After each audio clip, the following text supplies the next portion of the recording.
It begins in 1861. I have just inherited the throne of the Netherlands. This video is purely for entertainment and does not infringe on copyrights or laws. The rights to the novel and image belong to the original author. We do not claim ownership. Don't like waiting and want to listen to this fanfic in full now? Subscribe to our Patreon, where you'll find the best fanfics. Chapter 26 Administrative Redivision, 27 Provinces of the Netherlands. Louis Bell did not smile carelessly this time, but solemnly said, "Our new Dutch submarine uses a 33-watt, 45-horsepower, gasoline engine power unit on the surface, with a speed of 7 knots, 1 knot equals 1 nautical mile equals 1.843 kilometers, and a cruising range of 1,000 nautical miles. It uses an electric motor as power underwater, with a speed of 5 knots and a cruising range of 50 nautical miles. This is the submarine dual propulsion system invented by Your Majesty, which is the first in the world." Hearing this, everyone looked at William IV in shock. But when they thought about the shocks over the years, weren't there enough? Thinking of this, the original accelerated heartbeat suddenly eased. Isn't this the king they have always longed for? But Louis Bell seemed to want to shock everyone several times before letting them go today.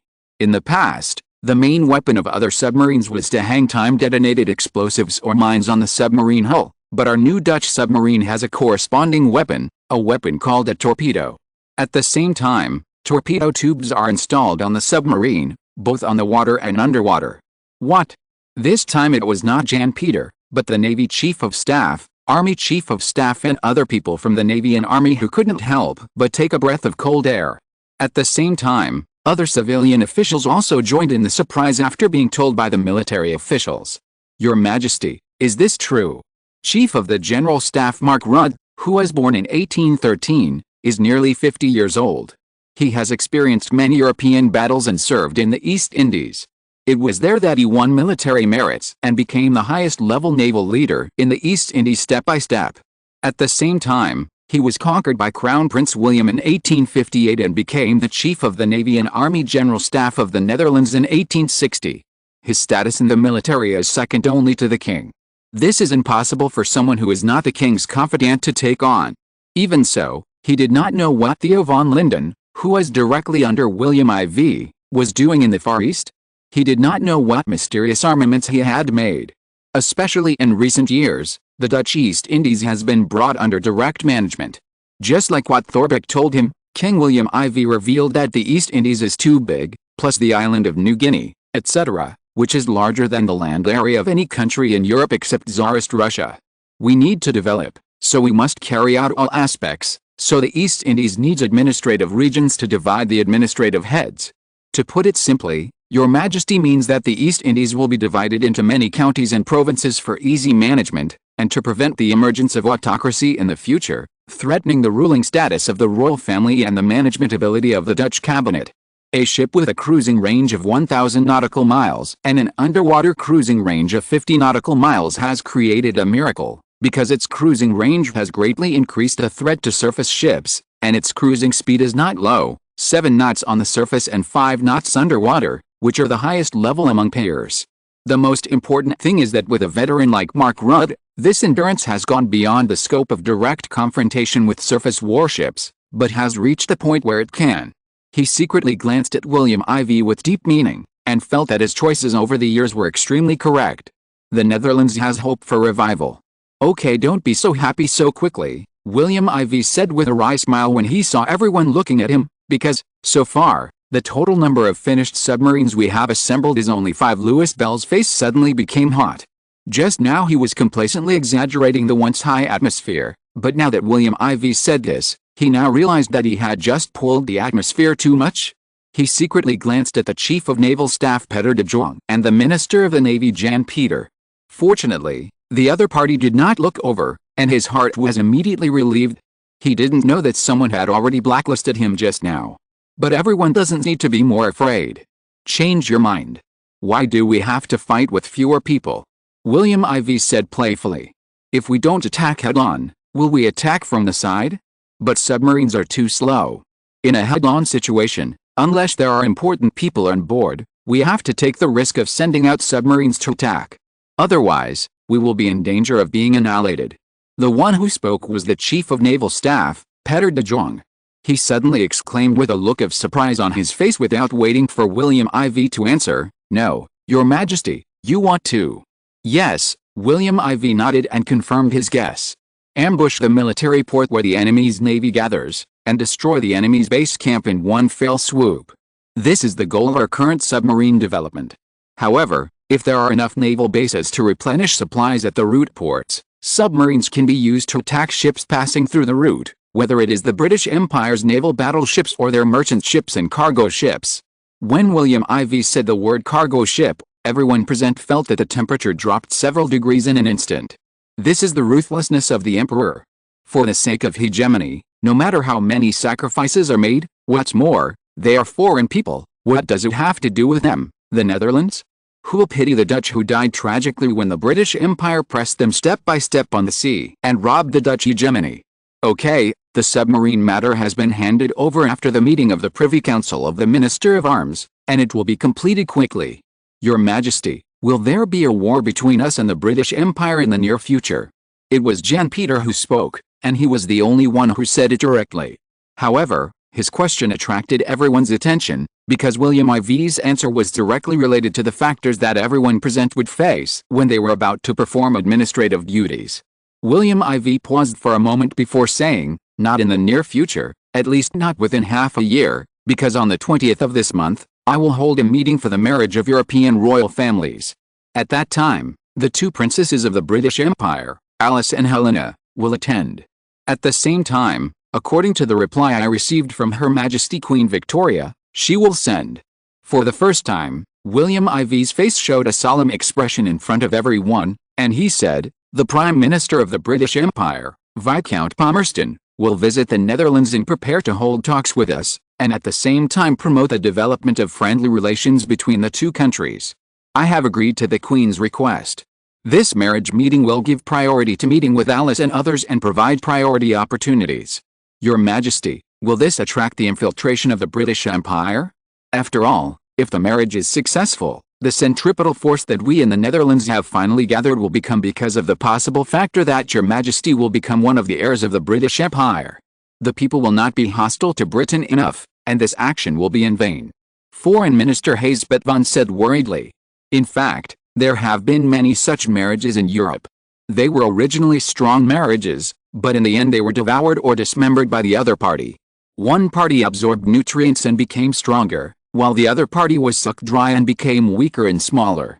So his concerns are also the concerns of many people.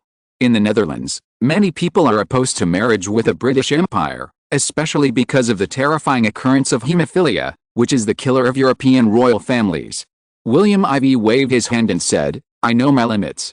Ladies and gentlemen, the military has finished speaking. Next, let's talk about the cabinet government. The management of the Netherlands is not perfect now, so it requires everyone's joint efforts. The management of the East Indies is loose. Although Jan Simskirk is capable, one person's ability is always limited, and with the growth of territory in the Pacific, the management can no longer keep up. So after discussing with the Prime Minister, I decided to redivide the administration of the East Indies, New Guinea and various island groups in the Pacific to increase our territorial integrity there. Also, I remind you again that the Netherlands does not need colonies now, only territories. Remember, this is our national policy, because this will increase centripetal force and prevent someone from taking the management model lightly. Yes, Prime Minister, you come and tell everyone about the specific division." Thorbecke took out the information that had been prepared long ago, distributed it to everyone for circulation, and said, "Specifically divided, Sumatra is divided into one North Sumatra and two South Sumatra, with the North Pagai, Tapin, Malabango, Kwalatakat Riau Islands belonging to South Sumatra, and the Mentawai Islands belonging to North Sumatra. Java Island has a large population, so it can be divided into 3 Java provinces, and the rest of the Nusa Tenggara Islands to the west of East Timor are 4 Nusa Tenggara provinces, and Sulawesi Island in the north is 5 Sulawesi province. As for our part of Kalimantan Island, it is divided into 4 provinces, namely 6 West Kalimantan Province, 7 Central Kalimantan Province, 8 East Kalimantan Province, and 9 South Kalimantan Province. The specific division can be found in the information. The Maluku Islands directly became 10 Maluku Province. The island of New Guinea is divided into 11 East New Guinea provinces and 12 West New Guinea provinces, the latter of which includes the Solomon Islands, New Britain Island, and the Micronesia Islands under its rule. In addition, the 13th Fiji province is established in the Fiji Islands to govern the South Pacific, including the New Hebrides Islands, the Tonga Islands, etc. Establishment of the 14th Guyana province. William IV said, in other words, we will establish 14 new provinces overseas. These 14 provinces are equivalent to the 13 provinces in China, and domestic systems will also be implemented there. However, in the early stage, it will still be carried out by delegation.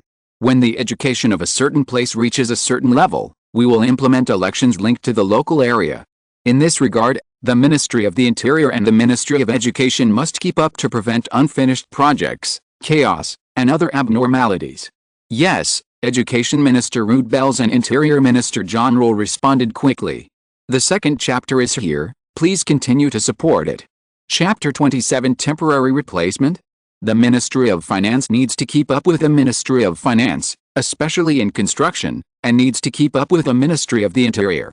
Ignoring John Roll's bitter face, William IV once again asked the Minister of Education, Ruud Bels, how is the preparation for primary education going? It's almost done, and it can be implemented in June this year. Yes, but the Ministry of Education needs to make serious preparations. This is related to the future of our Netherlands, what kind of talent training results can be obtained in the fields of science and technology, industry, etc. in the Netherlands, and it is related to the future potential of our Netherlands. Starting in June 1862, it was imperative for the Netherlands to implement a primary universal education model, so that all the people under the rule of the Netherlands could complete junior high school education. There is a saying that quality is more important than quantity. The Netherlands has less than 6 million people.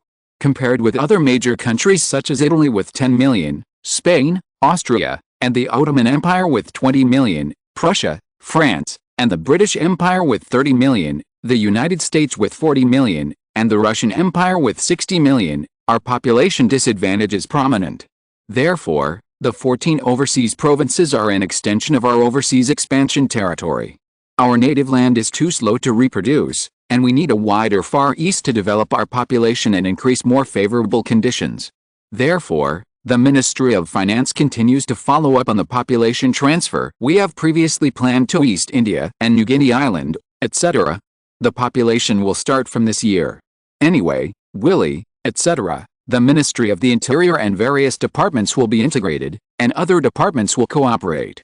This year, 200,000 people will immigrate to other places except the complex area of Kalimantan Island, encouraging men and women to match as the main, which is convenient for reproduction and reproduction. At the same time, an order was given to Jane Simskak to continue to maintain the position of governor and complete the population development of doubling in 20 years.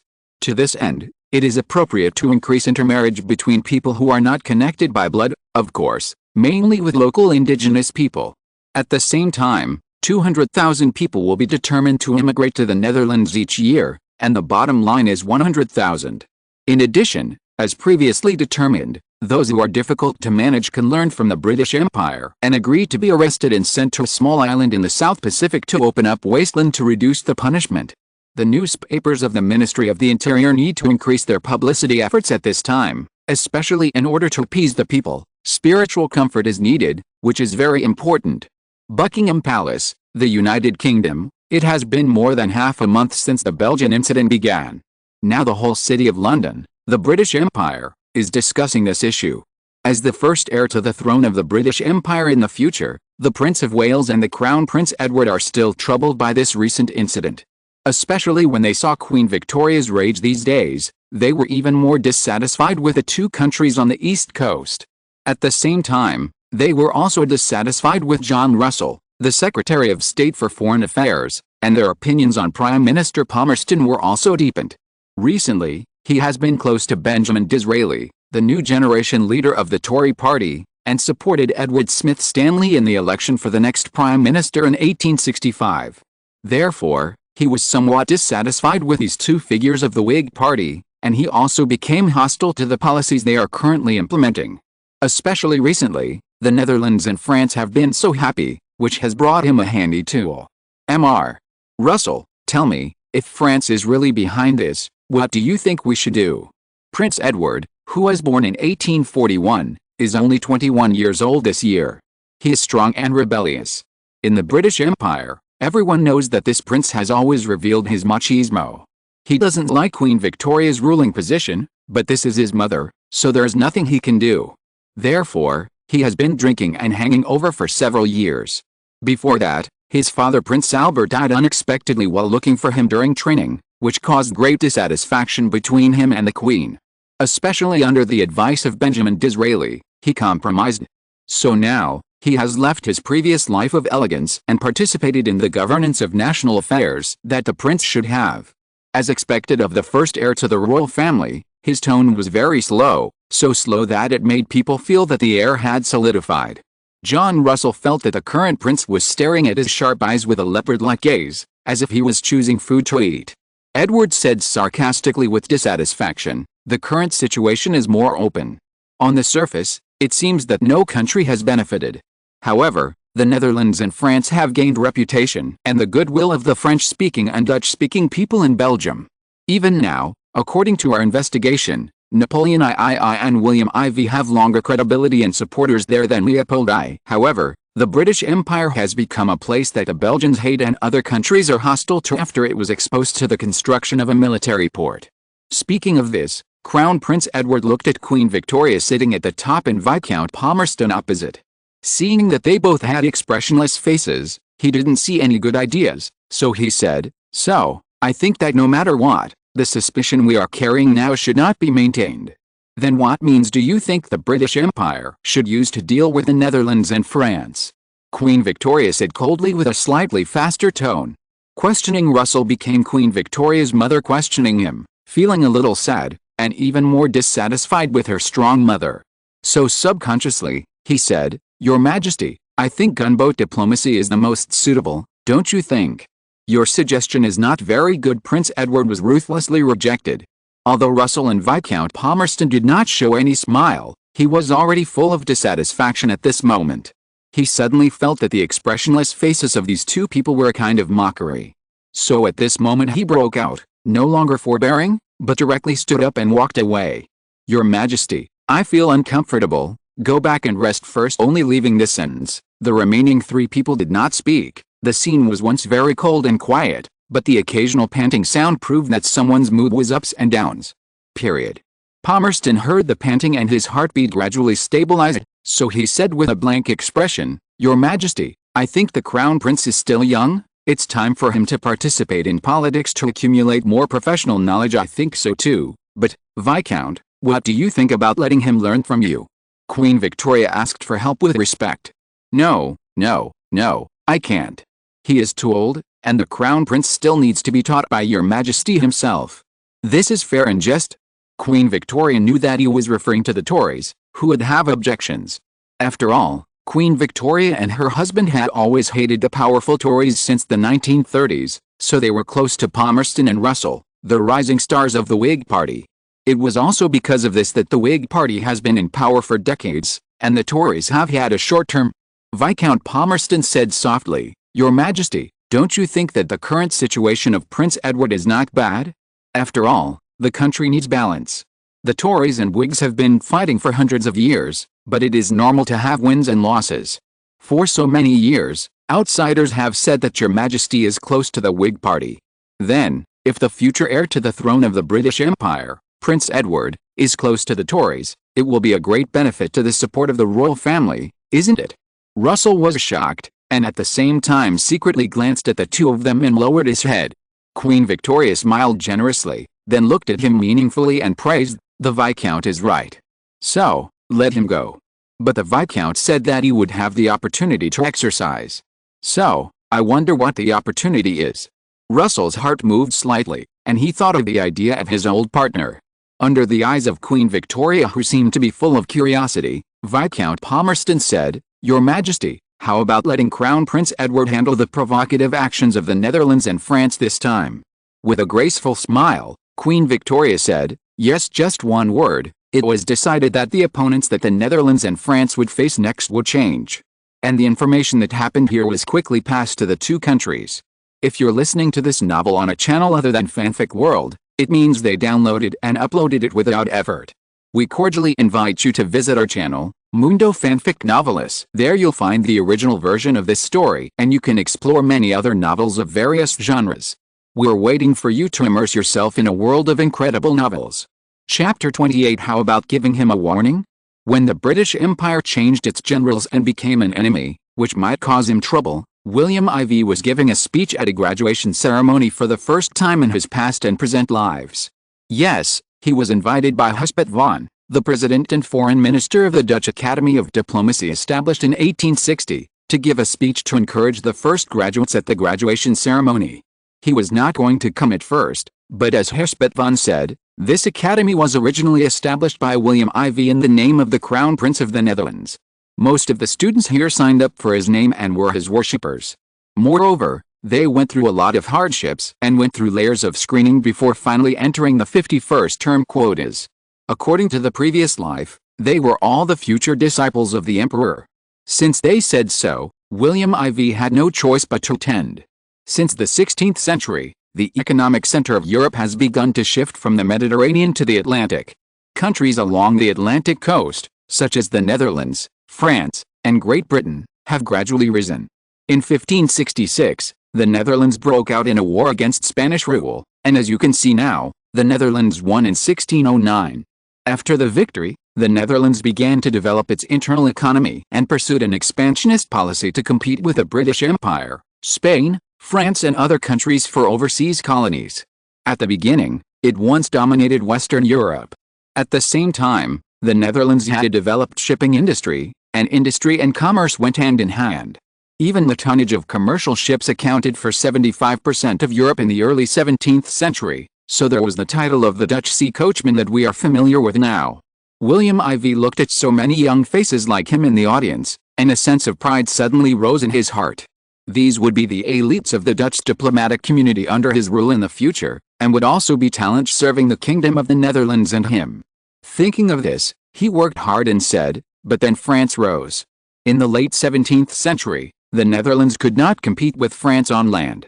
At sea, because our former king was also in charge of the British Empire and was respected by both countries, the British Empire, in the capacity of the United Kingdom of the two countries, obtained a large number of Dutch secrets, including finance and navy, for free. In the end, the British Empire surpassed us in all aspects.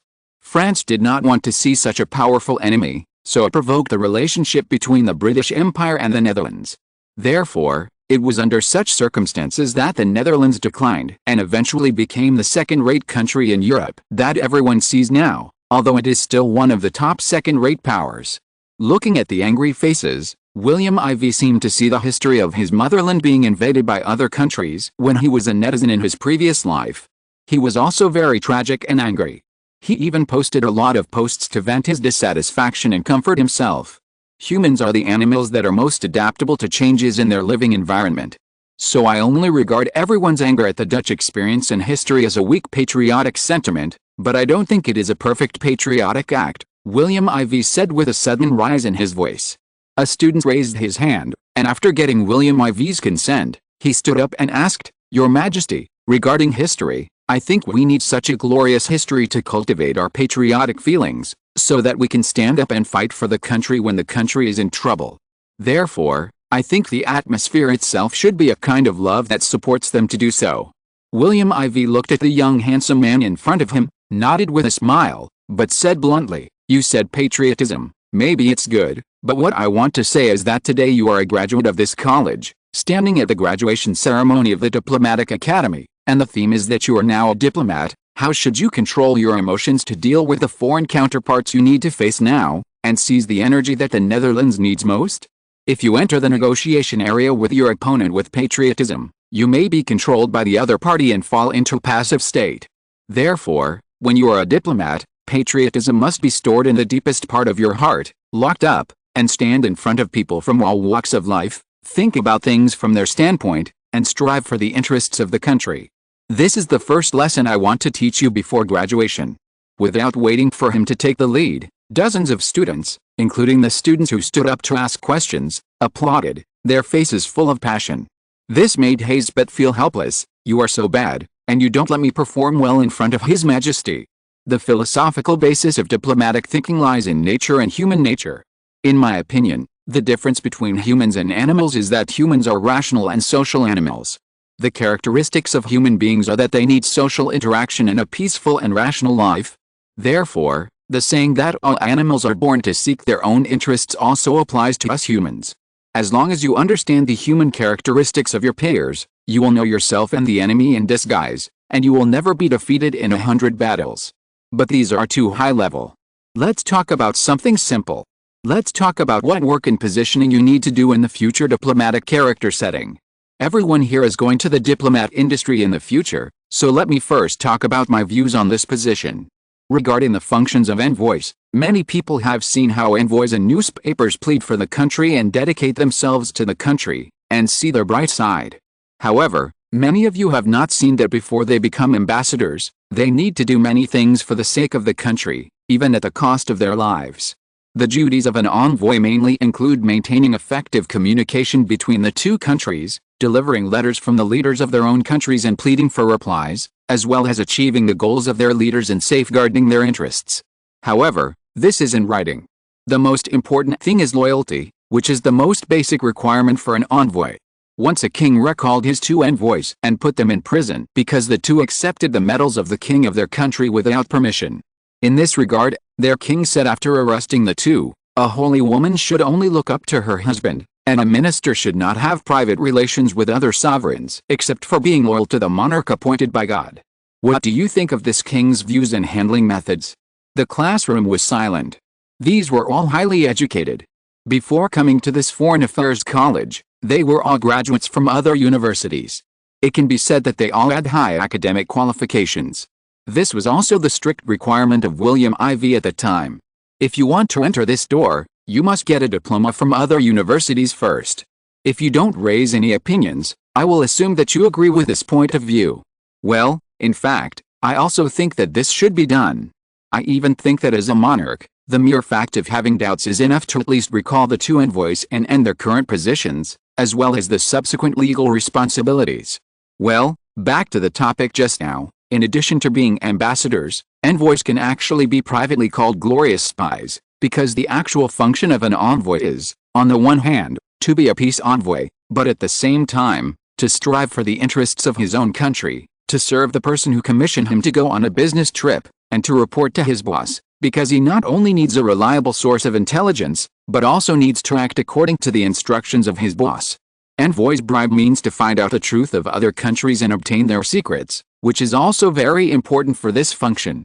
Therefore, this title is a view that insiders have to agree with. Finally, I would like to remind you that if you want to be a glamorous envoy, you must understand the qualifications and conditions of his hostages. I think the most important qualities an envoy should have are prudence and moderation, among which prudence includes carefulness, responsiveness, silence and indirectness. The art of being an envoy is that when you are extremely eager for something, you should remain calm on the surface. When you are pushing yourself forward like rowing a boat, you should work hard behind the scenes. I believe everyone understands this. Control your emotional changes, including the patriotic sentiment that is most prone to error.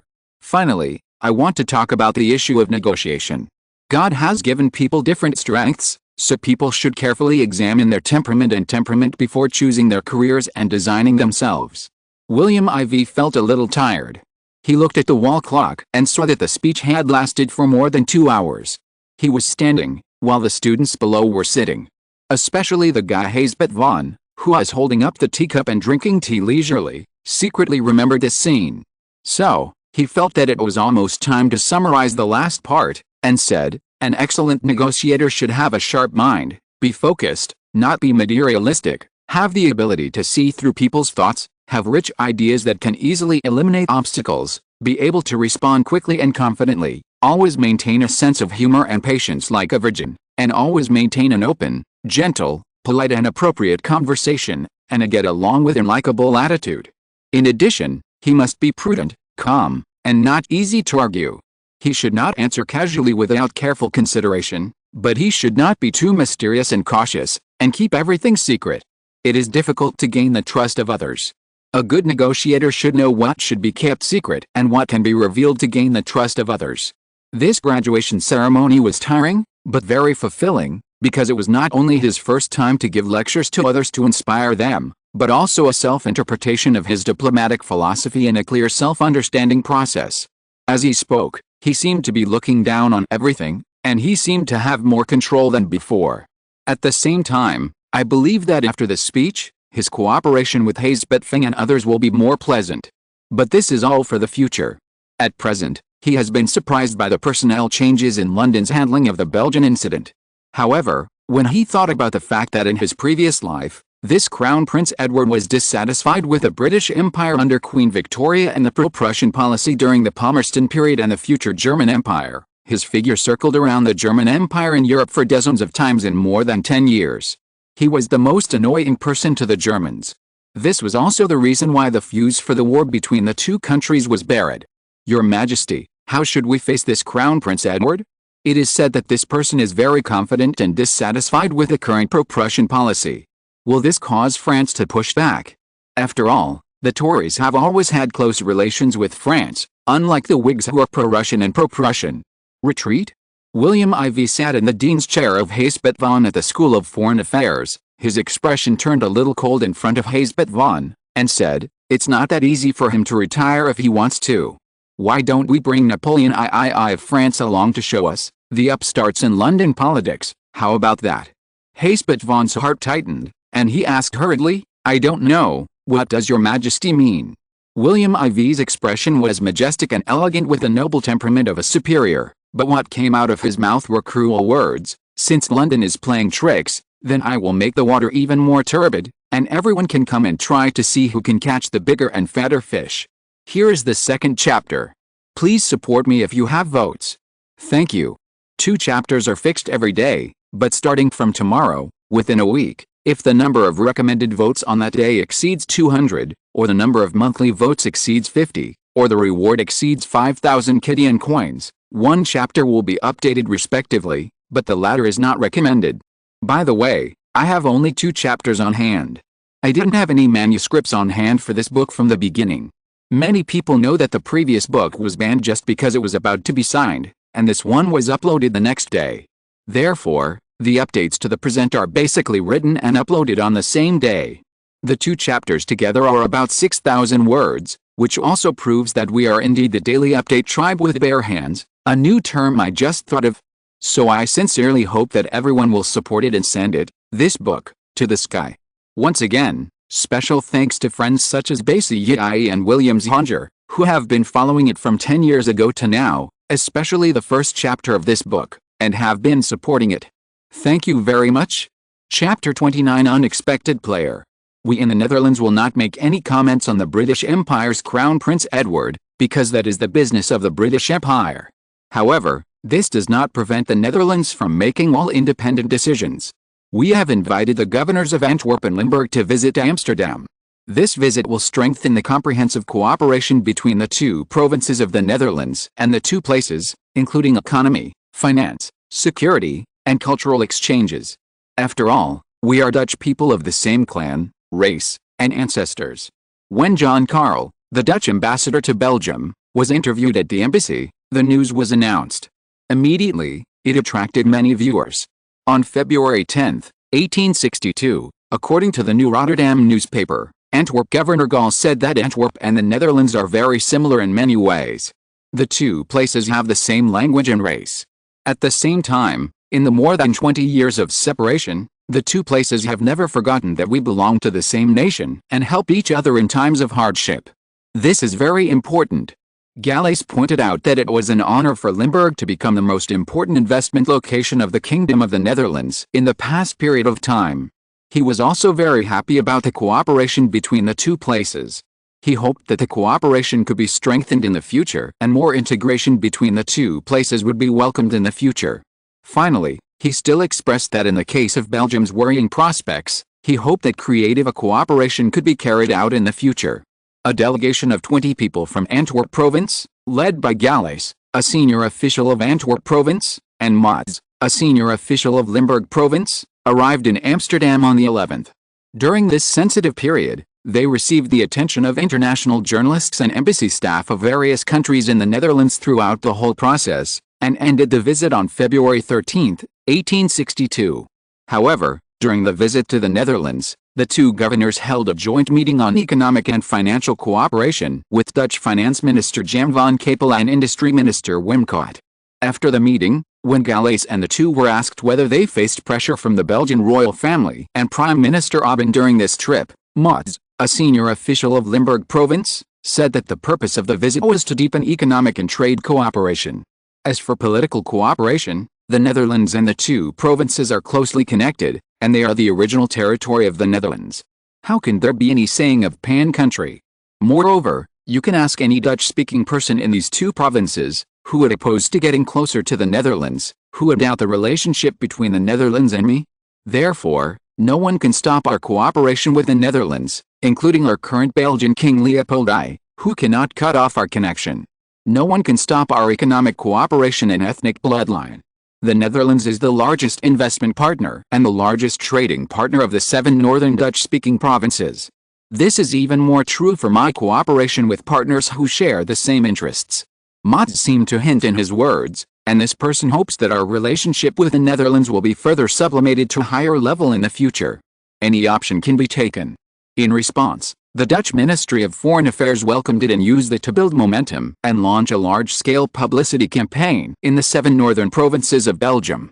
You should know that Dutch newspapers are very popular in Belgium, just like French newspapers in the south. This is too much. It is obviously a provocation to the authority of the Belgian cabinet. So Belgian Foreign Minister Van Hall publicly expressed his dissatisfaction, but his dissatisfaction was not directed at the two governors in the country, but at the Kingdom of the Netherlands that met with him. The foreign minister publicly warned the Netherlands that if the Netherlands took further action to interfere in Belgian domestic issues, Belgium might reconsider the relationship between Belgium and the Netherlands. According to the Times, the foreign minister met with the Dutch ambassador to Belgium, Jan Karl, on the 7th of this month in response to the Netherlands' recent speeches and actions involving Belgium. According to an unnamed person familiar with the matter, the talks were held in a very tense atmosphere. Van Hall asked the Netherlands to clarify its official position in the Dutch-speaking region of northern Belgium and make it clear that it would no longer participate in creating conflicts against Belgian national governance. However, according to insiders, Jan Karl, the Dutch ambassador to Belgium at the time, said, "The Netherlands is a country with free speech. No matter who is in the country, they can express their personal opinions. The Dutch government has no right to interfere with personal opinions and ideas, because this involves the governance philosophy of our new King William IV. Therefore, he only expressed it in his personal capacity, and we have no way to control it." However, in the end, the Belgian foreign minister was dissatisfied and very tough. It is revealed that Van Hall told Jan Karl that if the Netherlands continues to go down this path, Belgium will have to reconsider how to deal with the bilateral relationship between Belgium and the Netherlands, as well as the way Belgium will treat the Netherlands in the future, such as border control issues between the two countries, and restrictions on exchanges including trade between the two countries.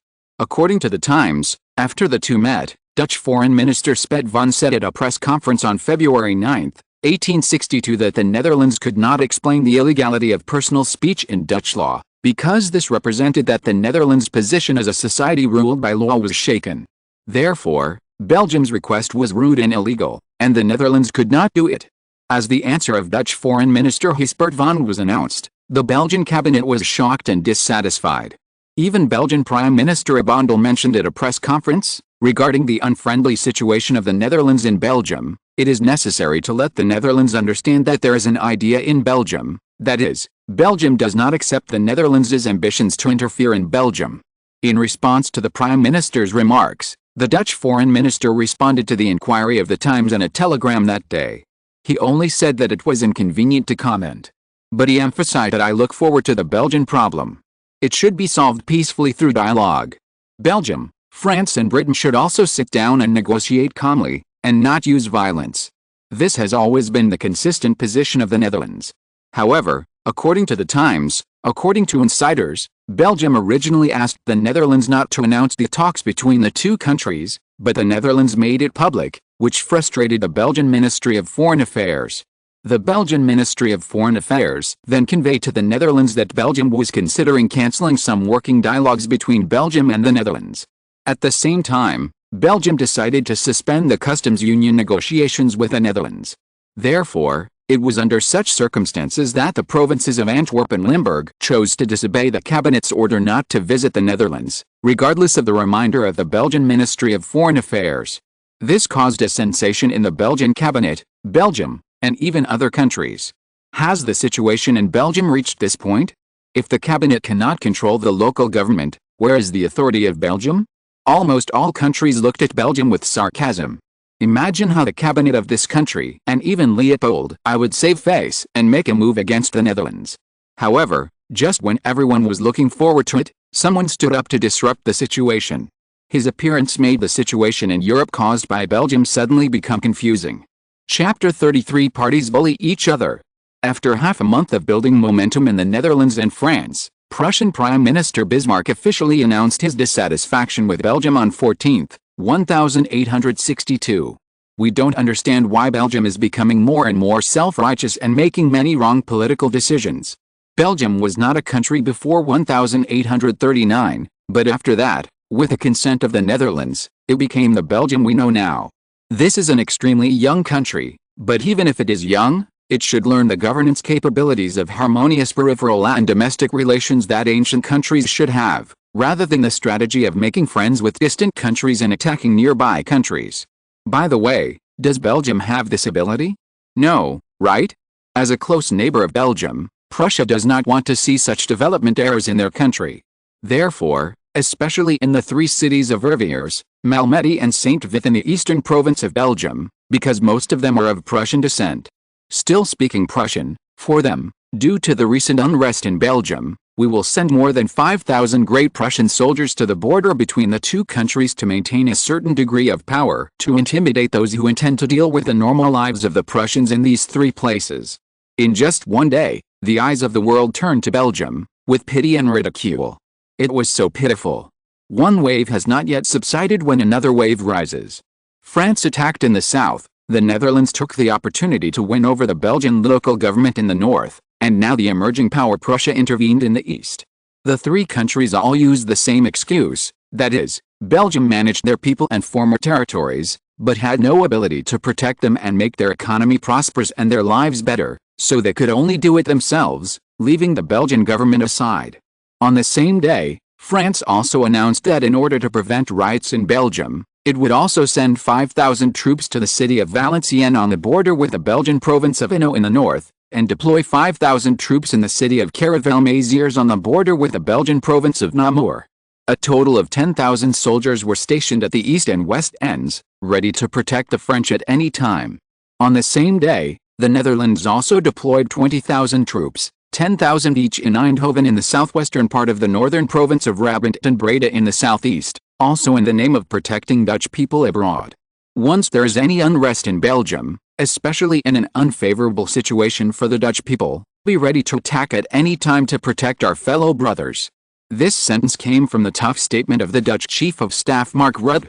The next day, February 15, 1862, the long-silent British Empire finally stood up, but unexpectedly, the person who directly opened the press conference and sat on the podium was not John Russell, the Foreign Secretary in charge of the British Empire Foreign Office, nor was it Prime Minister Henry John Tupper, the most famous Viscount Palmerston in the UK, nor was it the most powerful Queen Victoria. It was a young face, but the media was not unfamiliar with him, because the gossip about this 21-year-old young man has occupied the top spot on the gossip topic list that people on the streets of London have been talking about in the past few years. I didn't expect that he would be present today, and even take the main seat. It seems that the news that the British royal family will hand over the diplomatic power to him for management is true. We will not sit idly by and watch our European allies fall into the hegemonic practices of other countries. The warships of the British Empire will always be very fair in the history of diplomacy. We stand on the side of justice and hope that all countries will give up unrealistic fantasies, return a peaceful environment to Belgium, and allow all countries to continue to prosper and develop. Your Highness Crown Prince Edward, it is said that the combined troops of the three countries exceed 35,000 this time. This is a huge number of troops. Many people do not think that the three countries will withdraw easily. In this regard, does the British Empire have any way to encourage them to retreat? I am a reporter from the Financial Times. The Financial Times has always been pro-Tory, and Edward has been close to the Tories recently, so he nodded to this person in a friendly manner, and then said, in order to let the three countries know clearly how firm our attitude is, my mother, Her Majesty Queen Victoria, is ready to appoint our British Empire's old Prime Minister Viscount Palmerston to visit Amsterdam in the Netherlands.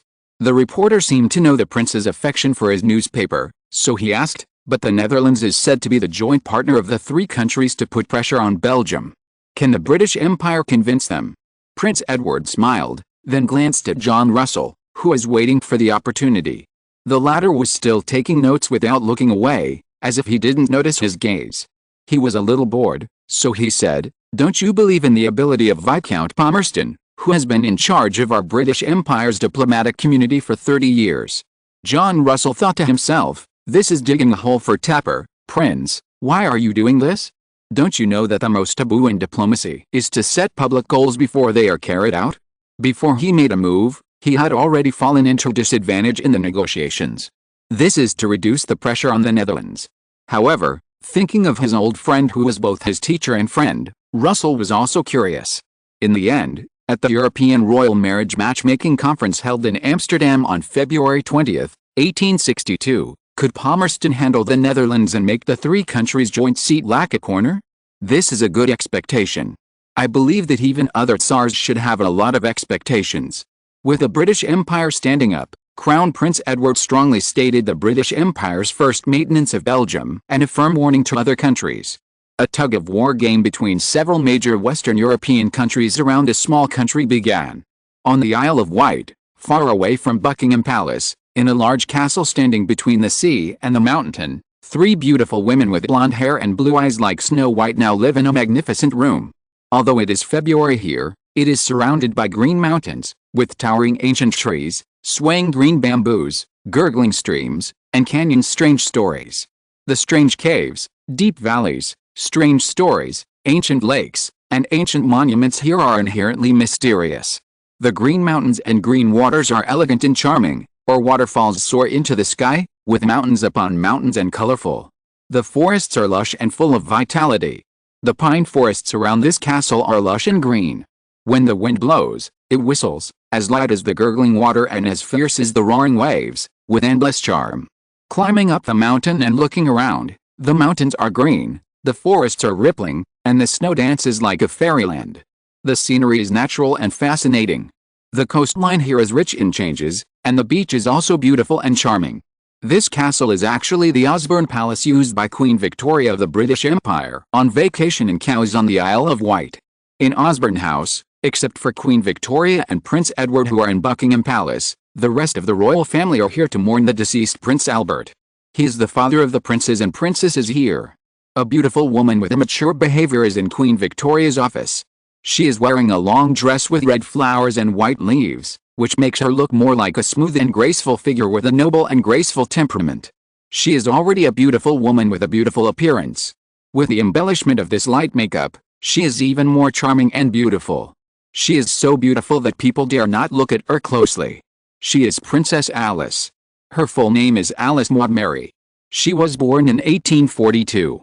She is the third child of Queen Victoria of the British Empire and Prince Albert, who just died last year. She is the second daughter, except for Princess Victoria, who married Crown Prince Frederick of the Kingdom of Prussia. Alice spent her childhood with her parents and siblings. Her education was taken care of by Baron Stockmar, a close friend and advisor to Prince Albert. In December 1861, Prince Albert fell ill with typhoid fever while looking for his romantic eldest son Edward in London on a cold night. It was Alice who took care of him until his death. After the death of the prince, Queen Victoria was heartbroken, so Alice served as her mother's unofficial secretary for 2 months. From then on, Queen Victoria began to cultivate each daughter to observe politics and teach them how to manage the British Empire and world affairs. And Alice was the first experiment. It was here that Alice read and wrote about the recent evolution of relations between Britain and the international community. This was a habit she had developed in the past 2 months. "Alice, I'm here," a crisp and pleasant voice called happily, and opened the door. "Why, Recently, since mother is not here, you have come here more often than before. But then again, Louise, you are indeed the most beautiful among our sisters, even though you are still young." Princess Alice smiled and pinched Princess Louise's white and lovely cheek. "Helena is the beauty, and Alice and Victoria are the great beauties." Princess Louise was wearing a beige dress, a simple and bright dress, which wrapped the graceful body of a European girl, making her feminine graceful lines faintly visible. Her slightly wet long hair fell to the side of her chest, and her neck was delicate and as white as ivory. The girl's delicate face was simply powdered, her crystal skin was as red as the pollen of a crab apple, and her rosy lips were painted with a layer of bright lip gloss. When she spoke, her lips opened and closed, making people want to kiss her. Princess Louise was born in Buckingham Palace in 1847. She was the sixth child and fourth daughter of Queen Victoria and Prince Albert. As the daughter of the monarch, Louise was given the title of Princess Louise. She was born before the Revolution that swept across Europe in 1848, so she was called a special child by the Queen. However, she was different from other princesses. She was not very liked by the Queen because... Chapter 31 Blessing or Curse? Princess Alice looked at Louise in front of her, feeling strange and a little envious in her heart. Like her brothers and sisters, Prince Albert and her father's close friend Baron Stockmar developed a strict education plan for Louise, and she started to learn practical skills such as cooking, agriculture, housework and carpentry at a young age. When she was young, Louise was a clever and smart child. Her artistic talent was soon recognized. When she visited Osborne House in 1861, she was praised by the famous British poet Alfred, Baron Tennyson, for being able to draw beautiful paintings. However, due to her royal status, she did not enter the art path in the end. However, Queen Victoria allowed her to study at the South Kensington Art Training School, an art school in London, where she became a dancer. Her sword dancing was more accurate and charming than any of her sisters. Her wit and talent were loved by her father, but her curiosity earned her the title of Little Lady of the Royal Family. Originally, the Queen valued her very much. However, after the death of Prince Albert last year, the Queen was devastated and ordered the family to move from Windsor Castle to Osborne House. However, with the death of the prince, the atmosphere in the court became gloomy and terrifying, and entertainment activities became boring. So Louise expressed her dissatisfaction with her mother's long mourning, and angered Queen Victoria after talking back many times. The Queen thought Louise was rash and argumentative. Therefore, from then on, she became the least favored one among the 9 brothers and sisters. However, as her mother made the idea of training her daughter, she began to have the practice of her unmarried eldest daughter becoming her unofficial secretary. This could ease the relationship between Louise and her mother, Queen Victoria. "Isn't Helena here yet?" Louise asked, not knowing that Alice was thinking about something else. Thick blonde hair drooped down casually, crescent-shaped, and the eyes were extremely charming, as if there were thousands of words in them, deep and charming, and the high nose bridge made people feel heroic and valiant. "What a young girl. You are 1 minute early at this time." The door walked in with a stunning beauty, red thick lips, extremely sensual, but compared to the immature beauty of Princess Louise, Princess Helena, who was younger than Princess Alice but more charming, was the real woman in the eyes of men, arousing men's desire. Even women would be attracted to her. Every time it's 1 minute, hundreds of times this year, it's several hours in total. "But Helena, is it because I'm 1 minute early every time? Your body is so much more plump than mine, especially your chest, so what?" Haha. Alice looked at the two people and started to quarrel, and laughed. Okay, I'm telling you too, you're always like this, and you're embarrassing the British royal family. Alice hurried to make peace, stepped forward and hugged the two's arms and teased them. "Everyone knows that our Princess Victoria is the face among us brothers and sisters," Princess Louise said, but she didn't show her envy. "That's right, my eldest sister is my mother's pride." Speaking of this, Princess Helena was also full of envy. "What I envy most is that it is said that my eldest sister loves our Crown Prince Frederick of the Kingdom of Prussia, and even influenced him to accept the pro-British proposition and stand on the opposite side of Bismarck, the Prime Minister of the Kingdom of Prussia. My eldest sister has been praised by my mother and many British upper-class people, such as Viscount Palmerston, because of this. I say you don't envy my eldest sister, you will be the same in the future. There are many royal families in Europe, and you may be able to find someone you like in the future," Alice said with a smile. I think you and Helena are the ones who have the advantage because of their proximity to the water, Louise said with a smile, seemingly unintentionally. Don't forget, today is February 16, 1862. In 2 days, you will attend the European Royal Marriage Conference in Rotterdam, the Netherlands. At that time, you can really display your charm and confuse unmarried princes from royal families all over Europe. I'm so envious. After Louise finished speaking, she seemed to realize that the other two had become quiet. What I said is wrong. Seeing the two people's blushing faces, Louisa seemed to have just realized it and said, I am talking to you. You are both over the legal marriage age of 16. In Europe, you can get engaged at the age of 16 and get married at the age of 18. Alice is 20. And Helena was born in 1845, so she is 17. It's just right to get engaged now and get married next year. Alice, with your departure, I will be alone here. You are so good, Louise, you even dare to tease us. You think your life is too long, right? Alice pinched Louise's 15-year-old waist with her slender hand and scolded with a smile, you haven't even met us, but you're already saying we're getting married. It's as if we can't wait to get married right away. Helena, do you think we should be beaten? Helena also came back to her senses from her blushing and stepped forward to join the battle. You are officially asking for a beating. If you don't want me to tell you, just don't tell me. You're even fighting in a group. Louise asked, but let me tell you, who did you choose from the test questions set by your mother this time? Also, how are your current affairs written? Can you tell me about it? No, Alice and Helena said in unison. What a joke, how could they say such a thing? After all, this involves the secret deep in their hearts. It's enough to tell their mother, but how can they tell others, not to mention Louise who just teased them? If you don't want to tell it, then don't tell it. What's the big deal? Louise walked to the door, turned around, and showed a teasing smile on her pretty face. She said, actually, I received the test paper as well. Seeing the two people's surprise, Louise showed a smug smile, and as the smile exploded, she showed an extraordinary temperament. But I won't tell you either, ha ha ha. She walked away quickly, leaving only the two princesses Alice and Helena there in a daze. Isn't Louise only 15 years old? How could she be? Princess Helena looked at Alice in confusion. Her devilish figure, as she turned sideways, made men bleed from their noses. It was a pity that there were no men here. It was a waste of resources. Alice was different from her. She had a virtuous and quiet face. Her long fluttering hair made her look otherworldly. She was pure and flawless, like a goddess. She was incomparably beautiful and noble. Especially since she became Queen Victoria's unofficial secretary during this period of time, she came into contact with the world and developed the temperament of a superior, which made her even more attractive, regardless of gender. Who else could it be? It's my mother. Alice narrowed her charming eyes and flashed them.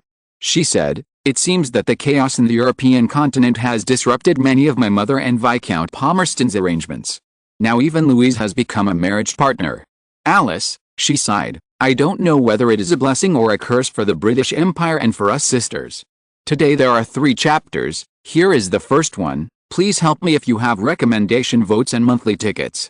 Warm reminder, don't be fooled by the deep sisterly love these people have now, in the future it will be, deep sisterly love. Swords and shadows pierce her body. Several sisters are married to enemy countries. Chapter 32 2 Test questions for the prince and princess. Come out. Louise was different from when she was in Victoria's room. After returning to her room, she immediately showed a cold face. However, it did not reduce her appearance, but added to her loneliness and beauty. Especially men, seeing such a woman, would definitely ignite a strong desire to conquer. But now the man in front of her lowered his head. His name was Karl Brown, the younger brother of John Brown, a close friend of Prince Albert. The latter was also a good friend of Victoria. Karl Brown was a secret subordinate of Princess Louise. Princess, I have enlarged all their answers, all here. Karl Brown presented it, not daring to look at Princess Louise. No one could understand the power of this young princess in front of them, especially when everyone was confused by her pure appearance. Perhaps the Queen knew a little, which was also the reason why the Queen deliberately alienated her recently. After reading every word, Louise showed a stunning smile. Well done, don't worry, as long as you follow me, I will not treat you unfairly. By the way, does my mother have anyone in particular in mind? I'm talking about choosing a husband for Alice. Karl Johann thought carefully and said, I heard from John that the Queen seemed to have said before that she was very fond of Prince William of Orange. Prince of Orange of the Netherlands, isn't that the current William IV? Yes, it's the new King of the Netherlands who succeeded to the throne on December 1st last year.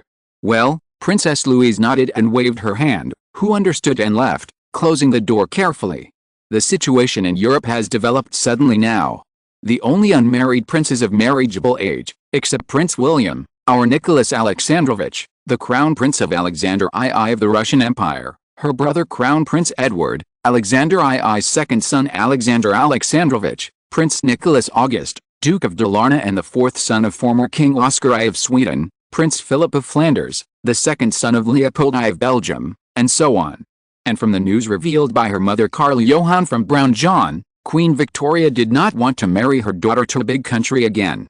Especially when the eldest sister Princess Victoria faced difficulties from Bismarck's pro-Russian and anti-British factions in the Kingdom of Prussia, the news of her sadness was vividly remembered. Then, according to the news just now from Karl, perhaps this trip to the Netherlands will be the last time for the sisters to marry monarchs of big countries. No wonder Helena has been jumping up and down recently. It turns out that this is the reason. The two are really good at hiding things. They have not pretended to believe in love during this period. They are really virtuous. However, how could I, Louise, give up such a good opportunity? Louise's cold face showed her ambition and stubbornness. Who says women are inferior to men? What my mother Victoria can do, I can do, and even do better. William IV? I will not give up this opportunity easily, especially now that my mother has noticed my ambition and is distancing herself from me. Fortunately, my father, Prince Albert, gave me a lot of power in the past, allowing me to have my own small team and my own small power. Especially when I went in and out of Buckingham Palace in the name of studying art, I developed a lot of private power. If I hadn't arranged a lot of hidden chess, perhaps my mother would not let go this time. Therefore, everything depends on human efforts, and man can conquer nature. In fact, it's not just Louise. The other two princesses, Alice and Helena, have summoned their own staff and deployed for what they want. London, Buckingham Palace. Viscount Palmerston, these two questions you ask seem to embarrass my children, don't they? Queen Victoria was surprised that Viscount Palmerston actually asked two questions for her princesses and princes. The first question, which prince or princess of the European royal family do you value most? The second question, why do you value them? Also, tell us about their relationship with the British Empire, and if you marry, what impact will it have on the British Empire, Europe, and even the world situation? Your Majesty, don't underestimate these questions. After all, there are many European royal families willing to marry the British Empire, and every marriage will have a great impact on the development of the British Empire and the European situation. We have to be cautious. Viscount Palmerston raised his old face, but the wrinkles on his face did not affect his wisdom. On the contrary, he became more cunning as he got older. This is a true portrayal of him. Queen Victoria thought so. Your Majesty, look, the one that Crown Prince Edward has his eyes on is Princess Alexandra, the eldest daughter of Christian IX of Denmark. The second answer is that it is written on it that Denmark is now entangled with the Kingdom of Prussia over Schleswig and Holstein. The British Empire can use this to intervene in the struggle between Denmark and the Kingdom of Prussia and gain benefits from it. The marriage between the British Empire and Denmark gives the British Empire a legitimate reason to act. Your Majesty, look, who said that the Crown Prince is doing nothing? I will be angry with him in the future. From such a policy theory, it can be seen that the Crown Prince is actually very concerned about the future development of the British Empire. Haha, Queen Victoria said, the Prime Minister, this praise is a bit too much? No, I'm praising in a realistic way. Also, Your Majesty, look, Prince Alfred is optimistic about Alexander II's sixth child and the only surviving of the three princesses, Princess Maria Feodorovna. The answer to the second question is that the Russian Empire is in the east, far away from Central and Western Europe, and is mainly on land, so it does not pose much threat to the British Empire. The marriage makes Britain and Russia proud of the east and west parts. It's like two people playing chess, and the chessboard is Europe between the two countries. As long as the marriage connection between the two countries is maintained, then this chessboard, no matter how clever and wonderful the chess pieces are, they are just chess pieces and chessboards under the two chess players, Britain and Russia. Viscount Palmerston looked up with a slight touch, read it carefully again, and sighed. Your Majesty, to be honest, Prince Alfred, who I didn't pay much attention to, actually wrote such a wonderful answer. It was really beyond my expectation. It seems that the royal family has successors besides the Crown Prince.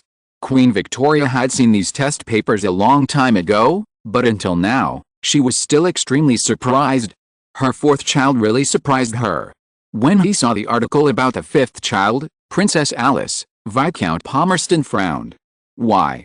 Queen Victoria asked in confusion when she saw him like this. Is it not well written? No, Viscount Palmerston relaxed his frown and sighed. Your Majesty, I don't know if I should say it. Go ahead, Queen Victoria agreed. I have also observed Princess Alice for a long time, and I found that she. Chapter 2. Princess Louise is known as the most beautiful princess in the British Empire for hundreds of years. Moreover, she was feared by Queen Victoria because of her intelligence. She dared not marry a foreign country, but stayed in the country and married a small noble duke. Therefore, in the spirit of not using her, I will give William Ivy the most beautiful and smartest wife. If you want to know more, you can go to Baidu to check it out. The collection has just reached 1,000. I continue to ask for votes and support from everyone. Chapter 33. Three kingdoms point their swords at the Indian Ocean. Although the European countries have been wary of the long-term intentions of the British Empire, only Prussia, France and the Netherlands have been engaged in strategic competition and hard power competition with the British Empire because of the dispute with Belgium. In fact, their approach is more provocative and more inclusive. Because many people see that many current struggles similar to those with the British Empire can only be solved with cooperation, and the British Empire can put aside its warships and calm down to solve them together. On February 17, 1862, just 3 days before the European Royal Marriage Conference, the Netherlands, France and Prussia officially announced the establishment of a trilateral security cooperation relationship, called the Tripartite Agreement. The agreement is for 5 years, and the three parties will decide whether to renew it after 5 years. Its establishment marks a major shift in the balance of geopolitical power in Europe. According to the agreement, the three countries will strengthen the sharing of security information and technology, as well as strengthen technical exchanges among the three countries in shipbuilding, science and technology, and industrial bases. The first measure of the Tripartite Agreement is that the Netherlands, Prussia and France signed the Indian Ocean Maritime Alliance. The three countries will support each other in the Indian Ocean colonies and territorial claims. And in the reaffirmation of the fight between countries outside the three countries, when they violate international rules, they will support each other. This is obviously set up to deal with the British Empire. The second measure is that the Netherlands and France will start the accelerated cooperative production of steam ironclad ships and export them to the King of Prussia. Prussia will purchase 4 steam ironclad ships from France and 2 steam ironclad ships made in the Netherlands in the next 5 years. The price is calculated in pounds, which is a total of £800,000 and £380,000 respectively. The Netherlands will increase the import of steel from the Kingdom of Prussia, worth £100,000. France also increased imports of Prussian industrial products, with an import value of about £200,000, for a period of 5 years. At the same time, the three countries announced their condemnation of Leopold I of Belgium and the Belgian government for suppressing local governments, and the three parties reserved the power to support Belgium by force. This move infuriated the British Empire, and triggered a series of assessments of the impact of the Tripartite Agreement by many countries. Even the establishment of the Tripartite Agreement may have more chain reactions in the region than many people expected. Other countries, including the British Empire, have not yet begun to express their views, but the German Confederation has been in internal strife first. On the same day, the Kingdom of Austria, which has always been on guard against the Kingdom of Prussia's competition for the leadership of the German Confederation, announced in conjunction with the Kingdom of Bavaria, the Kingdom of Saxony, and the Duchy of Baden that the Kingdom of Prussia had not obtained the consent of the German Confederation Parliament and had privately formed an alliance with other countries, so it did not recognize the validity of this agreement. At the same time, it expressed doubts about whether Prussia's many interests in the German Confederation were damaged, and it was possible to push the German Confederation Parliament to pass a bill to punish the Kingdom of Prussia. However, what is dazzling is that other countries in the German Confederation also followed suit. the Kingdom of Hanover, the Duchy of Württemberg and the Duchy of Luxembourg, all members of the German Confederation, announced their support for the Kingdom of Prussia, while condemning the Kingdom of Austria, the Kingdom of Bavaria and the Duchy of Baden, accusing them of abusing the German Confederation Parliament. The three countries announced that they would prevent any intra-parliamentary attacks on the Kingdom of Prussia. I have also observed Princess Alice for a long time, and I found that she is so virtuous and shows so much love.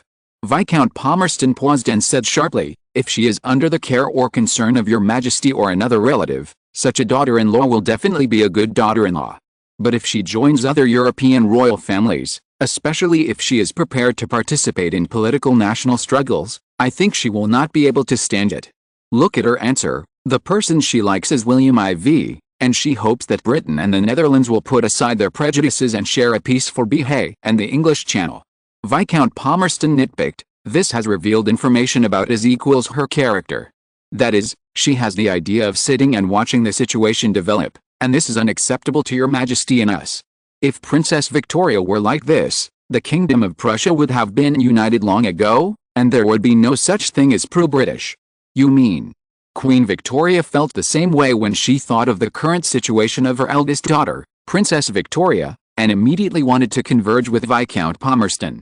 Princess Alice is too kind. She can be a peaceful princess of a large country or a queen of a small country.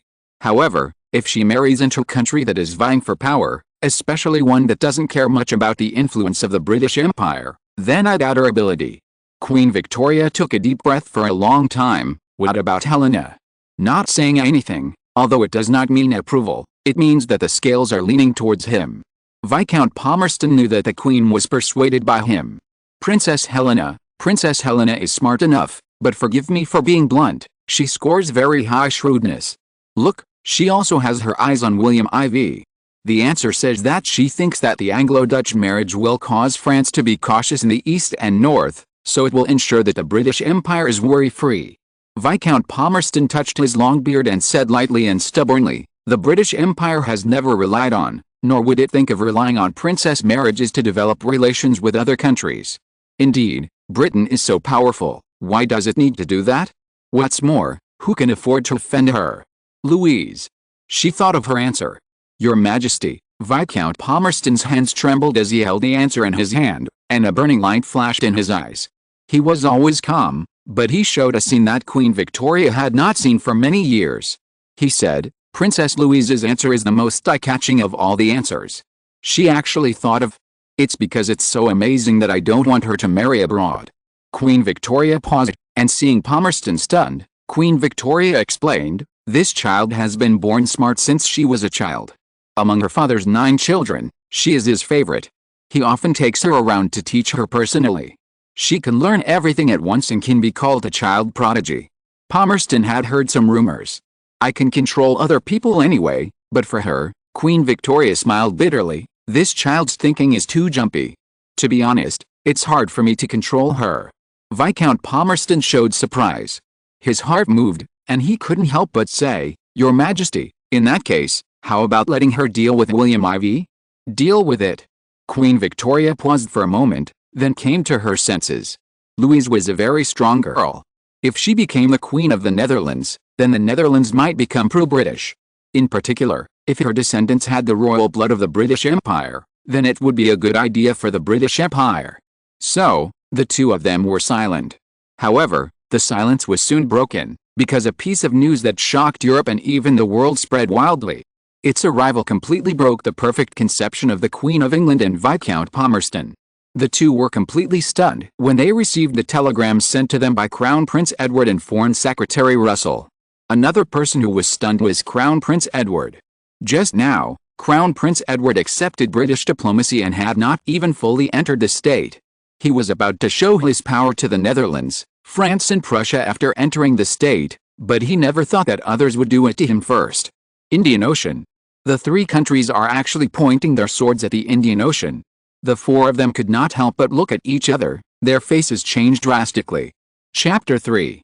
Chapter 34, Dragons flock to Amsterdam, seeking tickets.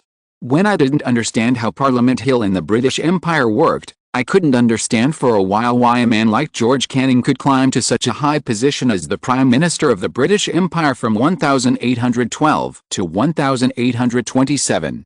This man had no appeal in terms of appearance. He wore a pair of funny reading glasses, kept squinting at his speech, and was sweating profusely. In addition, some of his notorious personal behaviors, such as showing off his scars, holding his dog up by its ears, and sitting on a square toilet to handle official business, etc., could not bring any benefits to his image. However, it was such a man who, during the turbulent years of the British Empire, drew his great blueprint for us, the British compatriots. At that time, like many college students of that era, I was always troubled by this mystery: why in a well-functioning British Empire society, such a man could climb above countless more capable and more charming colleagues and become the Prime Minister of the constitutional monarchy of the British Empire? Such a man could actually decide the war and peace of the British Empire? As time went by, I gradually understood that George Canning's one-on-one communication skills, which I now call retail politics, were effective in the British Parliament and other organizations. With face-to-face conversations, he only needed to face a small number of people at the top level, rather than thousands of individual vote holders. He applied his magic directly to individual flesh and blood people, such as senators and congressmen, who held handfuls of votes in their hands. As long as he convinced these people, the votes of tens of millions of people in the British Empire would be in his hands. From the beginning, his target was not the general public, but those congressmen who were supported by the general public. Even for him, the fewer the number, the better the effect. Just like I was fortunate enough to hear him teach me in person, and heard him say a philosophical word, it is much easier to retail to 650 congressmen than to 300 senators. Viscount Palmerston said this, raised his head and looked at the people in front of him. His eyes fell on Prince Edward. It was from this day that I realized that the Senate and the House of Representatives were where he should stay. The number of people in the Senate was just right for him. Prince Edward was silent. Sir Viscount Palmerston, according to what you said, why did you say just now that it was much easier to sell to 650 members of the House of Representatives than to 300 senators? Princess Helena suddenly asked. Before Viscount Palmerston could speak, Princess Louise glanced at the Crown Prince Edward, who looked thick-browed, big-eyed, broad-shouldered and steady. She stared at Palmerston with her deep eyes for a moment before she said slowly, "That's because the senators are mainly composed of royal descendants, hereditary nobles, legal nobles, family nobles, life nobles, Scottish nobles, Irish nobles, former prime ministers, bishops and other spiritual personnel. The power here is complicated and the interests are even more entangled. Instead of doing this, it is better to focus on the elected members of the House of Representatives." Princess Louise is right. Viscount Palmerston's old eyes showed surprise. In fact, this was not the first time. Along the way, Princess Louise gave him too many surprises. He even regretted it. He didn't want her to marry into the Netherlands. Unfortunately, if she stayed in the British Empire, it seemed that few people were worthy of her. Marrying a noble? Isn't this a piece of jade covered in dust? Viscount Palmerston shook his head immediately. At the same time, he finally understood the suffering of Queen Victoria at this moment. "I am reluctant to give someone away, but I am afraid that he will be wasted if I keep him." This is exactly what Princess Louise means to them. Before me, there were more than 8 former prime ministers of the British Empire who were still alive. They are all in the Senate. In addition to the nobles, there are all kinds of factions. It's a hodgepodge. It's too mixed. It's easy to filibuster bills. The House of Representatives is quieter and simpler. Alice suddenly asked, "Viscount Palmerston, I don't know what William Ivy is like." Viscount Palmerston laughed, and then glanced at Prince Edward, who said lightly, "William Ivy is a man of excellent talent. In fact, many people don't know about his literature except for insiders. In fact, he has a drama that shocked Europe a few years ago." "Edward, what work?" Alice asked with a quick breath. She had a bold guess, but she was not sure. A few years ago? Could it be? Not only her, but Helena beside her also had a light in her eyes that could devour people. She didn't speak, but revealed her eagerness. Viscount Palmerston took in the expressions of the people, but Princess Louise's calmness made him wonder if she had already known the answer. A dream drama it was indeed him. Louise's calmness still made her feel a huge wave in her heart. This drama has been performed hundreds and thousands of times in major theaters in Europe. It is the most popular drama in the past 10 years and has harvested countless tears. They have all seen it, and they even remember the beautiful and poignant lines. The beauty of the world is nothing more than a prelude and disguise of greater pain. A fragmented dream reveals that reality is nothing more than a tormenting conspiracy. Anger is because of pity. People should not live like this. The angel was in the world, unable to save the poor people, but infected with the filthy air of the world, until she could no longer fly, and finally she could only burn herself to return to the world. The suffering in the world was so great that it forced God to have humanity and made very few people have divinity. Alice muttered in a daze. Fortunately, this was the British Embassy in Amsterdam. It was not far from the Dutch National Concert Hall, where the marriage conference would be held the day after tomorrow. It was only a short kilometer away. With a few girls around, Viscount Palmerston knew that he should rest. The occupancy rate of major hotels in Amsterdam, the Netherlands, was now full, and people came here to witness the elegance of royal family members from various countries. Look, that's the Prince of Sweden. He is the fourth brother of King Carl XVI of Sweden. Unfortunately, it is said that he only likes to mess around and does not like to participate in the governance of the country. Otherwise, he could help Carl XVI guard Norway like his third brother Prince Oscar. Don't say any more. Look, that's the flag. It's the Russian Empire. These people took a breath. The Russian Empire is one of the most powerful countries in Europe today. It is the overlord on land. Even Napoleon I of France retreated in Moscow in disgrace. He was defeated and beaten back to his original form. From then on, the status of the Russian Empire could not be shaken. It is said that their Crown Prince Nicholas and Prince Alexander will attend the marriage conference this time. I think with the power of the Russian Empire, they will definitely be able to win the beauty. Look, that is Chapter 1.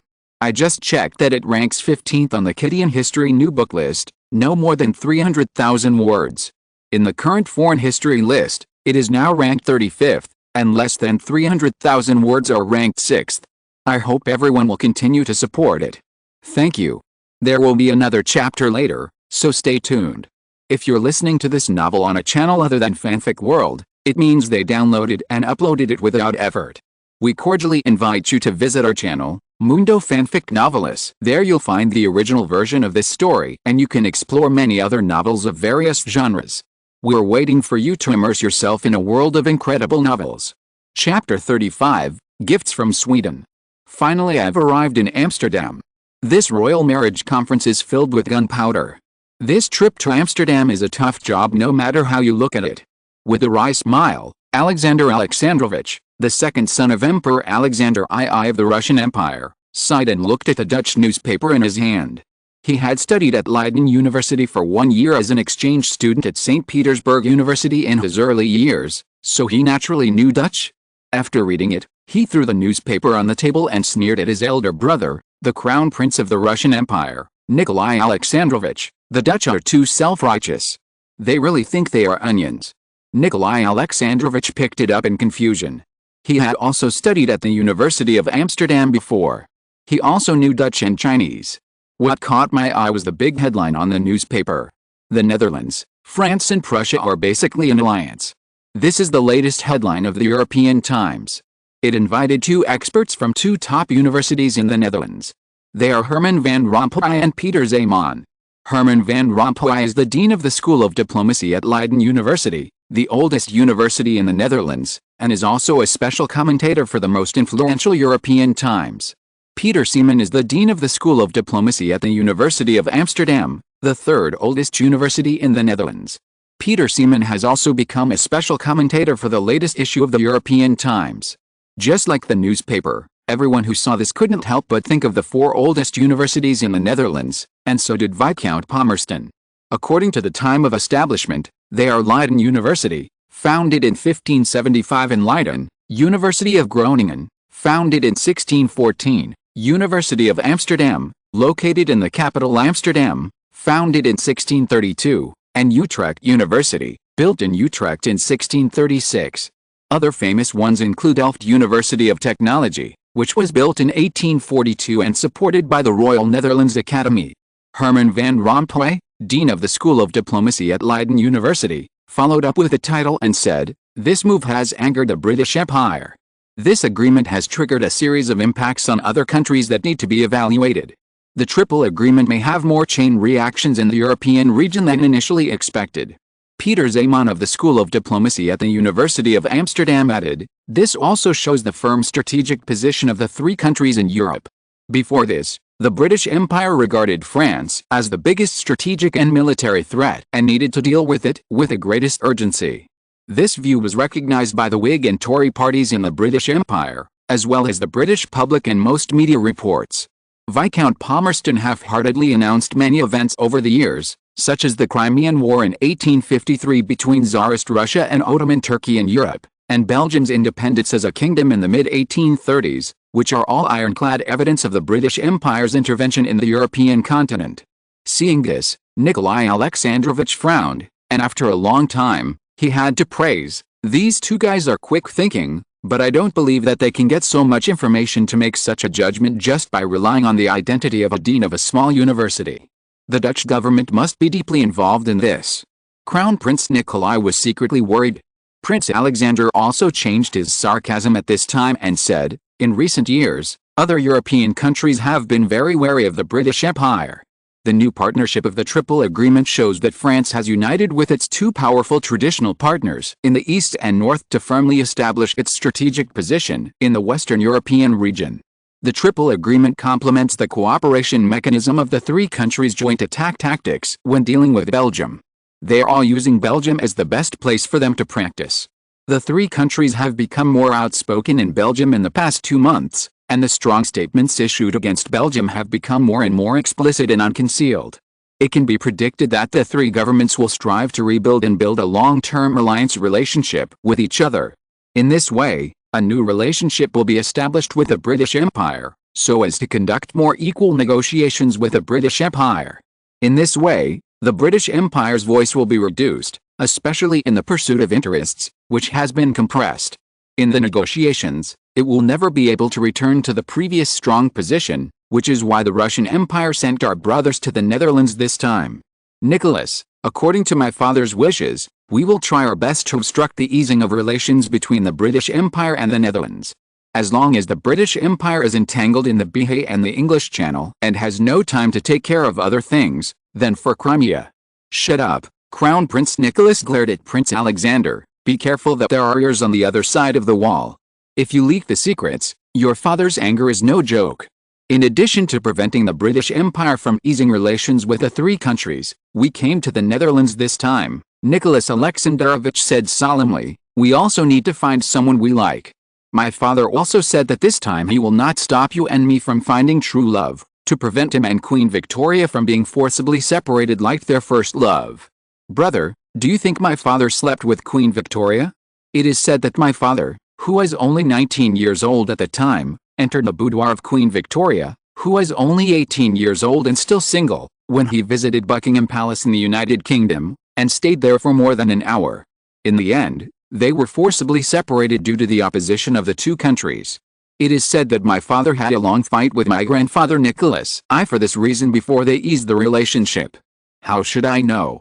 Stop gossiping. You even talk about your father's affairs. Be careful that he will find out and peel your skin off. Seeing the latter's fear, Nikolai Alexandrovich instructed, tomorrow we will arrange to meet William IV at 2 p.m. Remember, be polite when you meet him. Father said that the Netherlands is our important ally in Western Europe. It has been like this for hundreds of years. Therefore, we might as well give the Netherlands some reassurance to let them continue to make trouble with the British Empire. Seeing Prince Alexander's indifferent expression, he continued to warn, for hundreds of years, we have grown up relying on the financial blood of the Netherlands. The Netherlands has also become our source of information and technology in Western Europe. Father hopes that this connection will continue. I know. Prince Alexander secretly hated in his heart. If he were the crown prince, why would he need to be so humble? It was really too aggrieved. At the same time, in the Dutch royal palace, William IV was approaching this nobleman.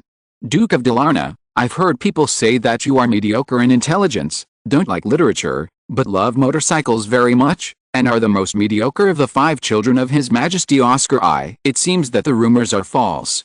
If anyone dares to say that in front of me in the future, I must refute it in person.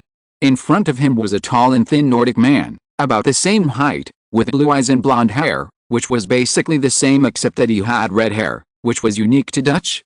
The height equality made the two of them particularly close. However, it was not known whether the two of them were intentionally close. This is what our king asked me to send the most sincere sincerity to His Majesty, seeing that William IV did not open the contract, but looked at him with a smile.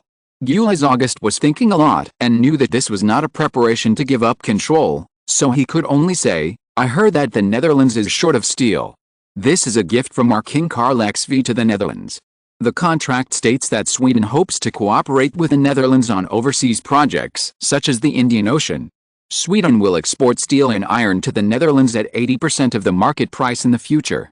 William IV gently stroked the thick contract package and pursed his lips. When Julius August thought he would agree, William IV pushed it back and said with a smile, "Thank you for your kindness, Karl IV, but the Netherlands doesn't need it now." "But, the Netherlands is obviously short of steel." "We clearly found out about the Netherlands," Julius August said hurriedly. William IV stopped the other party from continuing to speak, and said with a pleasant face, "Both the Netherlands and Sweden are second-rate powers. Both countries were once the hegemons in their respective regions. Now they have fallen to second-rate countries. I think Karl IV would not dare to be lonely. I understand this, but the Netherlands recently imported steel from Prussia, so there is no shortage." Seeing William IV say this, Julius August had already guessed that he came here for a blind date and marriage, but in fact he came for Sweden and the Netherlands to form a secret alliance. If the other party did not want the gift, wasn't it obvious that he was rejecting Sweden's proposal? However, there is a saying that there is a sudden turn of events, and he encountered it today. But the steel now does not mean that it will not be needed in the future. Let's put it this way. I have a letter here. I hope that His Majesty Karl IV will personally start it. No one can open it. There are words I want to say in it. Others, be careful of the walls. Tsarist Russian Empire? Prince Julius August thought of the two crown princes and the second son of Alexander II of the Tsarist Russian Empire. So he became alert, put away the envelope, and hurriedly said goodbye and left. After he left, two people came in. One was Bill Charlie, the director of the Royal Netherlands Intelligence Agency, who had a full beard but smiled like Santa Claus, and the other was Mackay Sean, the middle-aged director of the Netherlands International Intelligence Agency, who had a cold and fair face. "Your Majesty," Bill Charlie and Mackay Sean greeted. Mackay immediately asked someone to keep an eye on him and see who he has met tonight and what he has done. "I want to know even how many times he has gone to the toilet." Yes, after he left, William IV asked Bill Charlie again, "Are those people still well behaved?"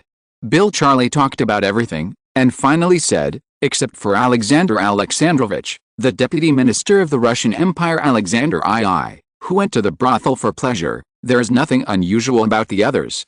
No abnormality is the biggest abnormality. Tomorrow's face-to-face meeting of the royal delegations will be very interesting, right?" William IV was looking forward to it, especially the Viscount Palmerston of the British Empire. They were finally going to meet, and he didn't know if there would be any sparks. There is a problem with Sweden's initiative to show goodwill to the Netherlands this time. He chose the wrong time. If Sweden joins the tripartite alliance of the Netherlands, Prussia and France at this time, it will increase the strength of Northern Europe. But Sweden is the 200 years of enemy of the Russian Empire. It is absolutely unacceptable for the Netherlands to accept Sweden's hostility to the Russian Empire. Even if the Netherlands is willing, Prussia and France will not agree. Therefore, no matter whether Sweden is intentional or scheming, he needs to carefully consider the details before making a decision, especially after his letter is replied. It will be clear after observing the development of the Swedish situation. Under my rule, the Netherlands will rise from this European Royal Marriage Conference. And the one he is planning is the biggest thing at hand now, which can affect the major events in Europe for the next 200 years. Whether it succeeds or not depends on the results of the meeting with Viscount Palmerston tomorrow. Can you guess what this big event is? The major event that happened in Europe in 1862. Don't forget to continue voting. Chapter 36, The Legend of the Salmon. 1862, The Royal Palace of the Netherlands. Your Majesty, our people have already deployed there, and the position in that country is slowly moving deeper. Mackay Sean said. Just now, the director of the Netherlands International Intelligence Agency, Mackay Sean, repeated to William IV the intelligence information he had recently sorted out for a key deployment many years ago, and Bill Charlie, the director of the Royal Intelligence of the Netherlands, was responsible for supplementing it. William IV looked at the two people in front of him and sighed in his heart. In the past few years, both of them have shown a lot of talents. Coming from the future, he has also come up with many of the most effective methods of a certain country in the future to train and cultivate them. At present, let's not talk about the Royal Intelligence Agency for the time being. Although the International Intelligence Agency managed by Mackay-Shawn has not reached the legendary point of being all-pervasive and spread all over the world, it can also deliver some key information from the world to him in a very short time, which is extremely reliable and without much error. The Royal Intelligence Agency is based in the Netherlands, but in the past 2 years, in order to operate on 2 tracks, it has now begun to infiltrate other countries. Therefore, the Royal Intelligence Agency now naturally plays a supplementary role in the international field. However, the latter did not care. The two of them had cooperated for many years, but they were very happy to explore the world.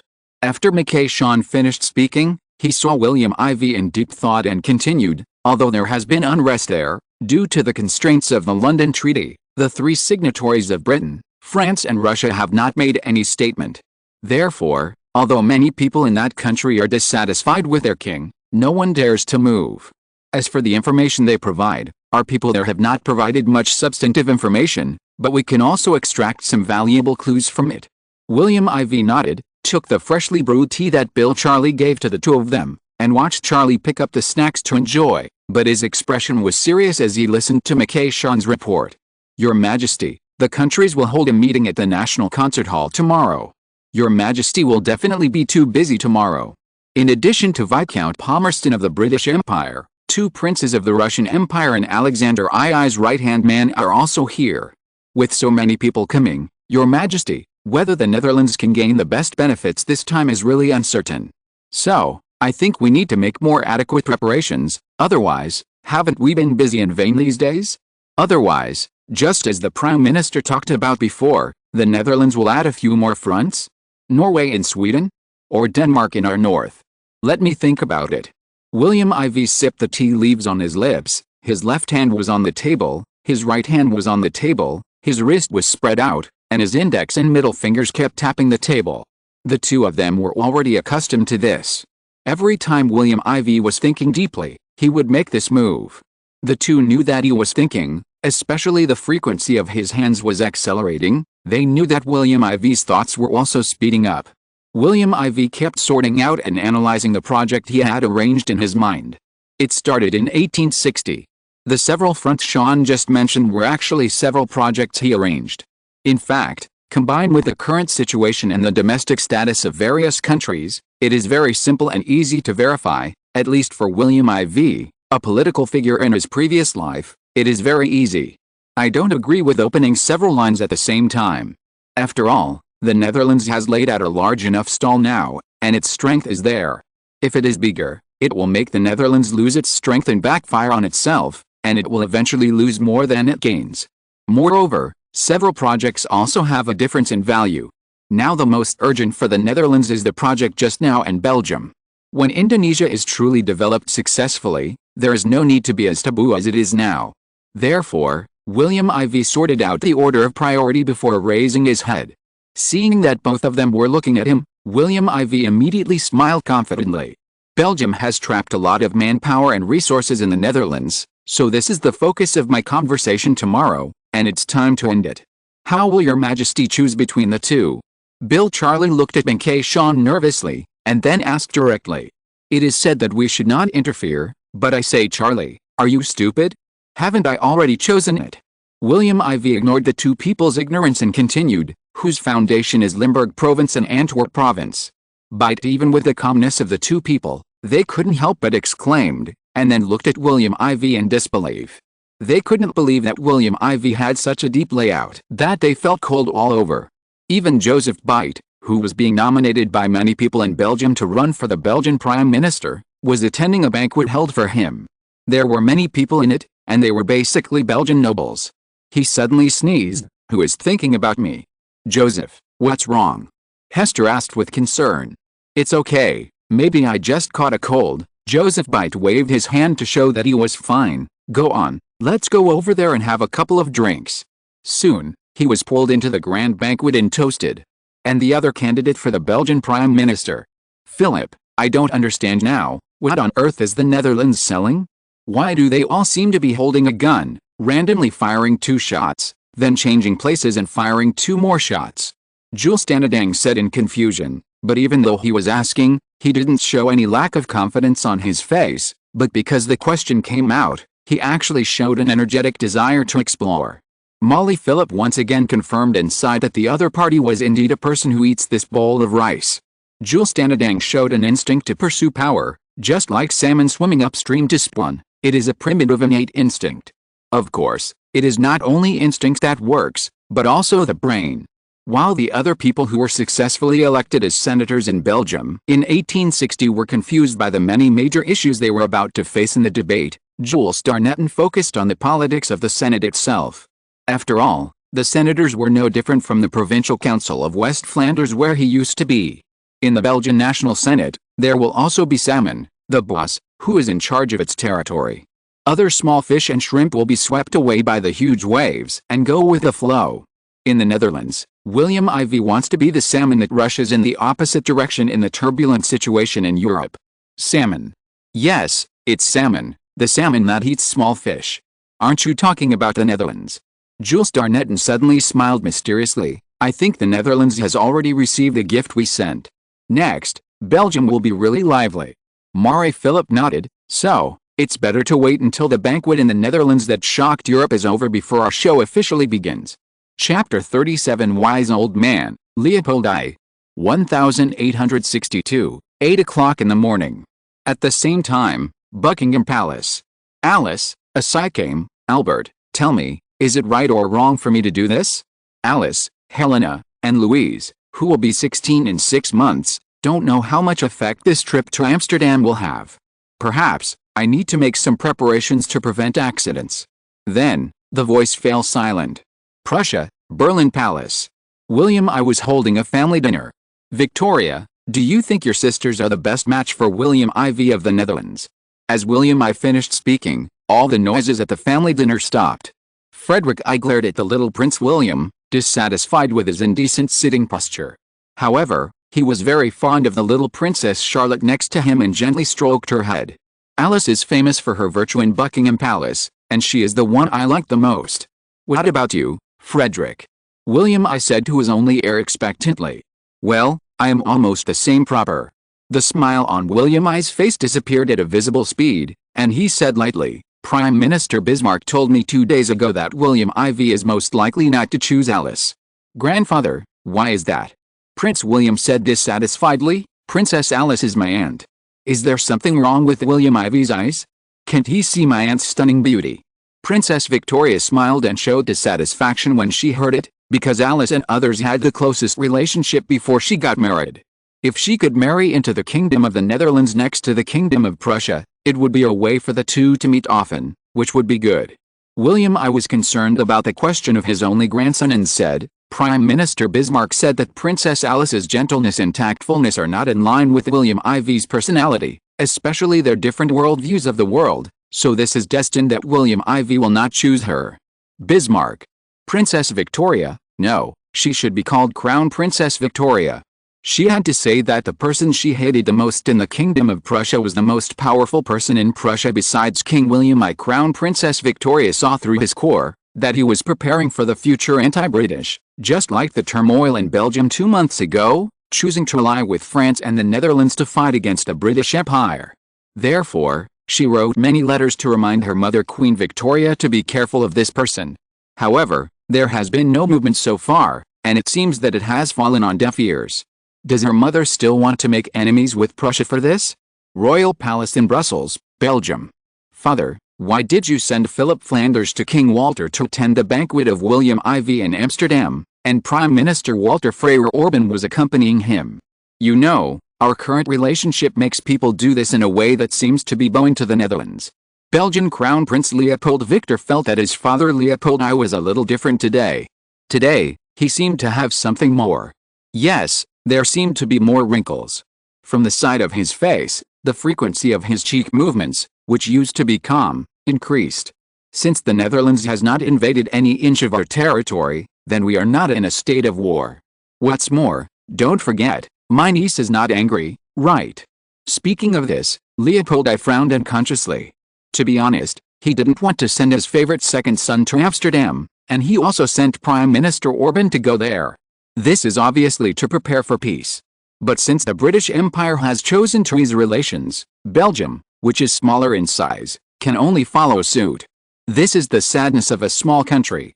The most important thing is that Belgium is now facing the three-nation coalition and the resistance of the three countries' ethnic groups in the country. It is necessary to stabilize the country before resisting foreign aggression. Therefore, it is a good delaying tactic to bow down now and return it in the future. Victor, don't worry about the gains and losses of the moment. Let's take a long-term view. As long as your cousin Queen Victoria is alive, few countries in the world dare to act alone against Belgium. Remember, act alone. The Netherlands has officially seen this point and hit the soft spot of the British Empire. At this time, it is being held at 7 inches and cannot move. Act alone. Crown Prince Victor's heart moved and he looked up at his father Leopold I. What's father saying? The alliance of the three countries binds them together, and the British Empire dare not start a war casually. But what if they are separated? The three countries are only together because of the existence of Belgium. If a common goal is gone, then there is no need for this alliance to exist. More importantly, the Netherlands is now obviously preparing to flirt with the British Empire. France has always been famous for its cunning. I don't believe Napoleon III will remain indifferent. He sees everything in Amsterdam but doesn't care. From what I know about him, he may even regret it now. It was too impulsive to form an alliance with the Netherlands. And William I of the Kingdom of Prussia and Bismarck and others are not vegetarians. If you observe carefully, as long as they find the opportunity to fight, they will never miss even a chance to swallow any cheese.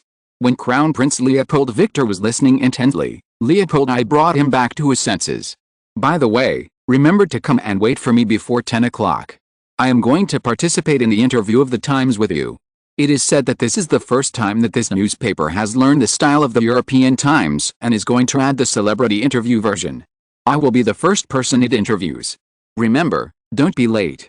Watching his eldest son leave, Leopold I felt tired. He was nearly 70 years old and had been thinking about aging recently. He couldn't help but sigh that it was no wonder that everyone said that the king and prime minister were the most difficult jobs. He thought of William IV of the Netherlands next door. Leopold I couldn't help but sigh. This is the largest conference since the Vienna Conference in 1815. All European countries have sent important personnel. This Dutch William IV should not be underestimated. Forget it, I'd better adjust my state. I still have to be interviewed later. I don't know if I need someone to put on makeup. It seems that I need it. I always feel something is wrong. Forget it, I still have to ask the royal makeup artist. But I think the Netherlands has already started a political summit before the blind date conference. Chapter 38. 300 years of strong friendship between the Netherlands and Russia. 1862, 8 a.m. In the Royal Palace of the Netherlands, Amsterdam, the Netherlands. William IV, accompanied by Thorbecke and Hesbert von, was meeting with a group of guests from the Russian Empire. Your Majesty, this is my brother, the second son of my father, Alexander Alexandrovich. This is the foreign minister of our Russian Empire, Alexander Gorchakov. William IV followed the two with a smile on his face, performing the cheek-to-cheek ceremony that he had to get used to, even though he felt sick. It is an honor for me and the Royal Palace of the Netherlands that you have come all the way here to accept the invitation. I just wonder if you are used to living here. William IV greeted.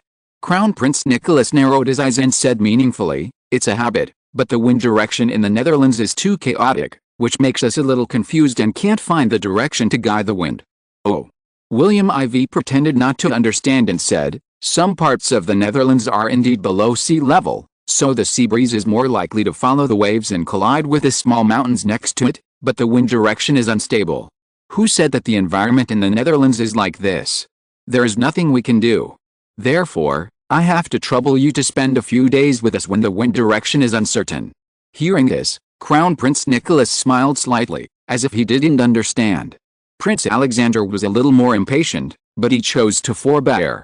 However, Who is William IV? He didn't let go of this small detail and his heart moved.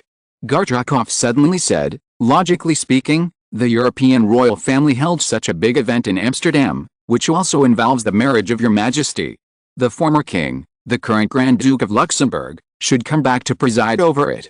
William IV was stunned, and he looked at him meaningfully. A trace of dissatisfaction flashed in the eyes of Crown Prince Nicholas, but he did not directly stand up to refute the other party. And Prince Alexander could not help showing a little excitement. Gorchakov did not care. He worked in the embassies of Western European countries for more than 20 years. In these countries, he met many kings and princes of various countries, so he was not very interested in William IV. Of course, this is also related to his career advancement in the past decade, and it is also related to the recent alliance between the Netherlands and Prussia and France. In particular, he has many amazing diplomatic skills. In 1850, he dealt with the first contest between Prussia and Austria for the leadership of the German Confederation. At that time, he met Bismarck for the first time. Seeing that the other party was very capable, he was worried that Prussia would become stronger because of this. So he became more dissatisfied and chose to support Austrian Prime Minister Felix Schwarzenberg to suppress Prussia to accept the shame of Olmütz. He also became the most hated person in the Kingdom of Prussia. During the Crimean War between Russia and Ottoman Turkey in 1853, as the Russian ambassador to the Austrian Empire, he foresaw that the British Empire and France would join the war, so he advised Nicholas I in advance not to make unnecessary sacrifices, but the former did not even ignore him and directly did not accept it. After 3 years of the Crimean War, Nicholas I died in 1855 with hatred. In the same year, Alexander II succeeded to the throne. In 1856, Nicholas resigned as foreign minister. In June of the same year, he became the new Russian foreign minister, opening his era as foreign minister. He immediately took it seriously and confirmed that the status of the Russian Empire in Europe and the world was recognized by Europe, while striving to establish friendly relations with France and the Kingdom of Prussia. Although Russia and France have always caused dissatisfaction with France many times because of Poland, and failed to maintain friendly relations between Russia and France, it has effectively conducted diplomacy with other European countries and obtained Prussia's public recognition of Russia's actions in Poland. For him now, Prussia's attitude is very dangerous, because his relationship with Prussia is definitely not something that can be easily resolved. So it also affected the Netherlands. William IV had some understanding of this person because of the intelligence in his hands. At the same time, he also understood where his hostility came from. Gorchakov, who thought he was not appreciated when he was young, was frustrated for many years in the Pivchesky Bridge building, a special building for the Ministry of Foreign Affairs of the Tsarist Russia. So he finally confirmed that the reason was that there were too many officials of Prussian descent in the Ministry of Foreign Affairs of the Tsarist Russian Empire, so many that they squeezed out the positions of these natives and reached the point where it was difficult to be promoted. Among them, the Queen of Nicholas I was the daughter of the former Prussian King Frederick William II, and the sister of Frederick William IV of Prussia at that time and the sister of the current Prussian King William I. With this relationship, many Prussian diplomats were hired to come to the Tsarist Russian Empire, forming gangs with each other and controlling the Pivchesky Bridge building, the symbol of the Ministry of Foreign Affairs of the Tsarist Russian Empire. Now that he knew the reason, William IV said calmly, "My father is doing something big in Luxembourg. As for what it is, I will tell you later." After that, William IV said to Crown Prince Nicholas, "I believe that the arrival of the few people present has proved the status of the Netherlands in the heart of the Tsarist Empire. Our two countries have been friends for generations, and can be regarded as the most successful model of partnership in Europe. For hundreds of years, we have supported each other. Your Excellency the Crown Prince should not deny this, right?"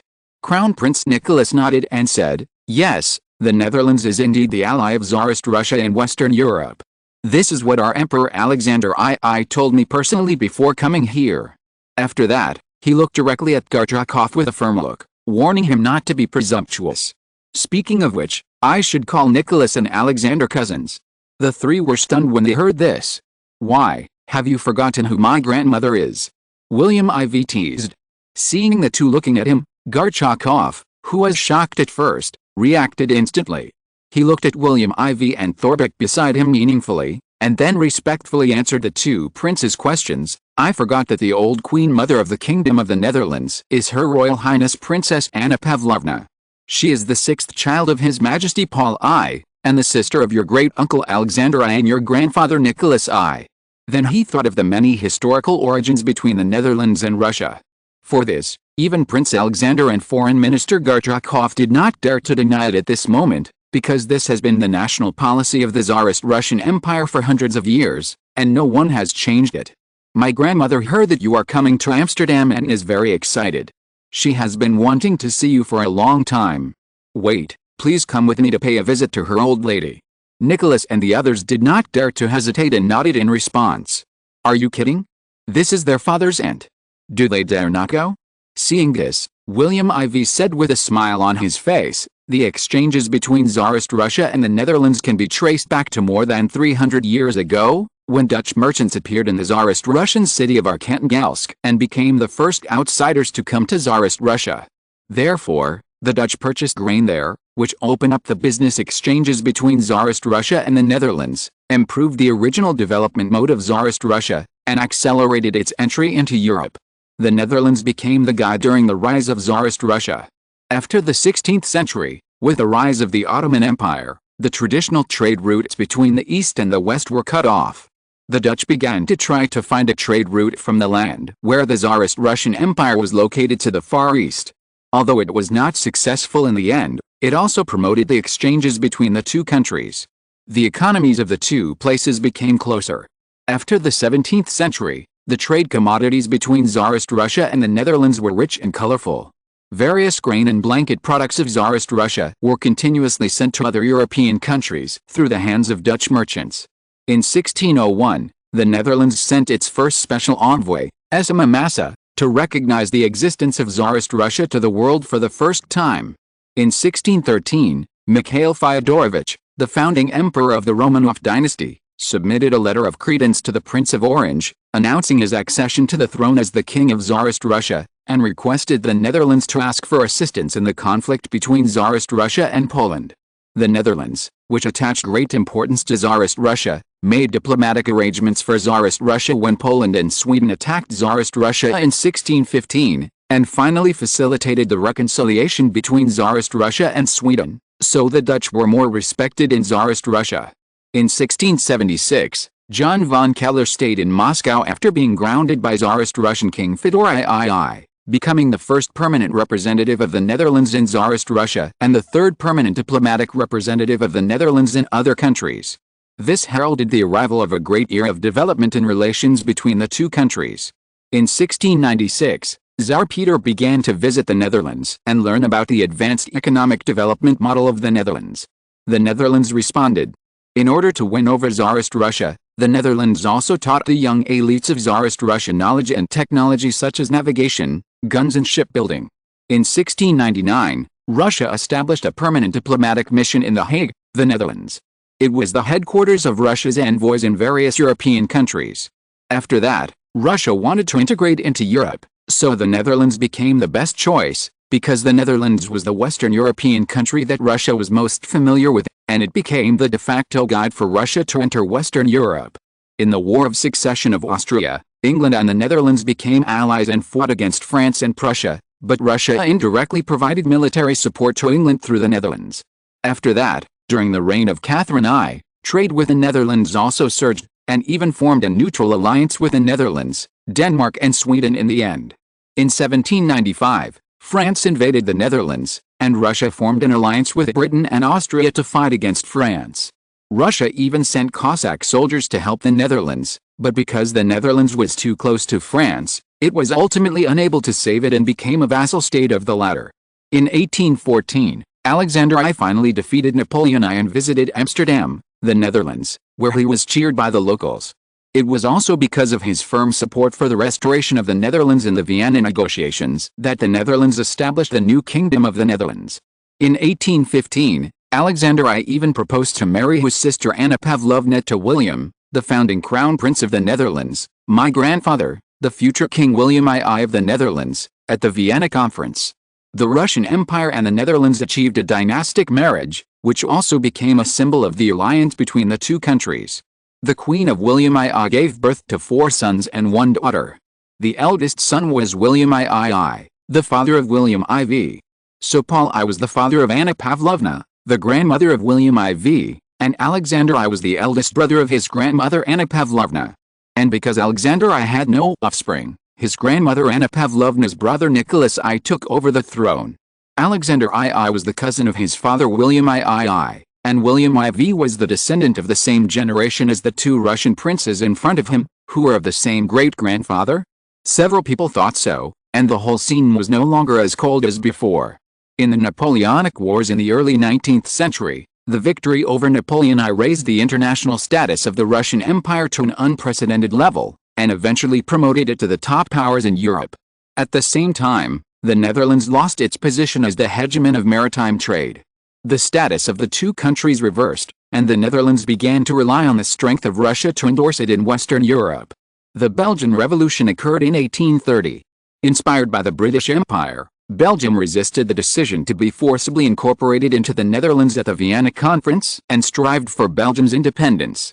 Finally, it was not until 1839 that Russia nodded after the Netherlands agreed, and other countries, including the British Empire and France, publicly confirmed that Belgium had become a country.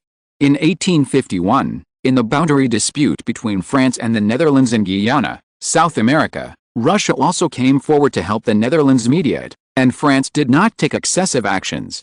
In short, from the beginning of the 19th century to the past few years, another major feature of the relationship between Russia and the Netherlands was that as the Netherlands' ambitions faded, the relationship between the Netherlands and Russia turned to the economic field. In 1846, a commercial and navigation treaty was signed between Russia and the Netherlands, which established a principle of most favored nation treatment in the commercial relations between the 2 countries. At that time, the Netherlands was Russia's 3rd largest partner after Prussia and the British Empire. The Russian Empire also stored part of its national gold in the Netherlands, with a value of more than 80 million Dutch guilders. William IV said affectionately, for the Netherlands, looking back on the relationship between Russia and the Netherlands for more than 300 years, we only saw love but no killing, which is rare for a superpower like the Russian Empire. It is also the most sincere partner for the Netherlands. Perhaps everyone has their own interests involved. For example, the Netherlands is the bridge of the Russian Empire in Western Europe, connecting Russia with Western Europe and bringing Russia closer to the Western world. For the Netherlands, Russia is a difficult market that no other country cares about, but the Dutch have not abandoned it for more than 300 years. The Dutch played a decisive role in helping Russia develop, and accompanied the establishment and rise of Russia, and developed the most firm traditional friendship. To sum it up in one sentence, the 2 countries are the existence of you just happen to be there at the right time for each other, which is why I am the first to meet you today. I only hope that the friendship between the Netherlands and Russia will continue to be passed on for thousands of years and will not be cut off in our hands. Crown Prince Nicholas and Gorkaskov looked at each other and thought to themselves, it seems that the king in front of them will not let them play anymore. The Netherlands and the Russian Empire have naturally had a long-lasting friendship. After receiving Gorkaskov's agreement, Crown Prince Nicholas said, I wonder how your majesty plans to promote the continued development of the 2 countries. William IV said only 3 words, but they were surprised and happy, and they all lost their composure, because William IV's 3 words were a 4,000-word chapter in the 3rd chapter, which contained hundreds of words of historical materials, just to let everyone know the historical origins of the Netherlands and Tsarist Russia, not for the number of words. After all, this is not a VIP chapter, only for the development of the next plot. If you like it, please support and vote. Chapter 39, Fleet on Wake Island. Time goes back to February 15, 1862. Pacific Ocean. On Wake Island, a small island in the north of the Marshall Islands, a Dutch Pacific fleet consisting of more than 1,000 people was temporarily docked on this island that had been flying the Dutch flag for less than 20 days, repairing the nearby coast. The Hawaiian Islands are almost in the middle of the Pacific Ocean. They are the largest secondary archipelago in the Polynesian Islands. This archipelago and the gateway to the Tropic of Cancer cover an area equivalent to 1/3 of the area of our Netherlands mainland. How many islands are there in the Hawaiian Islands? Also, is there a natural harbor that is most suitable for building a warship port? Yes, this island is called Kauai. The natural harbor there only needs a little construction to accommodate our current political fleet of the Netherlands. Hawaii is mainly composed of 8 islands, including 4 large and 4 small ones, and 124 small islands. The surrounding sea is surrounded by houses and stone spires.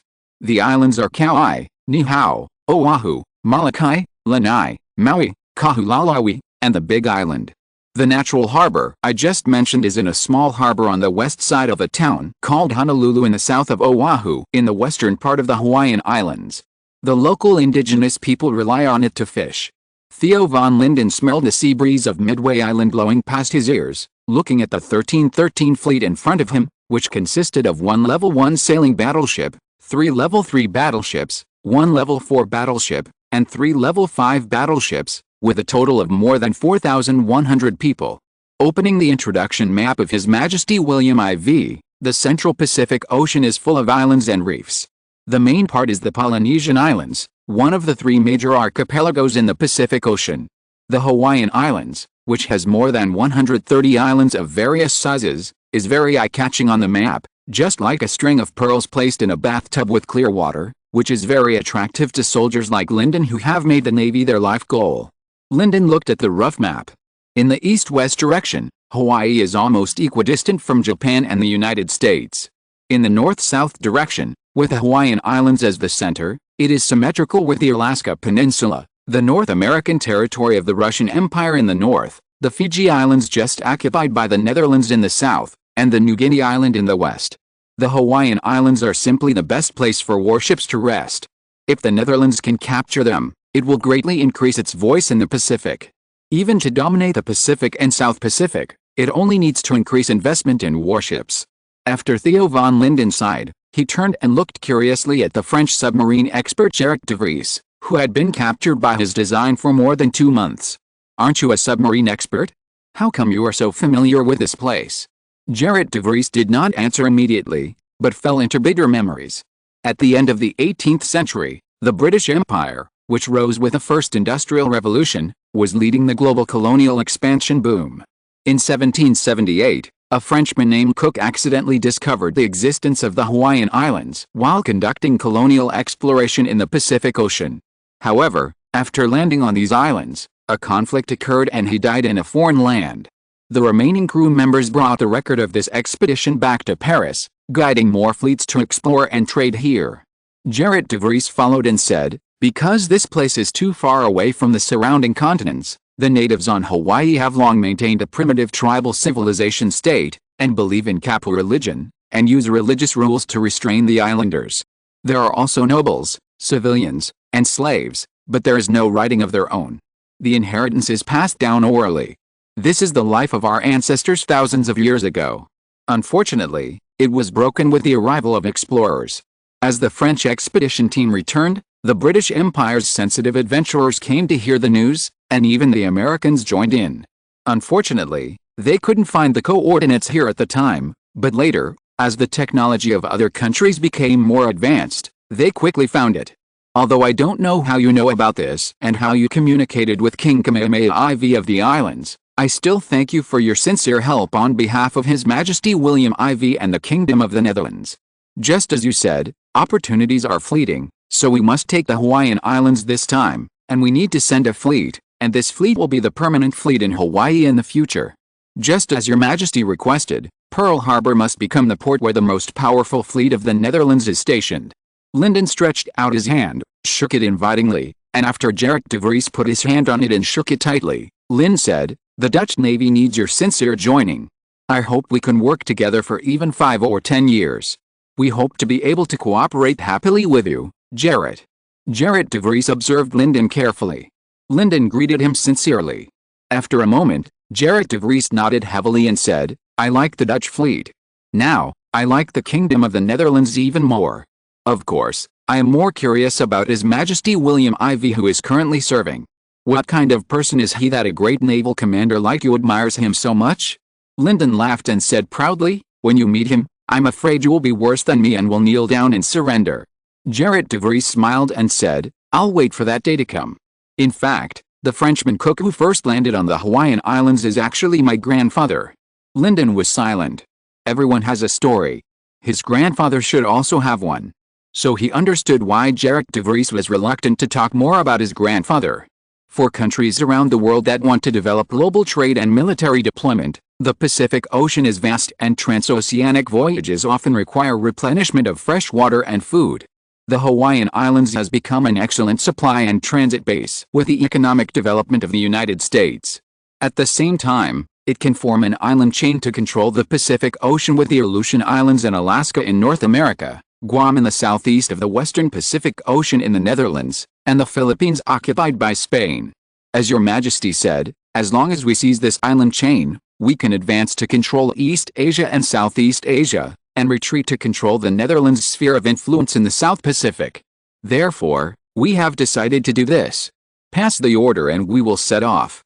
It is now 10 a.m. on February 15, 1862. I want to see the Hawaiian Islands appear in front of our fleet within one day, that is, at 10 a.m. on February 16, 1862. Can you do it? Yes. The voices of 4,100 people resounded throughout the newly occupied Dutch island called Wake Island. Then, as Theo van Linden took the lead in singing the Dutch national anthem Wilhelm Song, everyone including Jarrett reboarded the fleet with fighting spirit and set sail for the next stop, the Hawaiian Islands. The camera returned to Amsterdam. William IV only said 3 words, but they were surprised and happy, and all of them lost their composure, because William IV's 3 words hit their inner thoughts. No, it should be said that the current bottleneck of the entire Tsarist Russian Empire. Pacific. To be precise, I want to help the Tsarist Russian Empire advance to the Southern Pacific or Indian Ocean. What? The 3 looked at William IV, not understanding why he mentioned the Pacific and Indian Oceans. And how to help. The first chapter is here. The second chapter is being written, and I request continued support for recommendations, collections, and monthly tickets. There is no way. The new book is in the ranking. It is currently ranked 13th on the list of historical signed new books. Please, keep updating twice a day. Chapter 40, Competing with the U.S. for Cheap Alaska. The 3 looked at William IV, not understanding why he mentioned the Pacific and Indian Oceans. And how to help. They didn't believe that William IV was so kind to help them. But this couldn't stop them from being surprised, but they were also a little surprised by this proposal, because the Russian Empire had only 2 severely marginalized ports in the Atlantic and Pacific Oceans. One was that it had to pass through the north of Norway, in the northwestern naval port of the Russian Empire in the Barents Sea. Any ship here that intended to go south would be quickly known by its old enemy Sweden, and the British Empire was also keeping a close eye on the south. The port in St. Petersburg was even more useless, with Sweden, Prussia, Denmark, etc. scattered around along the way. The whole of Europe would know about the slightest disturbance.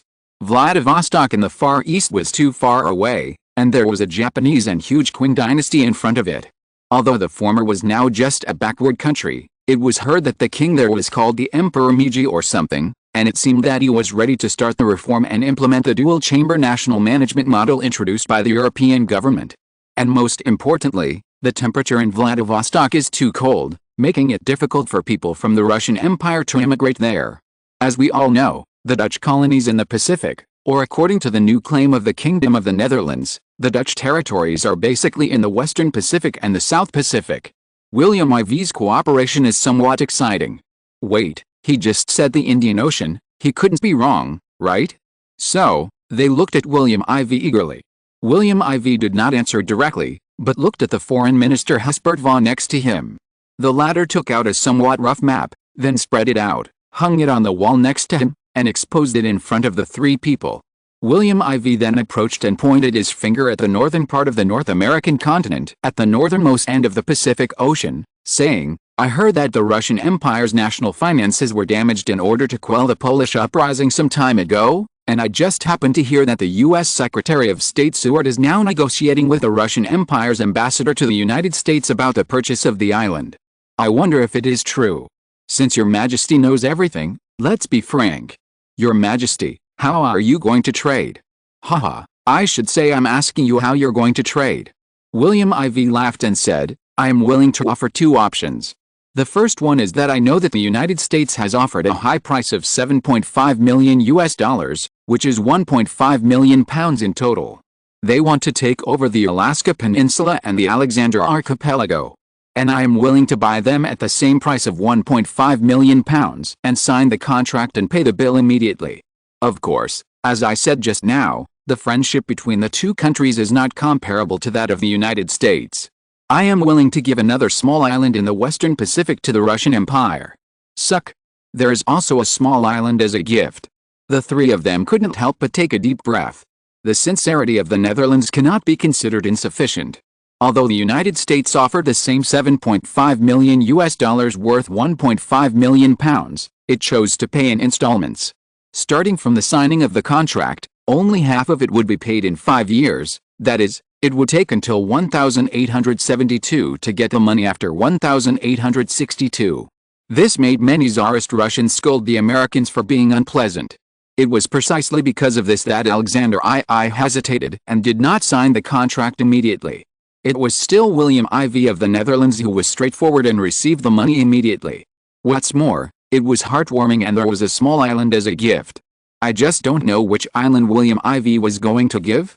They knew that the time for negotiation had come. They looked at each other, and finally Foreign Minister Gorchakov was pushed out. Among the three, he was more professional. William IV didn't seem to be in the past at all, and smiled at him friendly. Gorchakov also smiled in return, saying, "Your Majesty, £1.5 million is not a small sum." Hespet von naturally stood up at this time. After all, Europe was also a severely stratified disaster area. After all, even until the 21st century, the British Empire still used the state of the House of Lords being controlled by traditional forces such as the aristocracy, and there was no intention to change it. William IV sat at the top, and the first on the left was Prime Minister Thorbecke, and the second was Hespet von. They were seated opposite each other according to their status. The first was naturally Crown Prince Nicholas, the second was Prince Alexander, and the third was their Foreign Minister Gorchakov. Hespet von's eyes flashed with brilliance and said, "We, the Netherlands, are trading with the Russian Empire with sincerity this time. Moreover, our two countries have been friends for generations.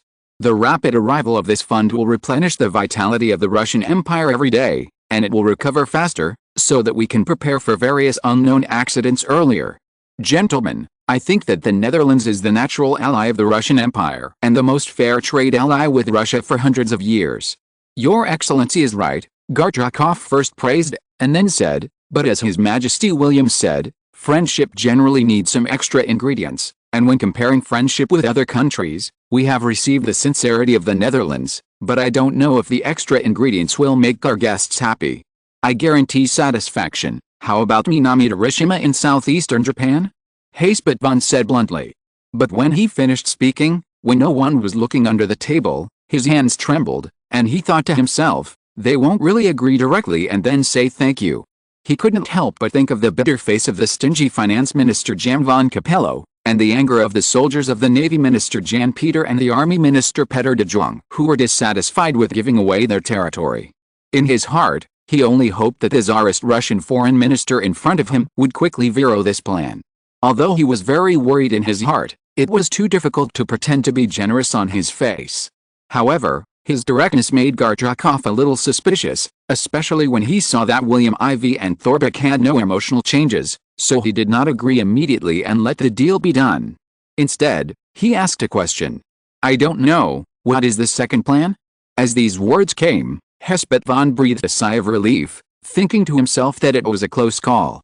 At the same time, he felt a cool breeze blowing on his back, and he felt a little chilly. He realized that he was sweating from fear. But that was not what he was thinking about now. He put on the elegant image that a foreign minister of a major country should have, and continued to speak in a gentle and elegant manner. "The Netherlands is also willing to help purchase the Alaska Peninsula and the Alexander Archipelago, but the Netherlands is not prepared to trade money with the Russian Empire this time." "Then what are you going to trade for?" Hearing that there was no money to trade, Gorchakov's mood instantly dropped, and the two princes instantly came up with the idea of vetoing the second plan, because they knew how much Alexander II, who was waiting in St. Petersburg, was now short of money. The expressions of the three people opposite fell into the eyes of William IV and the other two. They looked at each other for a few times and made up their minds. William IV continued to hand over the power of negotiation to Hespet von, who understood and said, "We are willing to take the North Kalimantan province in the Dutch part of Kalimantan Island in the East Indies to complete the transaction with Alaska and the Alexander Islands." "Ah, Kalimantan Island. North Kalimantan province. It's actually there. This time, even Gorchakov couldn't help but look at Crown Prince Nicholas. Obviously, the royal family is the final decision-maker in this matter. After all, in the final analysis, the Tsarist Russian Empire has always been the master of the Tsarist family. When it comes to territorial issues, the master still has the final say. What's more, Gorchakov, who is old and wise, is not willing to run to take this responsibility foolishly. But to be honest, he still agrees with his second plan. Because Kalimantan Island is a populous tropical climate territory. If successful, it will also be the first territory of the Tsarist Russian Empire in this dimension. For the Tsarist Russian Empire, this will be a leap-forward expansion of territory in the tropical region in hundreds of years. Moreover, he looked at the area that Hespet von had just mentioned. Although that place was only about 70,000 kilometers, it was far less than the more than 1 million square kilometers of Alaska, but it was like walking in the desert. At that time, a box of gold coins was not more precious than a small bottle of fresh water. The status of North Kalimantan province in the eyes of the Russian Empire was like this. Moreover, everyone knew that the Alaska Peninsula might not be the box of gold in the eyes of Alexander II. Your Majesty, I think we agree to the second option in principle, said Crown Prince Nicholas. However, the contract still requires Our Majesty to personally read it before deciding whether to make another choice. Okay, we are waiting for a reply at any time. But no matter which plan, in fact, I will give Minamitashima to the Russian Empire. This is my respect for the successive Tsars of the Russian Empire who are willing to continue to be allies with us. William IV followed, but I have a small request and hope that the Russian Empire can help me. The unexpected surprise of getting Minamitashima made Crown Prince Nicholas say nonchalantly, I don't think there will be any big problems. Even Gorchakov felt that he had made a good deal at this moment, and wanted to compensate William IV, so he did not stop Crown Prince Nicholas. As expected, Hespet von's heart tightened again, because he knew that although the Alaska Peninsula and the Alexander Archipelago were important, only he and Prime Minister Thorbecke knew William IV's plan. The small favor that William IV just mentioned was the original goal of the entire marriage conference. Otto I of the Kingdom of Greece seems to have lost the support of the people, so I think I may need to change someone to sit. Who to change? How about my father, Grand Duke of Luxembourg, former King William II of the Netherlands? Ah. What about the small favor you promised? Is this a small favor? Gorchakov and the other two couldn't help but twitch. If changing the king of a country is considered a small favor, then what else does the world need to be a big help? William IV didn't wait for them to shirk and directly revealed his trump card and said, in fact, before you, I have already obtained the recognition of Napoleon III, and Viscount Palmerston, the next person I will meet, is him. The three of them took a deep look at William IV, as if they had reacquainted themselves with him. Then Crown Prince Nicholas stood up and said, I think Tsarist Russia has the obligation and the idea of helping the Netherlands. His Majesty William II is indeed very suitable to sit in that position. Done. Hespet von breathed a sigh of relief. However, when he thought that His Majesty actually said that Napoleon II agreed, his ability to lie was really amazing. However, when he thought about convincing these three parties, he felt a headache. What should he do? Chapter 2. Thanks to book friend 2020101318425819 for becoming the first helmsman of this book. Thank you also to everyone else who votes for monthly tickets and recommendation tickets every day, as well as friends who have collected it. Thank you very much. Chapter 41. Europe has entered a turbulent period from now on. 1831, Greece, which nominally belonged to the Ottoman Empire but was actually autonomous, was assassinated by the Greek governor Yanis Kapodistria, and Greece suddenly fell into anarchy. The Ottoman Empire was ready to send troops to conquer the center of the Eastern Roman Empire, but was stopped by other powers. In the end, the Ottoman Empire compromised in front of the three major powers of Britain, France and Russia, and it was the kind of compromise to the end. In 1832, when British Foreign Secretary Palmerston took advantage of his reputation for helping Belgium to establish a country, the three countries of Britain, France and Russia, led by him, decided to prevent the Ottoman Empire from intervening in Greece again. The three countries jointly decided that Greece would break away from the Ottoman Empire and become an independent kingdom. After many compromises, the Ottoman Empire finally compromised. The 17-year-old Prince Otto, the second son of King Ludwig I of Bavaria of the German Confederation, became the king of the newly established Kingdom of Greece.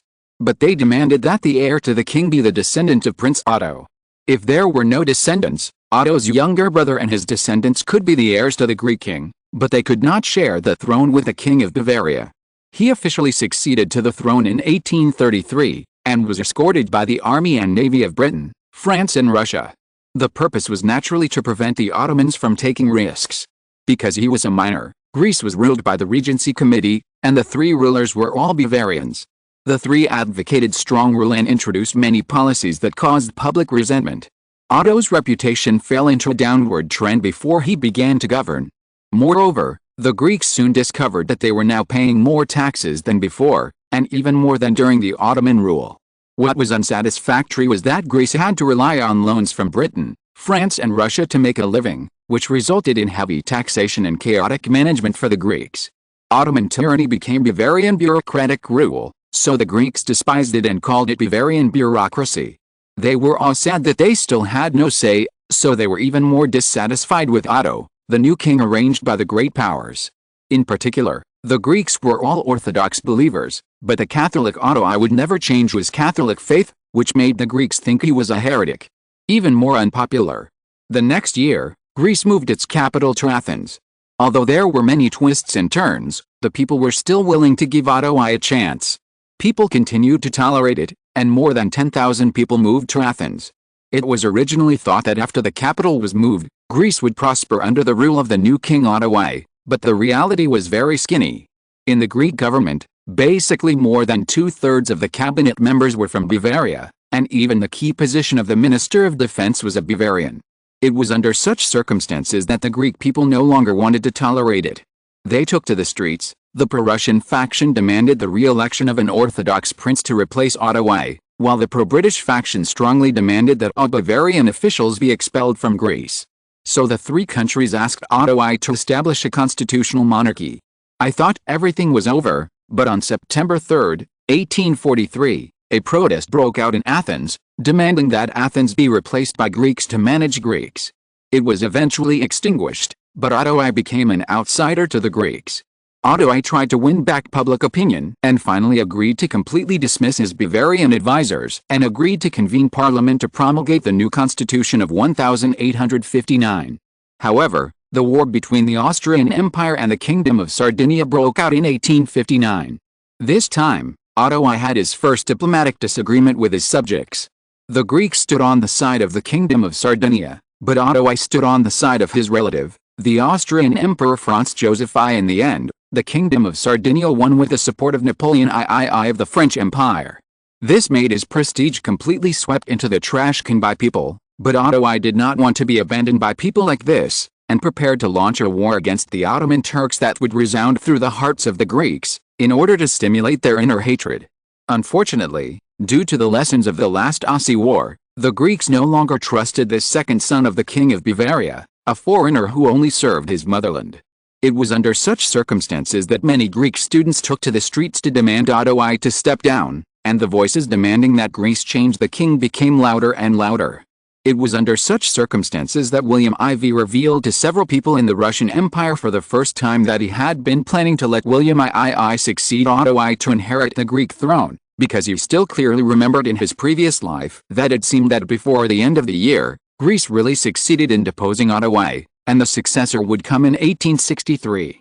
He was the second son of King Christian IX, who was favored by the British Empire and would inherit the Danish throne next year. Because Christian IX will take over the throne of the King of Denmark at the beginning of next year. At the same time, after he became Christian IX, his eldest daughter, Princess Alexandra of Denmark, married the Crown Prince Edward of Queen Victoria in the same year. This is really a woman who can achieve success with her father and brothers. All three of them became kings. Compared with her, Cinderella is simply not worthy of being promoted. William IV secretly said, "The British are indeed the most calculating group of people. They are digging holes everywhere and making the most profits everywhere. Compared with them, the Netherlands is far behind them in terms of strength and ability." February 19, 1862, at 10 o'clock in the morning. Outside the British Empire Embassy in the Kingdom of the Netherlands, Carriages began to drive out of the most luxuriously decorated British Empire Embassy Gate in the Netherlands, and slowly moved towards the direction of the Royal Palace of the Netherlands. This was a small and simple army, with 10 soldiers carrying guns and marching in front, followed by 4 carriages, and then 10 soldiers riding on fine horses, which were tall and handsome horses from England. Along the way, many pedestrians pointed and talked when they saw this scene, especially some knowledgeable people, who recognized that one of the carriages was a high-ranking official's carriage, and the other 3 or 2 were dressed as royal family members. In the past 2 days, Amsterdam has been really lively. The dignitaries from various European countries have come here, especially those unmarried members of the European royal family who were rarely seen in the past. Starting from the past few days, it is no longer rare. Let's not talk about how the Netherlands is developing now. Just this scene is something I, a native of Amsterdam, have never seen in my life. It seems that the Netherlands is rising rapidly, just as the newspapers said recently. Maybe in the near future, it will be able to restore the glory of the 17th and 18th centuries. Who says it's not? Especially in the past 5 or 6 years, with our Crown Prince William IV assisting III in politics, the Netherlands has begun to operate rapidly. In industrial factories alone, the Netherlands now employs more than 500,000 people. Plastic factories, hardware factories, etc. are all the most advanced classification factories in Europe. Who says it's not? There are many emerging companies now, such as Heineken, Shell Oil and Electric, Frisco Milk Products, Nutrilon Food Manufacturing, Amsterdam Bearing, Netherlands Industrial Advanced Equipment Manufacturing, KPMG Accounting Company, Netherlands Shipbuilding Company, etc. Hello everyone. I am currently working for Philips, and I am the workshop director of our company's latest product, the Philips bicycle. Ah, you mean Philips, the European bicycle manufacturer that has been making a sensation recently. Yes. That's great. I'm a dealer from Rotterdam. I would like to purchase some of your company's Philips bicycles. I don't know if this is feasible. Philips bicycles are very popular there. I was even thinking of using Rotterdam as the southern center. If Philips agrees, I would like to help sell Philips bicycles in Belgium. That's no problem. Let's go back to the company headquarters first. I think our Philips company will definitely welcome you very much. In one of the carriages, Princess Louise listened to the various discussions of the passers-by on the roadside with her sensitive ears. She started learning Dutch at the age of 10. It should be said that she has dabbled in not only Dutch, but also the official languages of the top 10 European powers. Philips? Is it the Philips bicycle that is now sold on the streets of London, with a single Phoenix logo on the front of the bicycle? Philips? Phoenix? Is there any connection? Princess Louise was full of questions. I heard that William IV was born in 1840 and is only 22 years old this year. It is said that he is strong and has the unique short red hair of the Netherlands, which makes him look even more heroic. The most important thing is that he has created many companies in his own name. According to the information I received, the ones I just talked about are now developing rapidly in their respective industries, and even occupy 1/3 of the industrial capacity of the Netherlands, which is terrifying. As introduced by the Financial Times some time ago, William IV is a mysterious man. Such a man is the most charming and the most challenging, isn't it? Princess Louise's carriage is the 4th one. Just like the order of succession to the throne, except for the Prime Minister Viscount Palmerston, the 3 princesses all drive in order of age. This is the iron rule of the European royal family and is common in Europe. A flying phoenix.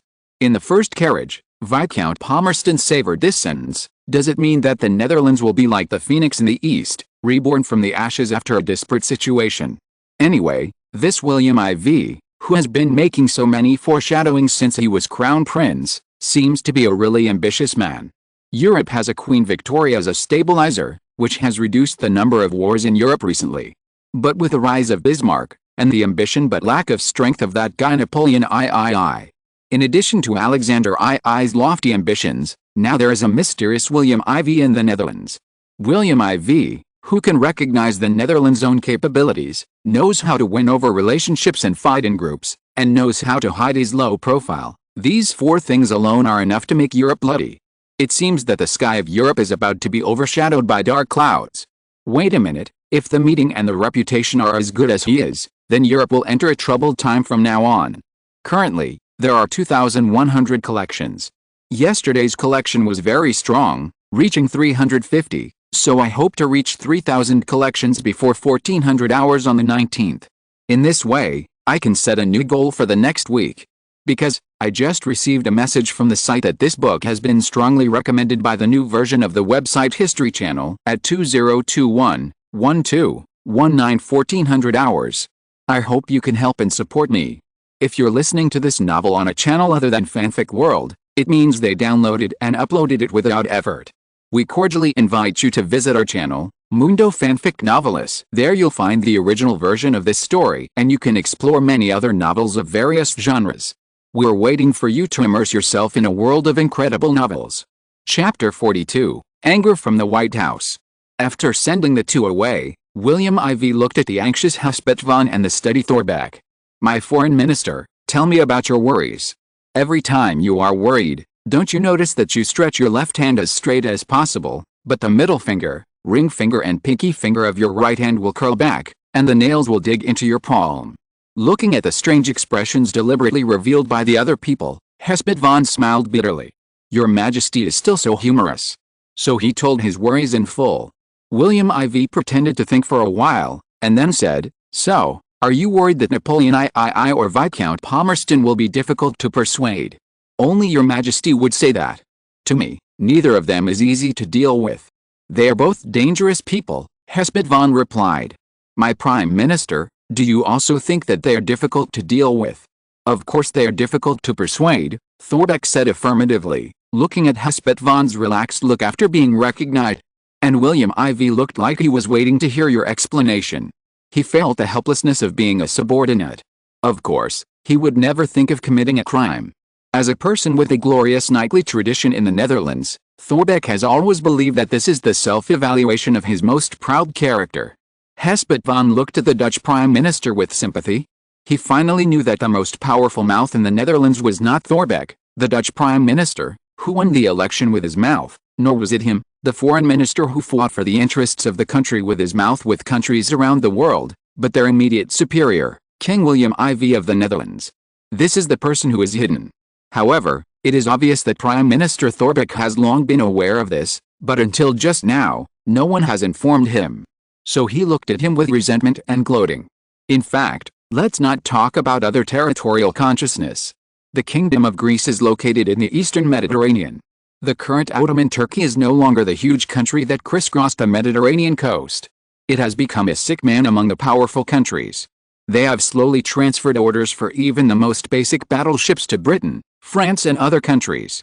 When they even have the most basic gunpowder provided by European countries, and even many instructors in their army are from these two countries, the weak have the characteristics of a frightened bird.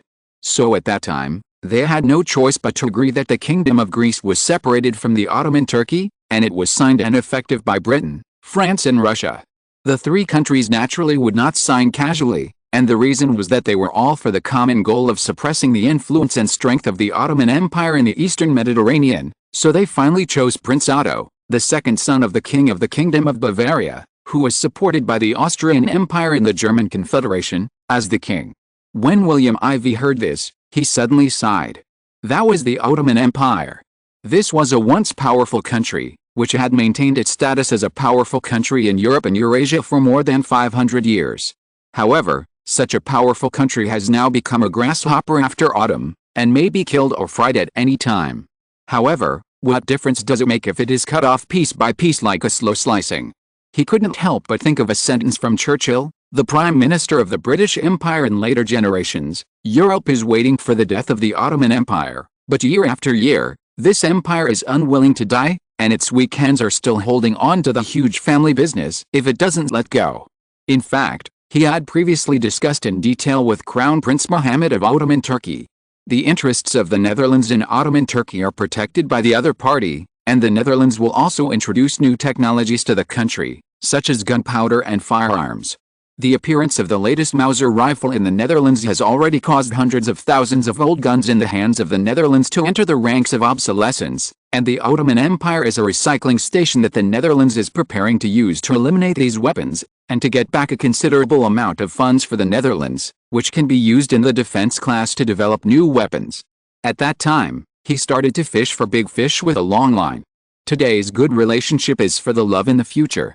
Therefore, Ottoman Turkey wanted them to support William II to take the throne, but he was very confident.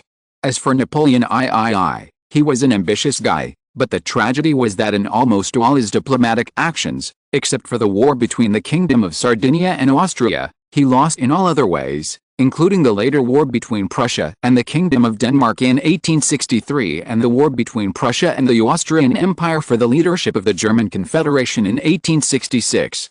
He chose to sit back and watch the battle, and finally found that the combat power of the Kingdom of Prussia had grown to be almost the same as that of France. The fishermen who originally thought that both sides would lose, France finally got the bitter fruit. In 1870, Prussia marched south, and Paris was trampled under the feet of William I in a few days. Try to put pressure on other countries, such as Württemberg, Saxony and Hanover. At the same time, notify our embassies in various countries and ask them to ask all countries to support His Majesty William II to ascend the throne of the Kingdom of Greece. At the same time, let the Dutch embassy in France, Your Majesty, you have forgotten that Grand Duke Karl Alexander of Saxony is your uncle, and the Duchy of Württemberg is the family home of your mother, Queen Sophie, and the Queen of Sweden, Karl XV, is our cousin. I naturally know that. I'm just thinking about how to find reasons to make them support it more directly and automatically. North American continent, the United States, the White House. President Lincoln, Vice President Hannibal Hamlin, Secretary of State William Henry Seward, Secretary of War Edwin McMaster Stanton, Secretary of the Treasury Salmon Portland Chase and Postmaster General Montgomery Blair were all dealing with a piece of news that had just been received that made everyone present extremely depressed. Someone had taken the lead and occupied the Hawaiian Islands in the center of the Pacific Ocean, which the United States had long coveted. You see, you've pushed too hard, and now the counter effect has finally appeared. Mr. President, I've said it before, we're now engaged in a civil war with the South, and it's not the time for a real large-scale westward advance. And now our beloved Secretary of State Seward is trying desperately to rush over there, which is a huge blow to the morale of the Northern Alliance fighting on the front lines. If it's not handled well, this civil war in the United States may very likely cause a poker effect in Europe, and the leader may be the Kingdom of the Netherlands, which now seems to have stolen the meat from our bowls. Hannibal Hamlin, Lincoln's running mate in 1858 and current Vice President of the United States, did not sound very friendly when he opened his mouth, and his target was directly pointed at the leader in charge of foreign relations, current U.S. Secretary of State Seward. The reason is that the Hawaiian Islands, which the United States had been thinking about for a long time, were successfully instigated by the Pacific Fleet of the Kingdom of the Netherlands in Hawaii on February 16, 1862. The fleet drove straight in and occupied all 8 islands of Hawaii in just a few hours, and also implemented a blockade of the news.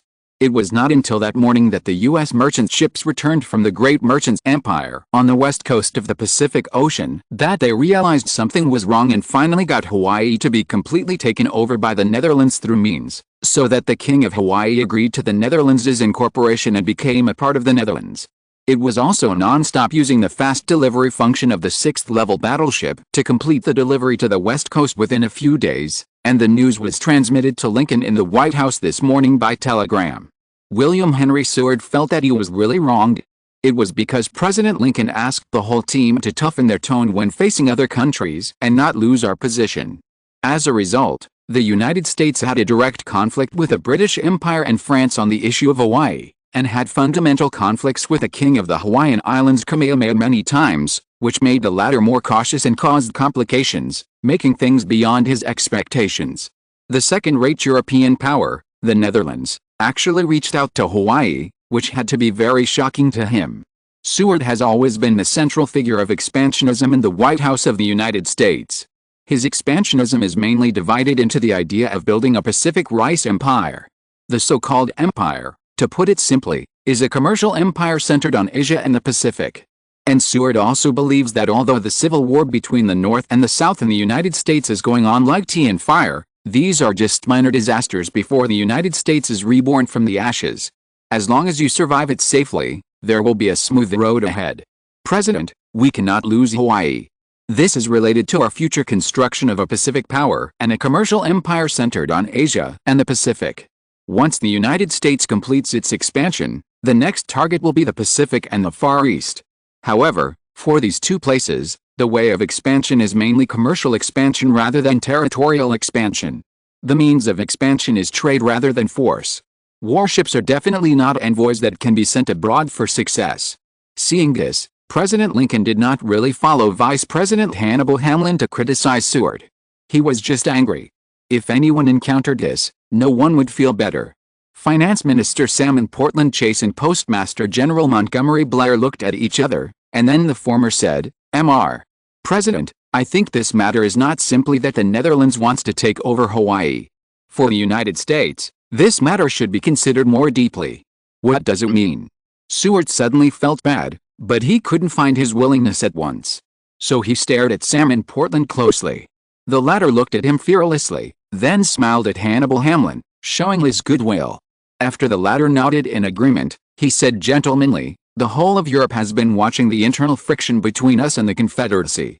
They are all taking various actions, such as, when we tested the attitude of the international community on November 8 of the year before last, it was the order issued by you, Secretary of State, that allowed the U.S. warships to intercept the British Empire to mail ship Trent and imprison 2 Confederate envoys who were about to go to the British Empire." Salmon Portland was very eloquent, making everyone, including Lincoln, listen attentively. Chapter 2, please continue to support. Chapter 43, the loose coalition of the Lincoln administration. The United States, the White House. At this time, the discussion about the Dutch invasion of Hawaii is still going on. When we tested the attitude of the international community on November 8 of the year before last, it was you, the Secretary of State, who asked the U.S. warships to intercept the British Empire to mail ship Trent and imprison 2 Confederate envoys who were about to go to the British Empire. Salmon Portland's eloquence was very good, making everyone, including Lincoln, listen very attentively. He also felt very sad about the difficulties encountered by the U.S. Northern Alliance in the past 2 years. In short, now all the countries around us are taking the opportunity to gain certain benefits from the American Civil War. We are in this unnecessary war with the South. Don't you realize that the Civil War in our country has become a feast for international powers to take advantage of? Even the Netherlands, a second-rate country that is now marginalized in Europe, is not difficult to understand. They did not directly participate in the American Civil War, fearing the dissatisfaction of the second-rate countries of Britain and France. Therefore, Hawaii, far away from the mainland of the United States, is the best time to start. President Lincoln also sighed, "I have to say that these red-haired ghosts are really good at picking time. Now we are powerless to fight back against them," and the telegram also clearly states that there are 8 Dutch Navy ships in Hawaii, all of which are battleships in service, but now it is difficult to fight back against them. Listening, except for Seward, several people nodded in agreement with the president's analysis. Seward frowned. Many people wondered why Seward was so enthusiastic about the development of the western United States and the Pacific Ocean. In fact, his Pacific conception is nothing more than worship of commerce and the value of the Pacific to the United States. "President, I believe that commerce is one of the most important parts of a country, and it is also the main force of the United States civilization progress and national expansion. If the United States wants to become one of the most powerful countries in the world, it must control the world's important trade. From the historical trajectory of the development of the British Empire, we should find a law that political hegemony comes with commercial advantages. For the interests of the Junker nobles, Prussia can influence Prussia's foreign policy. Prussian William I and Prime Minister Bismarck are able to control the integration of the interests of the Junker nobles and other capitalists, which enables Prussia to maintain internal unity. The current civil war in the United States is due to the different commercial interests between the North and the South. The export targets of the plantations in the South and the industrial products in the North are too concentrated on their respective customers and too single. As a result, these market-leading countries have, in turn, exerted an infiltrating influence on the United States. Just like the cause, it is because of the support of the British Empire that the Southern Alliance is so bold to deal with the North again and again. As Secretary of State Seward elaborated, President Lincoln's eyes lit up. Business is indeed a place with great influence. Seward's words, so starting with President Lincoln's administration, successive governments began to use commercial influence as the most powerful weapon in the toolbox of the United States to influence other countries. It is also the most common and cheapest weapon to attack other countries in the world, especially in the 21st century after the Cold War. It is the best weapon for the United States to maintain its hegemony. It can be said that he is the pioneer of the United States to use such means to maintain its hegemony. Therefore, establishing a United States with commercial hegemony has become a goal we need to pursue. As for why many people are puzzled, why I support the construction of the Pacific Railway that runs from east to west in the Midwest until the west coast of the United States, because I see the most advantageous geographical location of the United States. When it comes to this, Seward's eyes shine. The United States is located in such a favorable position between Europe and Asia, far away from the frequent wars in Europe. We can be safe and worry-free. We can develop our strength rapidly without real challengers on this continent, and Europe's competitiveness is not weaker than ours, and even stronger. Therefore, if the East is not bright, the West will be bright. Asia is a blessing for us, especially the great Shang Empire and Ti. As long as we can enter it, our industry can find a digestion market and get rid of the single pattern of dependence on Europe. The United States must control the route from the west coast of the Pacific to the west coast of the Pacific, so that the United States can become a real power on par with the European powers. The goal of the United States should be to regard itself as a world commercial empire, so as to establish a title different from the Dutch coachman empire and the British Empire battleship empire, and become the road to the rise of the maritime trade and commercial empire. There is one thing that Seward did not say. In his mind, the center of this commercial empire should be in Asia and the Pacific. He believes that trade and commerce in the Pacific are the world's commerce and trade. The Pacific Ocean and its coastal islands and the vast land overseas will become the main stage for the world to become greater and have broader potential in the future, not only now, but also throughout the second half of the 19th century and even the 20th century. He also believes that the competition for the world's major empires is not on the Tahoe Lake area of the United States, nor in the Atlantic coast, not in the Caribbean Sea, the Mediterranean Baltic Sea and the Atlantic Ocean, but in the Pacific Ocean and its islands and surrounding continents. He even realized that the United States' commercial competitors and opponents had already found their competitive spoils on those continents and seas in the East.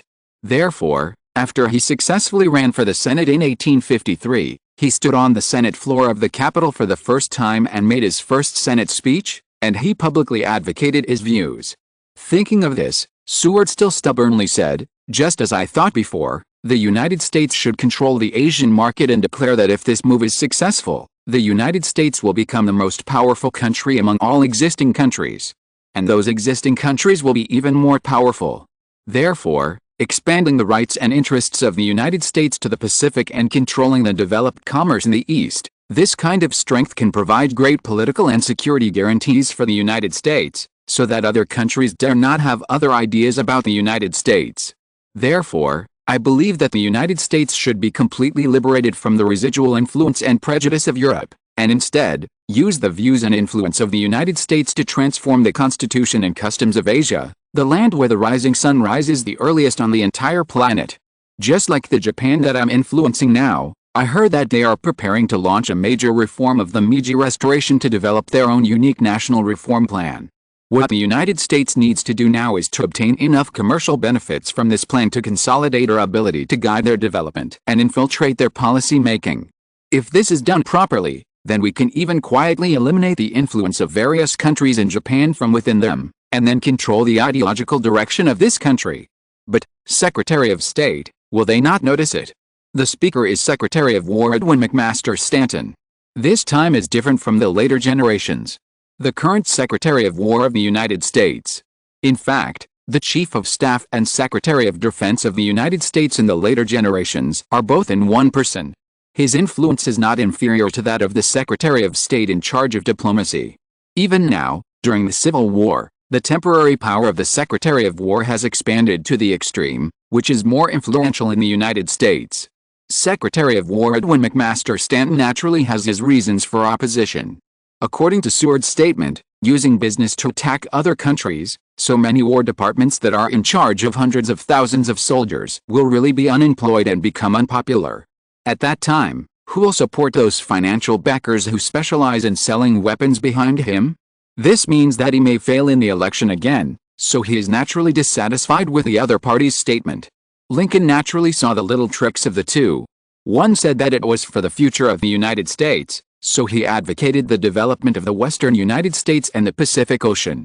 In fact, it was because the financial backers who supported Seward's campaign were all capitalists of the Capital Consortium of Highway, Railway and Mineral Development. Secretary of War Stanton represented the interests of arms dealers, and the other members represented the interests of their respective financial backers. For example, the Minister of the Treasury Salmon Portland Chase was a representative of the Morgan family, and the Postal Secretary was a representative of the Rockefeller family. In short, these people in front of him were all people who put their own interests first. This was a loose alliance. Not only their personal interests, but also the penetration of the influence of the consortium behind them collided here, and they all fought for direct interests. He was once a member of this group, and he was used to seeing this scene. However, now that he has become the president, what he needs to do is to strike a balance and negotiate with the major financial groups to gain the greatest support for him. The people in front of him are the negotiating opponents with whom he and these financial groups have reached an agreement. Of course, they are also the transmitters of the intentions of those financial groups. However, at the moment, everything is to seize the power of the entire United States and take it back into their hands. This is the common interest point that everyone will not object to, and it is also the greatest common divisor. Therefore, he directly made a decision: let's put the Hawaiian Islands aside for the time being. The Civil War is the most important thing.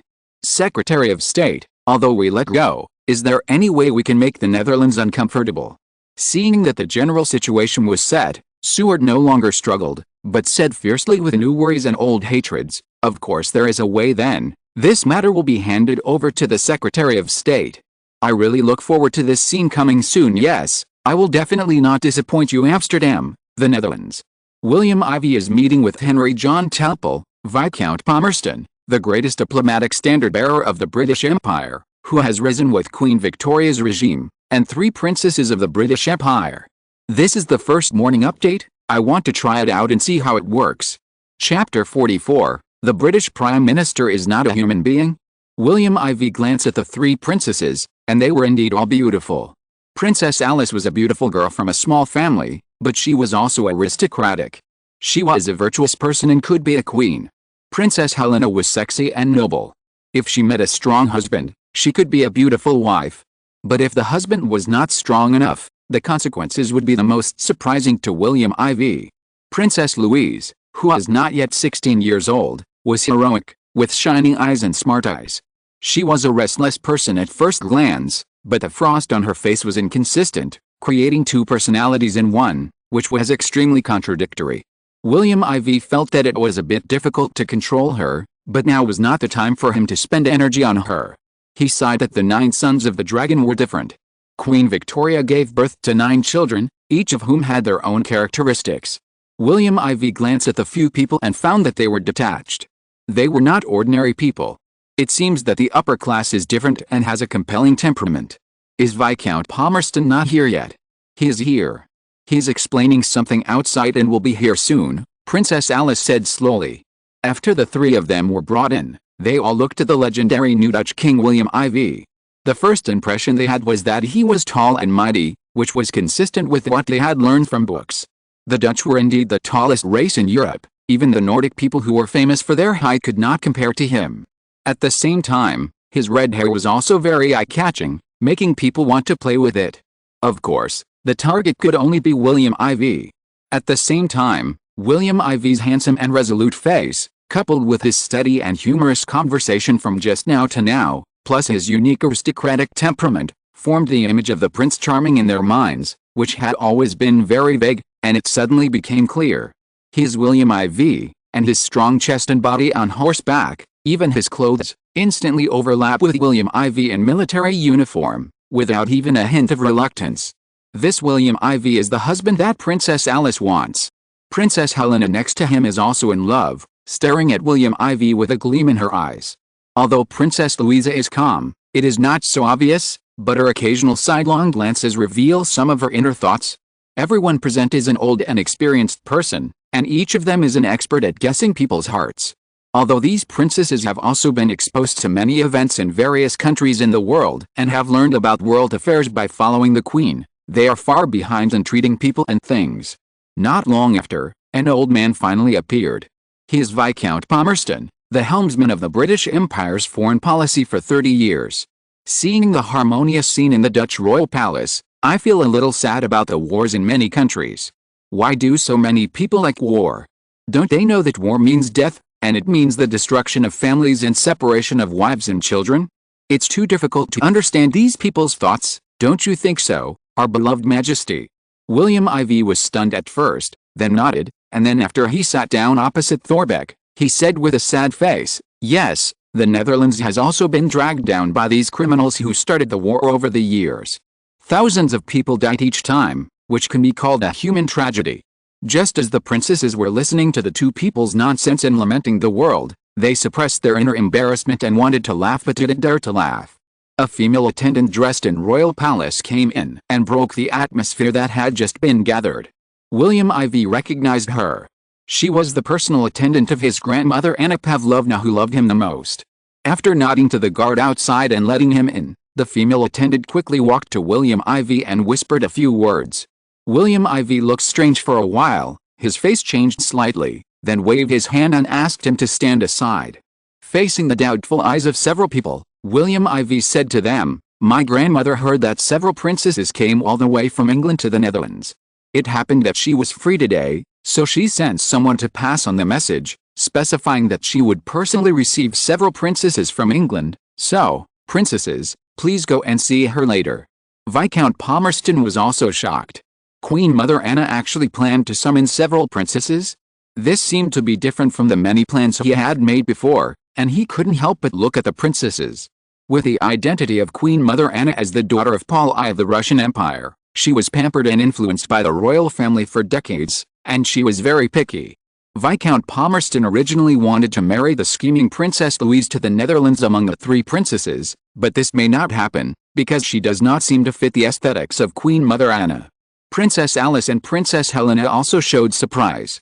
Is it her? Finally going to meet her? Princess Louise's heart moved. She had done her homework. She knew very well about the current situation of the Dutch royal palace. She knew that the current Dutch harem, in fact, for so many years, was still the old Queen Mother Anna from the Russian Empire who had the final say. In 1816, Anna Pavlovna, the sixth princess of Paul I, who was only 19 years old, married Prince William of Orange in the chapel of the Winter Palace in St. Petersburg. This Prince of Orange was later William II. This marriage was proposed by his eldest brother Alexander I at the Vienna Conference and proved that this marriage was a symbol of the alliance between the Netherlands and the Russian Empire, so as to open the conference and gain benefits for the Netherlands. Since the Romanov family of the Russian Empire had a history of not forcing any royal family member to marry someone they did not like, William could only be invited to Russia and spent a long time with Anna. In the end, both agreed to the marriage. However, in terms of religious belief, Anna still believed in the Russian Orthodox Church, but her descendants had to believe in the Dutch Protestant Lutheran Church like William. At their wedding, even Alexander Pushkin, the most famous writer in Europe, created a special poem called Dedicated to the Prince of Orange to celebrate their wedding, which became a good story. After staying in the Russian Empire for a year after marriage, the two returned to the Netherlands. Crown Princess Anna was shocked by the huge difference between Russia and the Netherlands, especially the strict class system and separation between different levels in the Netherlands, which made her feel suffocated. Because the distance between the Russian royal family and the public was not far, it was difficult for her to adjust her mentality to adapt to this environment for a while. So at that time, she asked to live in Brussels, the southern Netherlands, with Crown Prince William. Belgium was assigned to the Netherlands at the Vienna Conference in 1815. Like Luxembourg, it was a duchy under the jurisdiction of the Kingdom of the Netherlands. In 1830, Britain supported independence. In 1839, the Netherlands agreed to be taken away and became an independent country. Because the living atmosphere here is more like that of St. Petersburg, she likes it more than the north, and it also makes her feel like she is in the hometown of the Russian Empire. However, some people in the folks think that she looked down on the status gap between the Netherlands and the Russian Empire, and felt that her status was superior to that of Crown Prince William. She even suspected that her husband had a problem with his character because she often heard that Crown Prince William had a sexual relationship with a person she suspected. The final result of this conflict between the two was that they were separated from 1835 to 1839. It was not until the arrival of the eldest grandson, William, in 1840 that the relationship between the two eased. Anna even tried to mediate many times to ease the atmosphere between her husband and father-in-law William I, which had been escalating due to political conflicts. As a result, she was accused of wanting to get involved in the political power of the Netherlands. Therefore, in order to prove her innocence, she began to not participate in any political activities. No one denied that she was a smart, thoughtful, and loyal woman to her family, but at the same time, her irritable personality was also circulated in the Netherlands. However, there are more sayings in the Netherlands that she is a language genius, because her Dutch is more like the Dutch than her husband, Crown Prince William. And she also established more than 50 orphanages to improve people's bad image of her. It was also officially in 1840 that her father-in-law William I abdicated and her husband, Crown Prince William, ascended the throne. She became the Queen of the Netherlands. However, just when some people thought that she would participate in the politics of the Netherlands, she began to stay away from the public eye. However, in various banquets, she was still the queen who maintained strict royal etiquette, attached importance to pomp, etiquette, formal ceremonies and religious ceremonies. As she said privately, she never thought of becoming a popular queen. She often corresponded with her brothers and sisters to maintain family affection. The queen once boldly said that although she is now the Queen of the Netherlands, she is still the Grand Duchess of the Russian Empire. When her husband passed away in 1849 and her son came to power as William II, she did not get along well with her daughter-in-law, so Queen Mother Anna left the court life in Amsterdam and began to live in seclusion in Rotterdam. In 1855, she even wanted to return to Russia after a conflict with her son William II, but in the end, she did not do so because of the dissuasion of her eldest grandson, William the Younger, now William IV. It can be seen how much she loves her eldest grandson. Thinking of this, Viscount Palmerston and others can also explain why the marriage of King William IV of the Netherlands was personally presided over by Queen Mother Anna. With the departure of several women, it is obvious that the atmosphere is different. Viscount Palmerston smiled slightly and said, "Your Majesty is indeed filial. I have to be filial. After all, my parents are far away in Luxembourg, and it is difficult to be filial to them." Viscount Palmerston heard this, turned his eyes and smiled. Luxembourg has a unique location. It is connected to the Lorraine region of France in the south, and borders the Rhine province of Prussia in the east. In the west, Belgium belongs to the Netherlands but does not border the Netherlands. No wonder His Majesty William II hurriedly passed the throne to His Majesty and then rushed to Luxembourg without stopping. Hespet von and Thorbecke looked at each other. They both knew that the real struggle was about to start.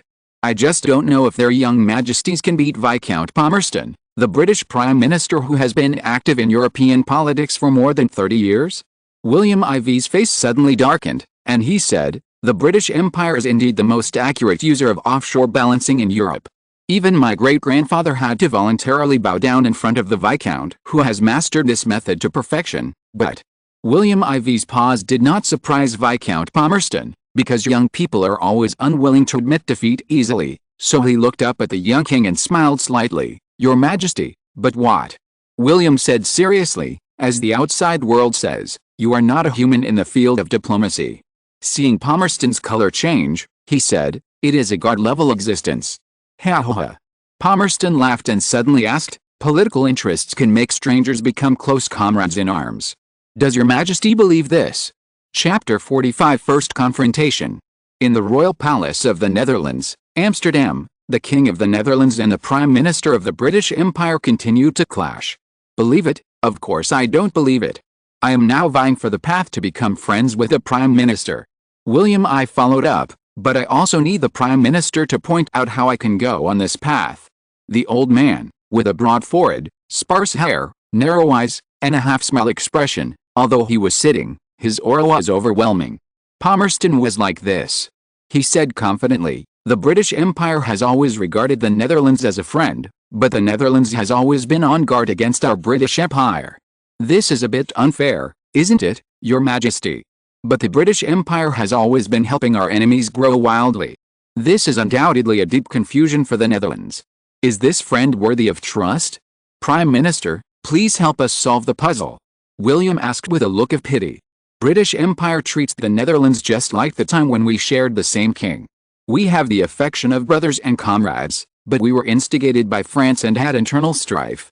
Thinking about the deep affection between Britain and the Netherlands, I feel very sorry. Just like lovers, after breaking up, there is still a chance to live together again, Your Majesty, am I right?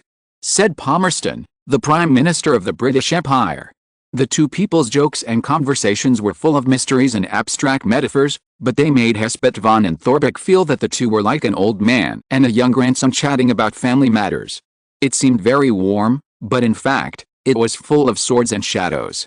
One wrong step would lead to all the wrong steps. When you fall into a disadvantageous position, it is the time for the opponent to take out the dagger and stab you deeply. William IV did not answer, but said almost sarcastically, but the British Empire, whether as the ex-husband or the ex-wife, has gone too far and has broken the heart of the other half. It is worth reflecting on the British Empire that it can push the Netherlands, a neutral and moderate country but a strategically critical country to the British Empire, to form a strategic alliance with Prussia and France. Before the formation of the trilateral alliance between France, Prussia and the Netherlands, anyone who understood the strategic pattern in Europe could find that although the British Empire was also a European country, it traditionally relied on the so-called English Channel and the huge sea level of the Behe in the European continent, as well as the various disputes created by the British Empire on the European continent to affect the tensions between the major powers, so that these major powers would not have extra energy to threaten the security of the British Empire at sea, thereby consolidating Britain's hegemony. Not to mention the distant future, within the German Confederation alone, the British Empire created and fostered the rapid growth of Prussia, which in turn threatened the leadership of the Austrian Empire, so that the Austrian Empire could no longer focus on the hegemony of the Mediterranean, allowing the British Empire to occupy the Suez Canal alone. It has to be said that the British Empire is still one step ahead. Palmerston's color changed slightly, and he stared at William IV with a torch-like gaze. After a long time, he said, "Your Majesty has a good eye. Yes, the British Empire did have this plan at the beginning, and thanks to their kindness, several people cooperated and actually took the path I designed. As a result, as you can see now, the British Empire won a diplomatic victory. However, speaking of the rise of Prussia, although the relationship with Austria has deteriorated, I think at this moment, William I and Prime Minister Bismarck will not blame us for giving them a chance." "Of course not," said William IV, "who cares? This is just a kind of leverage, but when it comes to leverage, Viscount Palmerston is a master in leveraging momentum." "Haha, why are you talking about me again?" Palmerston smiled, looking like a kind old man, but his heart sank slightly. The young king in front of him was many times smarter and more difficult to deal with than his father or even his great-grandfather. I remember that before Belgium became independent, he and William IV's great-grandfather were just like now, negotiating in the royal palace in Brussels, one old and one young, and fighting for the future positioning of Belgium. At that time, he was only in his early 40s, while William IV's great-grandfather was nearly 59 years old. The latter was defeated step by step, and finally he completed the first time in his life to build a country with his own hands, and became famous for this. He became famous in Europe and shocked the world. Stepping on his great-grandfather and the Kingdom of the Netherlands to rise to power has been his pride for many years, and it is also his famous battle to settle down. Unexpectedly, more than 30 years later, when he returned to the Netherlands, he was 78 years old, but he was facing a 22-year-old descendant of William I, and in this face-to-face confrontation, it seems that he did not take any advantage. This is really lamentable. Fate is unpredictable and the world is cyclical. Is this what they say? France, Prussia and the Netherlands have officially announced a tripartite agreement strategic alliance. This has strong geopolitical strategic significance and far-reaching influence.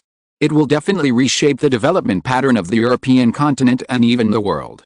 William IV did not seem to see Palmerston, nor did he notice that his face was getting uglier and uglier. I have carefully studied the traditional political theories of Europe, especially those of Napoleon I, which mainly emphasize the strategic position of the European continent. They believe that to grasp the European continent is to grasp the lifeline of the world. However, this traditional continent-centered thinking is becoming increasingly outdated in the face of the emerging maritime powers, especially the maritime powers driven by the maritime hegemony of the Netherlands, Portugal, Spain, and the British Empire. If before the 18th century, the Mediterranean axis of development had far exceeded the strength of the European continent, then starting in the 19th century, the prosperity and stability on both sides of the Atlantic must have been the most powerful engine of progress and development in this century, or even the next century, for the entire world. Seeing Palmerston listening quietly, Hespet van and others were also listening carefully.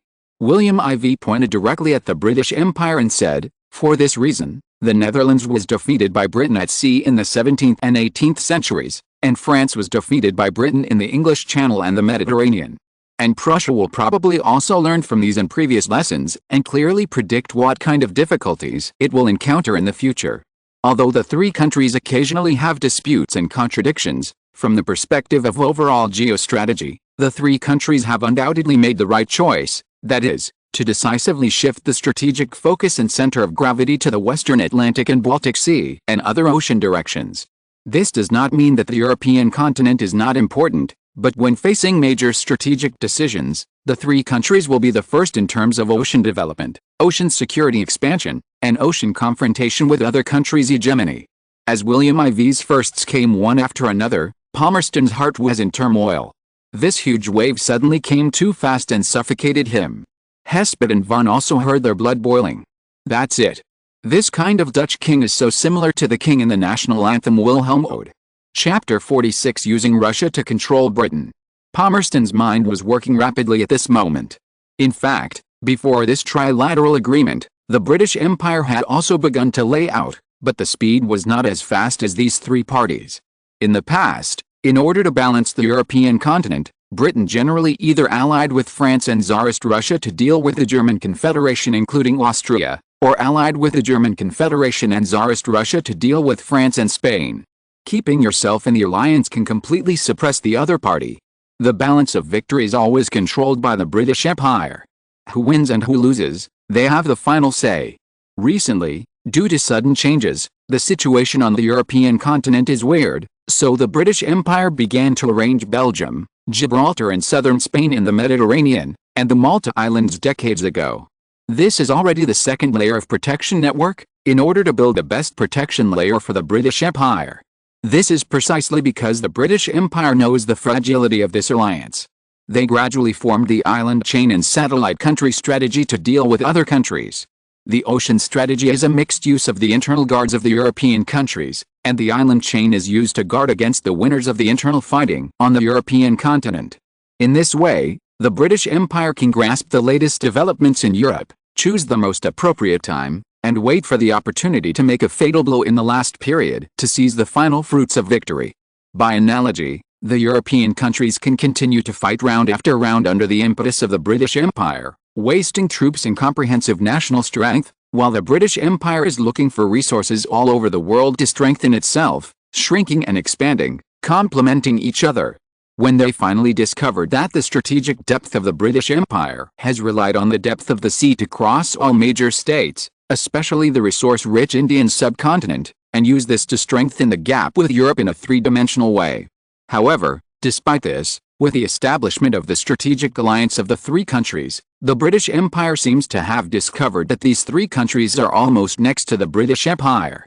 The original defenses seem to be a bit too far away at this moment, especially the Kingdom of Prussia. Although there is no outlet to the Atlantic Ocean, their national strength is no less than that of Austria. Due to population reasons, their economic strength exceeds that of Austria. It is worth pointing out that in recent years, although Prussia's navy in the Baltic Sea has not developed rapidly, it has also entered the top 10. If these three countries are added together, they have formed a naval strength tonnage that suppresses the British Empire, especially the Dutch Navy, which is a country with hundreds of years of rich experience in naval warfare. Moreover, they are experienced in sailing and are very familiar with routes as far as the Far East. They have footprints all over the world. If they train Prussia, then Prussia will become an ocean-going navy in the near future. By then, the sea will be crowded. This is why Viscount Palmerston and the Queen chose to visit the Netherlands. The Netherlands has a small territory and a geographical location that is destined to prevent it from becoming a European hegemony. It threatens the British Empire and has limited functions in balancing various countries. However, it is worth pointing out that in recent years, the Netherlands has begun to play a greater influence and coercion on the Atlantic routes, and its shipbuilding strength should not be underestimated. It also represents that in the Atlantic and even global ocean era, it can help the British Empire play a new strategic role as an auxiliary. To put it bluntly, Queen Victoria and Viscount Palmerston thought that the Netherlands was more willing to use than Gibraltar and Malta, and the territories seized by the British Empire itself, and they also thought it was easy to use.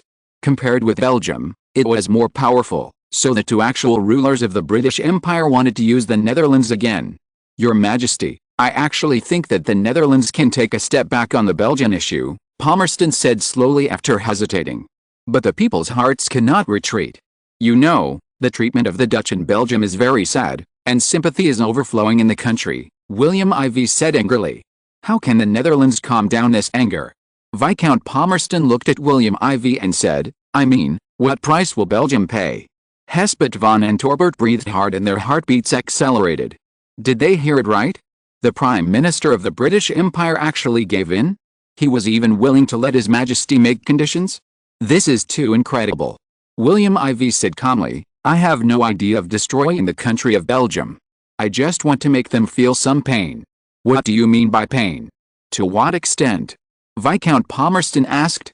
The Prime Minister will know soon. William II suddenly changed the subject and said mysteriously, Your Excellency the Prime Minister, in fact, I have always been interested in Canada. Impossible, Canada is an overseas colony that Her Majesty the Queen values very much. Even when the United States hinted at this idea, our Imperial Navy directly sent its fleet to the port of New York, making the United States no longer have such an idea.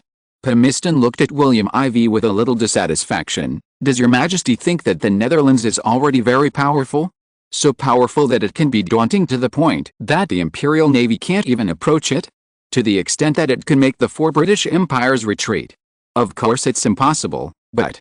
William IV paused, attracting the attention of several other people, then said, although the Netherlands has been deprived of its status as the best financial center in Europe by the British Empire, don't forget that we are still the third largest financial trading center in the world. We still highly respect the contractual spirit of transactions. Therefore, I plan to make a territory exchange transaction with the British Empire. I wonder if Viscount Palmerston can do it. Oh? Territory exchange. Palmerston was frightened when he heard it, and forced himself to calm down. His expression straightened, his breathing calmed down, and he asked sharply, how to trade? Where does Your Majesty fancy our British Empire? Canada, Quebec or Ontario, or Newfoundland is also okay. Your Majesty has a big appetite. These are the most fertile and important provinces in Canada. The Five Lakes region is Canada's granary, and Newfoundland is an important port in the Atlantic. Your Majesty just mentioned a fair trade. Now I am curious about what Your Majesty means by a fair trade. I wonder what price the Netherlands is prepared to pay to show fairness when it is preparing to take these provinces. If the British Empire agrees to divide these provinces to the Netherlands is willing to give all of Kalimantan Island to the British Empire except North Kalimantan and South Kalimantan, so that the British Empire can fully control Kalimantan Island. I wonder, what do you think, Prime Minister? Kalimantan Island? The Netherlands is finally willing to pay its capital? But why? He only kept North Kalimantan and South Kalimantan? Viscount Palmerston's mind was working quickly to calculate the gains and losses. He suddenly realized that it was a good deal to exchange Canada's 800,000 people, of which 500,000 were indigenous people, for the Dutch part of Kalimantan Island, West Kalimantan Province and South Central Kalimantan Province with a population of more than 3 million. Especially since this was Kalimantan with a tropical climate, not Canada, which was close to the frigid zone. The two were really not comparable. However, seeing William IV so calm, he thought he had already calculated the gains and losses and would not easily refuse.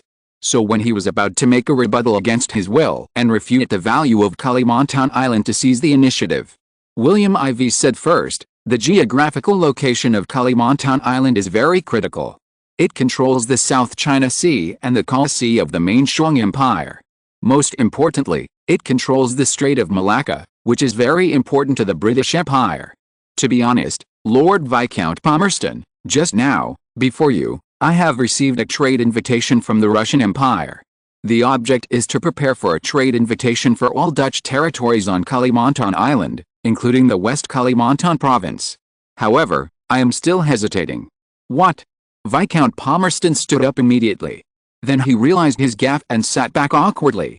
In the whole of Europe, if France is a certain threat to the British Empire, then the Russian Empire is like a polar bear, ready to strike the British Empire at any time.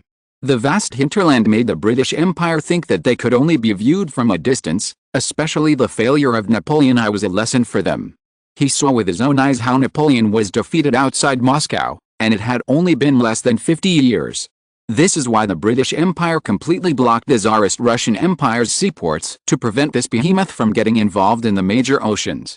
The Great Shang dynasty and Japan in the Far East locked Vladivostok, making it difficult for Tsarist Russia to develop in the Pacific. The Ottoman Empire completely blocked the Black Sea, and the Crimean War, which was fully supported by France and the British Empire, made the two countries completely hostile, making it difficult for the Tsarist Russian Empire to go south to the Indian Ocean, compete with the British Empire for the fertile Indian subcontinent and the Suez Canal, and get involved in the Mediterranean. The Baltic Sea was even more heavily locked by the British Empire. Sweden, the century-old enemy of the Tsarist Russian Empire, watched the Norwegian Sea in the north like a thief. The Baltic Sea, Sweden, Prussia and Denmark became obstacles for the Tsarist Russian Empire to go out of the Atlantic. This is the British Empire's multiple arrangements. To date, the Russian Empire has no colonies overseas except on land, which is the masterpiece of the British Empire. It is for the comprehensive maritime blockade policy against Russia, but what did he just hear? Russian Empire actually wants to take over Kalimantan Island? Russian Empire actually chose this method to avoid a blockade policy of the British Empire? Although the effect may not be successful, with 780,000 square kilometers of Kalimantan Island, more than two-thirds of which belong to the Netherlands. Just as William IV said, Russian Empire wants to take over all of Kalimantan Island in their hands, then the thing that the British Empire fears most is about to happen. If the Russian Empire is allowed to gain a foothold here, it will threaten the security of many overseas colonies of the British Empire. Not to mention Malaya and Malacca, the Indian subcontinent alone has not been completely taken over by the British Empire. If the Russian Empire gets involved casually and creates various conflicts, the British Empire will be in a mess and may even face the possibility of being attacked by the Russian Empire from both the north and the south. This must not happen and must be stopped. Thinking of this, he raised his head and said seriously, "Okay, I admit that I was convinced by your Majesty, but Canada is one of the earliest overseas colonies of the British Empire. It is impossible to trade all of it with the Netherlands. How about this, your Majesty? How about we each make a concession? The British Empire is willing to trade sincerely with the Netherlands. What? It actually worked." Dutch Foreign Minister Husbert van and Prime Minister Thorbecke looked at each other and saw each other's surprise and shock. Here comes the second chapter. Guess what the Netherlands' purpose is in wanting to trade the Canadian territory? Some people may ask, how can such a large territory be bought and sold? In fact, this is a common thing in Europe. Therefore, William IV made this transaction with a purpose, which is to balance the great powers of the British Empire and the Russian Empire and develop its own strategic hinterland. This is the Netherlands' current goal. Chapter 47. I'll divide North America. The British Empire gave in? This was such an incredible thing, but everything happened right before his eyes, and he couldn't help but believe it. The Foreign Minister Husbert van was only on standby as an observer throughout the whole process. He personally witnessed how this deal came out of nothing. He was even more stunned by how William IV used all the advantages he created to achieve his goals, especially the means of using the Russian Empire to threaten the British Prime Minister this time. Obviously, this trading territory was proposed by William IV, but now it has become the Russian Empire's urgent request for the Netherlands to trade.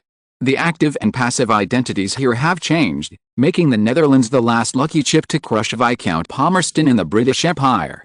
Seeing this, he couldn't help but take a deep breath with Prime Minister Thorbecke. Your Majesty, it is indeed the Majesty William IV that he admires the most. His actions are extraordinary. 1 hour later, only King William IV, Prime Minister Thorbecke and Foreign Minister Husbert van were left in the Dutch royal palace. After the two sides argued just now, the final plan was finally formed. The British Empire gave Canada from the Queen Charlotte Islands in the Pacific Ocean, along the Peace River to the Great Slave Lake, and to the north of the mouth of the Nelson River to the Netherlands. We are equivalent to getting the Queen Charlotte Islands, the entire British Columbia, Alberta, Yukon Territory, Northwest Territories and Nunavut, especially the Arctic islands that were not originally included, which were also given to us by Palmerston as a gift to the Netherlands. However, one thing I don't understand is that when Palmerston proposed to give all of Saskatchewan to Your Majesty, why did Your Majesty refuse and only want the West? Haspet van was a little puzzled. Before William IV could speak, Thorbecke next to him solved the puzzle for him. Because, Your Majesty does not want the Netherlands to have too much direct border with the United States. Don't forget, we just hit the United States on the head in the Hawaiian Islands. If we have too many borders with the United States at this time, then with the advantage of the United States, it is very likely that we will become the target of the Americans' venting. Moreover, British Prime Minister Palmerston is no pushover. He wants the United States to teach us a lesson in order to achieve a balance in the relationship between the Netherlands and the United States. This old guy, at such an old age, still likes to play tricks. Haspet van woke up. Britain wants the United States to check and balance us. Thorbecke added, he is also using us to check and balance the United States to prevent the United States from successfully implementing the Monroe Doctrine to dominate America. William IV shook his head and said, in fact, aren't we using them? The United States has been wary of the British Empire since its founding. Although we took it first in Hawaii, the United States is now in civil strife and has no time to take care of us. And these few years will be our rare and best opportunity to consolidate our rule here. Thorbecke's eyes suddenly flashed, revealing a scorching light, and he probed William IV, Your Majesty, the next step is to blackmail Denmark. Why Denmark? William IV looked at Thorbecke with a smile. In the Dutch cabinet, it seems that the one who understands him best is his father William II's old rival. Sure enough, an old man in the family is like a treasure. Although Thorbecke has thorns, it depends on who has conquered him. Now he is very easy to use. Haspet van was stunned at first, but he was no joke as the foreign minister, and he quickly thought of a possibility. Your Majesty, you took the Alaska Peninsula and the Alexander Archipelago from the Russian Empire, which laid the foundation for us to have a large rear base in the northeastern Pacific. For the first time, we have our territory in North America. This is the case when Viscount Palmerston did not know about it. He agreed to trade more than half of Canada's territory with Your Majesty, and all the western and northern parts were taken over by Your Majesty. In particular, he actually gave Your Majesty the Arctic Islands when Your Majesty seemed to be chatting casually.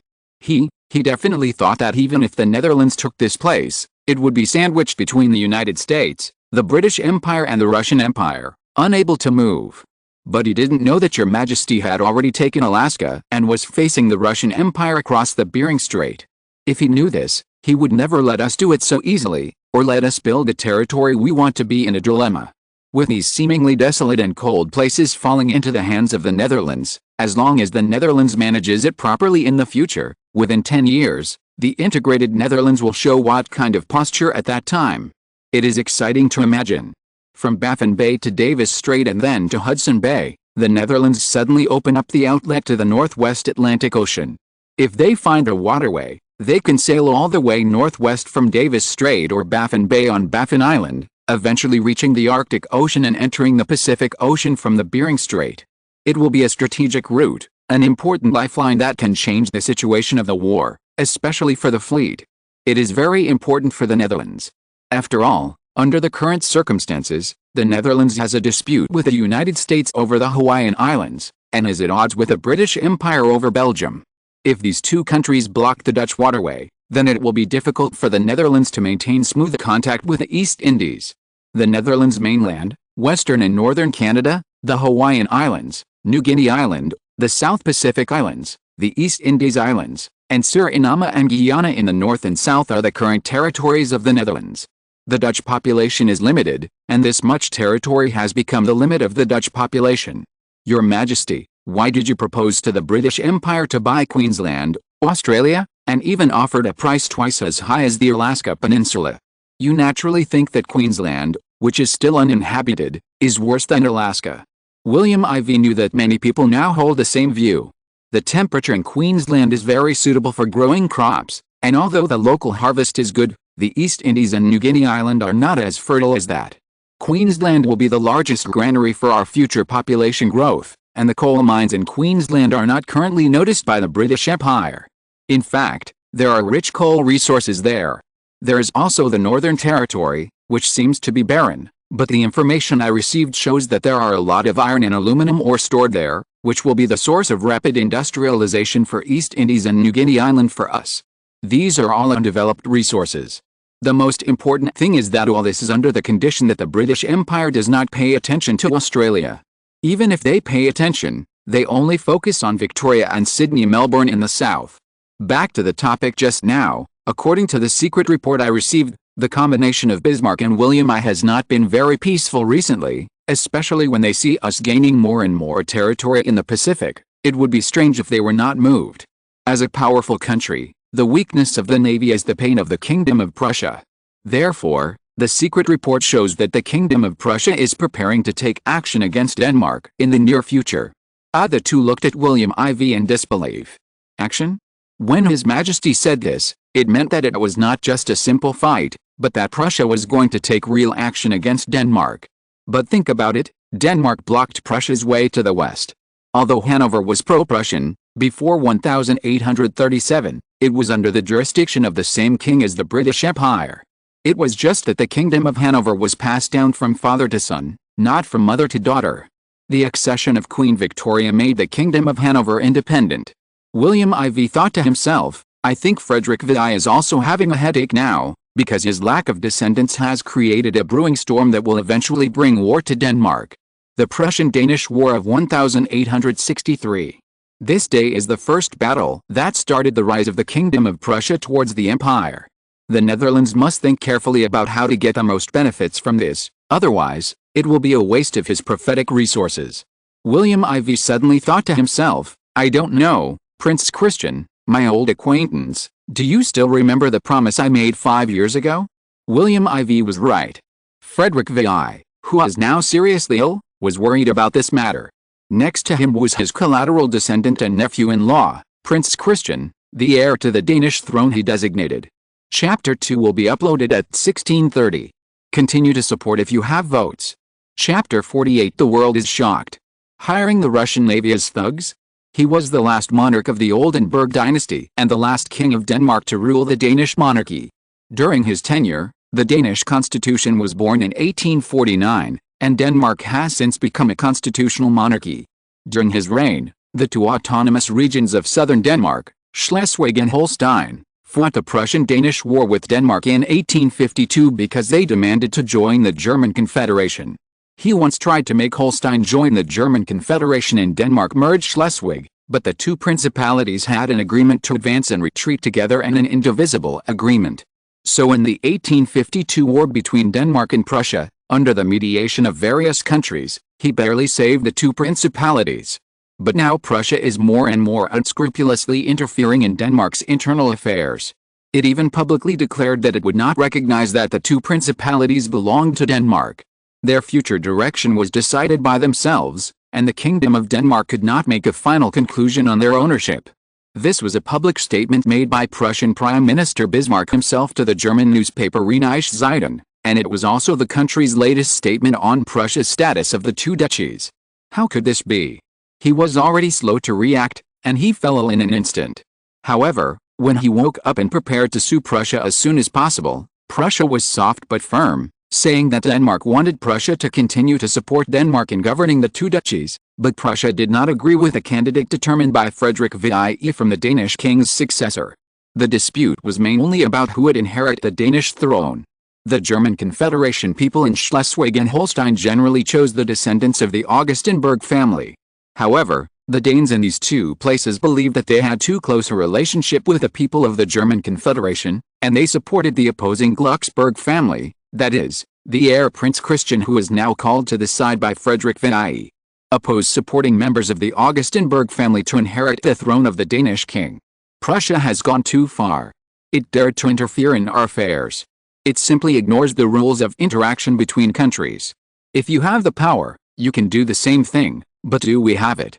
Frederick VI was lying on the bed, with only Prince Christian, the husband of his sister's daughter and his nephew's son-in-law, beside him. He had no descendants, so he could only use this to maintain the continuation of the Kingdom of Denmark. Frederick VI was just complaining about the provocation of Prussia. Prince Christian next to him was constantly playing the role of a go-between, tying the relationship between the two even more together. Looking at Frederick Villiers, Prince Christian was daydreaming because he was afraid. He was shocked by that man in his heart. Everything seemed to be moving forward as he had said to himself. Even the words he had regarded as a joke back then were now truly confirmed as the assumed heir to Denmark. He was William IV of the Kingdom of the Netherlands. They had known each other when he was still the heir to the Duke of Schleswig and Holstein.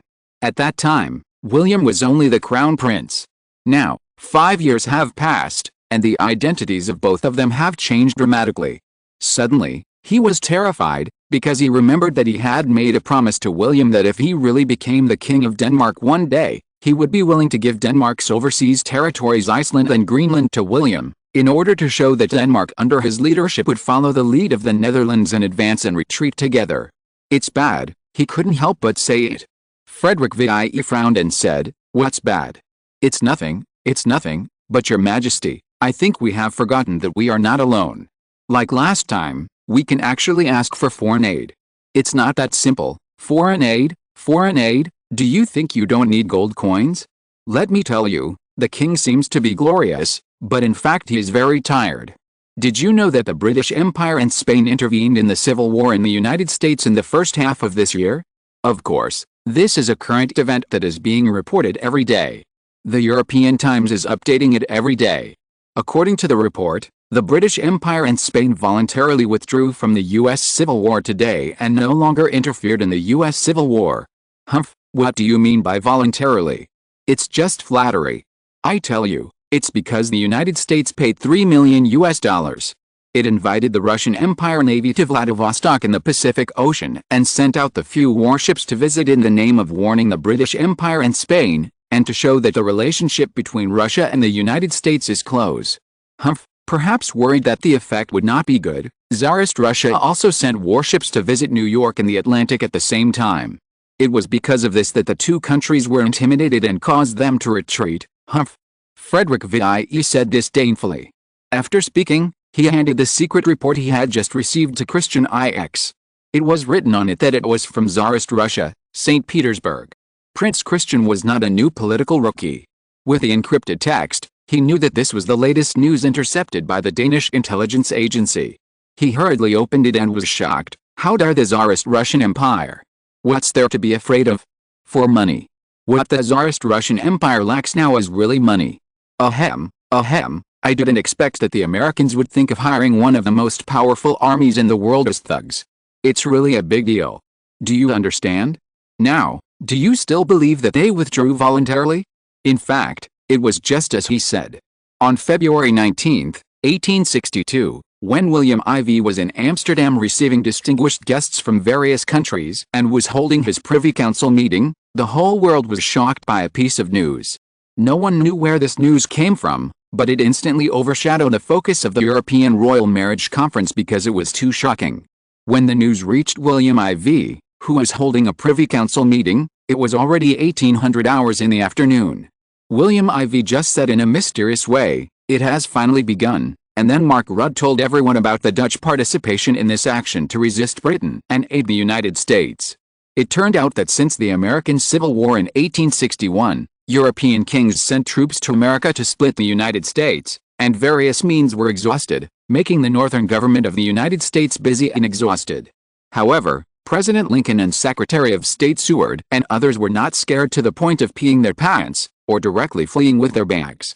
Instead, they chose to calm down and think hard about countermeasures.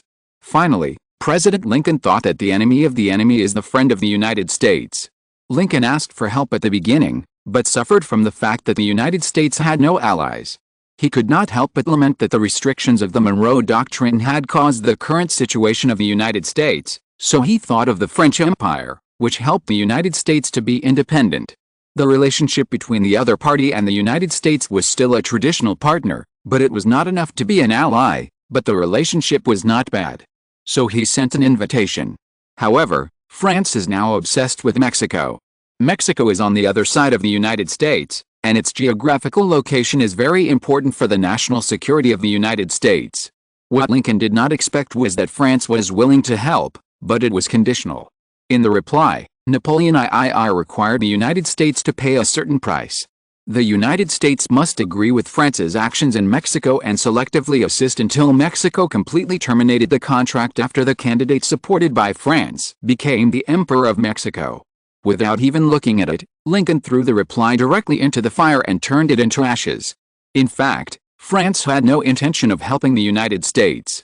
The next day, the British Empire sent a letter urging the United States not to waste all its efforts, but to peacefully resolve the demands of the southern plantation owners and restore the previous order of the United States. At this point, it was not clear that the two countries had already colluded with each other.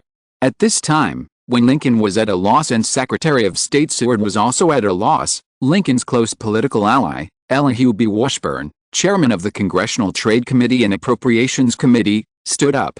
Unexpectedly, he mentioned the Russian Empire, and after a detailed plan with several people on the spot, he sent Lincoln's special envoy to St. Petersburg and sent a letter of help to Tsar Alexander II.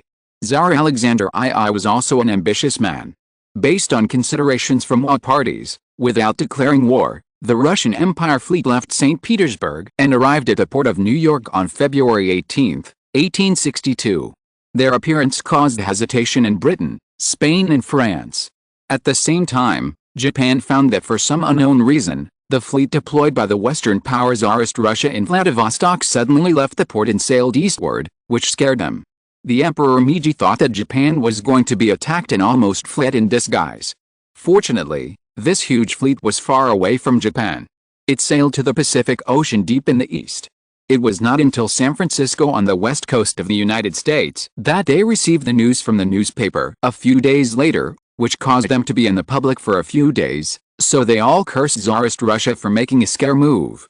Fortunately, the nation is unified, so there is no need to worry about someone leaking Alexander II. Otherwise, the sea surface of this island country would have been full of corpses. However, it is not known whether it was a coincidence or a pre-drill. When the Tsarist Empire Navy arrived in San Francisco on the west coast, a Dutch naval fleet consisting of 8 ships also arrived in San Francisco at the same time. Even under the eyes of the British Empire's spies, the two fleets completed the combined exercise. This was too obvious. Together with the 8 Dutch warships, a total of 20 warships were to support the United States. At this moment, the Spanish fleet in the Pacific Ocean immediately retreated southward and retreated directly to Cuba. The French fleet also retreated to the port of Mazatlan in Mazatlan Province, Mexico. In the east, with the arrival of the Russian Navy in the port of New York, the 3 countries of Britain, France and Spain chose to leave after a short hesitation. They left, but they also took away the news that Russia and the Netherlands supported the United States, which swept the world like a storm. The United States hired the Russian Imperial Navy for $7.5 million.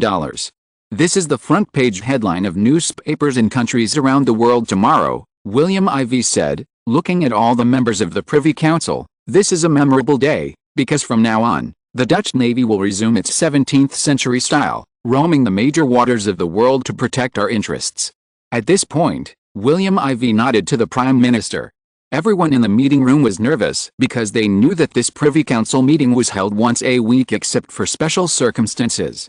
According to the information received in advance, His Majesty will announce the Dutch National Governance Plan, which has always been large and strict. This involves all Dutch administrative departments. Everyone present is linked to this plan. According to His Majesty, everyone has work to do. P.S. Chapter 2, 3,414 big chapters, the latter ones are not counted as words, basically maintaining more than 6,000 words per day. Some book friends have reflected that many data in this book have not been clearly displayed from the beginning to now, so it seems that the country of the Netherlands in the book is not so complete and pale. In fact, this is a good reminder. Thank you here. So I brewed it, and then I had some ideas, and the next chapter began to be announced. Today is Monday.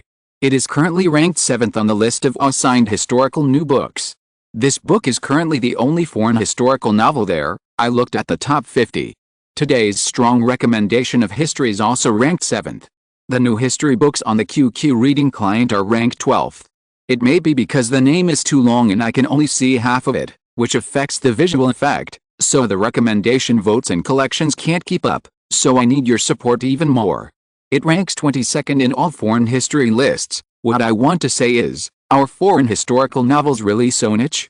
It's sad and happy. The good thing is that the ranking is high, but the sad thing is that this shows that there are too few people writing foreign historical novels and there is little competition, so the ranking can jump quickly in this list, but in the overall list of all types of novels, it is beaten loudly. Having said so much, I actually want to say that foreign history is not easy, and writing books is really not easy. If you like it, you can vote for each other. I really need all kinds of votes in your hands. If you're listening to this novel on a channel other than Fanfic World, it means they downloaded and uploaded it without effort. We cordially invite you to visit our channel, Mundo Fanfic Novelis. There you'll find the original version of this story and you can explore many other novels of various genres. We're waiting for you to immerse yourself in a world of incredible novels. Chapter 49 Global University Rankings in 1862. William IV came to this world, and 7 years passed in a flash. The Netherlands was so desolate back then that it was pitiful. With his deliberate promotion over the years, the route development model was changed, especially after many heart-to-heart talks with his father William II. The two began to cooperate closely. Yes, just like the time when his father William III gave up the throne, it was the result of a secret discussion between the two. The purpose is to make the neighboring countries lose their vigilance. Luxembourg is very dangerous far away from the Netherlands, and it may follow the footsteps of Belgium at any time. Therefore, it is more appropriate for William II to leave the complete framework and go to Luxembourg alone to guard the territory. This is a secret between the father and son, and even his younger brother, Prince Frederick, does not know. After William II arrived in Luxembourg, this principality of thousands of castles in Central Europe has become much safer. The members of the Privy Council who arrived today are Dutch Prime Minister Johan Rudolf Thorbecke, Minister of the Interior General, Minister of Foreign Affairs Husbert van, and Minister of Finance Jan van Capello. Minister of Industry Wim Coat, Minister of Education Ruud Bels, Director of the Royal Netherlands Intelligence Agency Bill Charles, Director of the Netherlands International Intelligence Agency Mackay Sean, and Minister of Agriculture Ern Bevan. In addition, there are 3 more people. They are the Governor of East India Jan Simskerk, who just came back to report on his work, the former Prime Minister Scherder van Heemstra, a liberal, and the conservative Jan Jacob Barakhuizen.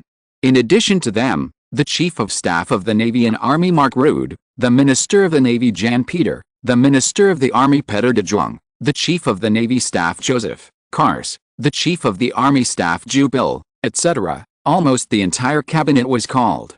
Your Majesty, the Dutch education system is now fully on track. We are ahead of most European countries in education, even in proportion, including the British Empire and the French Empire, which have always been known for their education. In particular, the bill National Completion of Primary Education 9-year compulsory education law promulgated by us last year caused a sensation in Europe last year. It is said that Queen Victoria and Napoleon II were very dissatisfied with this and ordered the cabinets of the two countries to follow the footsteps of the Netherlands as soon as possible. According to my report from the second largest media in Europe, the Financial Times, the British Empire is now discussing this bill in the House of Commons. It will take the second half of the year at the earliest to complete the bill. It may not be passed by the House of Commons and the House of Lords by the end of the year. After all, it involves the interests of many nobles and capitalists in the House of Lords. However, France is said to be very confident that it will become part of the Constitution this year and will be implemented next year, which is impressive. The speaker is Ruud Beers, the Dutch Minister of Education, who is 32 years old and graduated from the oldest Leiden University in the Netherlands in 1853. At this point, William IV had to be very satisfied with the educational achievements of the Netherlands at this time, especially the achievements he made in the past 7 years. The Netherlands is now in the advanced industrial countries in Europe, which only has 6 years of compulsory education, that is, primary education in later generations. The Netherlands implemented 9 years of compulsory education last year, which is the world's leading. The primary and secondary schools in the Netherlands are mainly composed of private schools and public schools. There are currently 2,000 schools of various types in the Netherlands, with a total of more than 2 million local students. The annual education expenditure is now 2%, about 120 million Dutch guilders, about £4.8 million. There are 1.1 million primary school students, accounting for about 55%, secondary education accounts for 30%, or 600,000, and colleges and universities account for 15%, with a total of about 300,000 students. At present, there are a total of 4 comprehensive universities in the Netherlands, all of which are famous universities in Europe and even the world. There are also 2 technical universities and 4 specialized universities. These 6 institutions were established in accordance with the planning of His Majesty in recent years. It has absorbed the surplus secondary school students' resources in the Netherlands before, and is also the birthplace of the top local talents in the Netherlands. Among the comprehensive universities, there is Leiden University, which was established in 1575. Among the universities in Europe, natural sciences, medicine, social behavioral sciences, law, art and literature, etc. are all leading projects in Europe. Economics, political science, linguistics, etc. are also first class. Among them, the other 3 universities that are also listed as the 4 swordsmen of the Dutch University Alliance are not too different.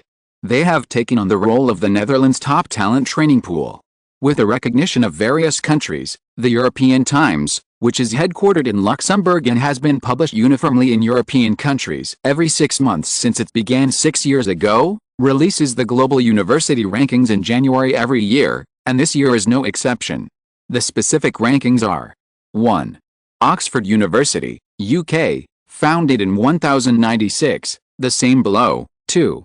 Cambridge University, UK, 1209, 3. University of Paris, France, 1150, and 4. Humboldt University of Berlin, Prussia, 1810, 5. University of Vienna, Austria, 1365. 6. St. Petersburg State University, Russia, 1724, 7. Leiden University, Netherlands, 1575, 8. University of London, UK, 1836, 9.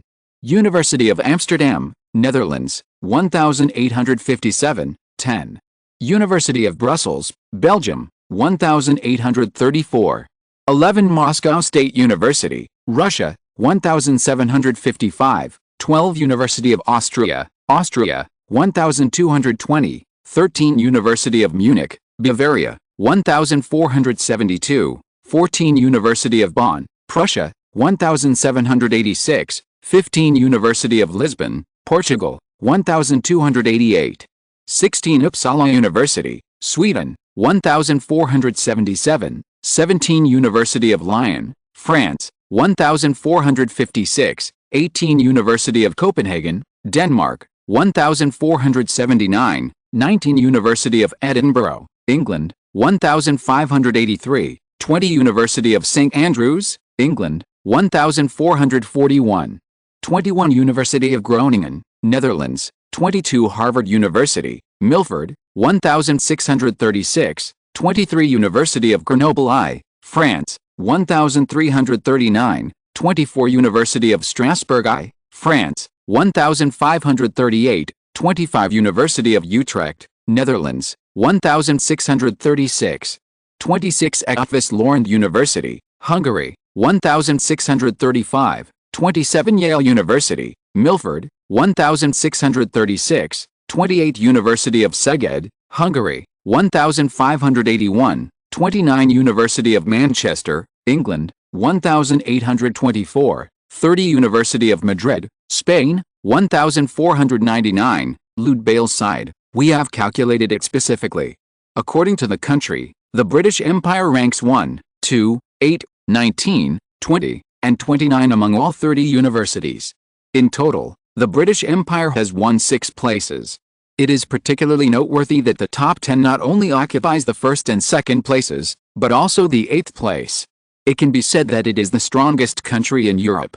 France also occupies a lot of positions. As the country that founded the oldest university in Europe, it ranks 3, 17, 23, and 24.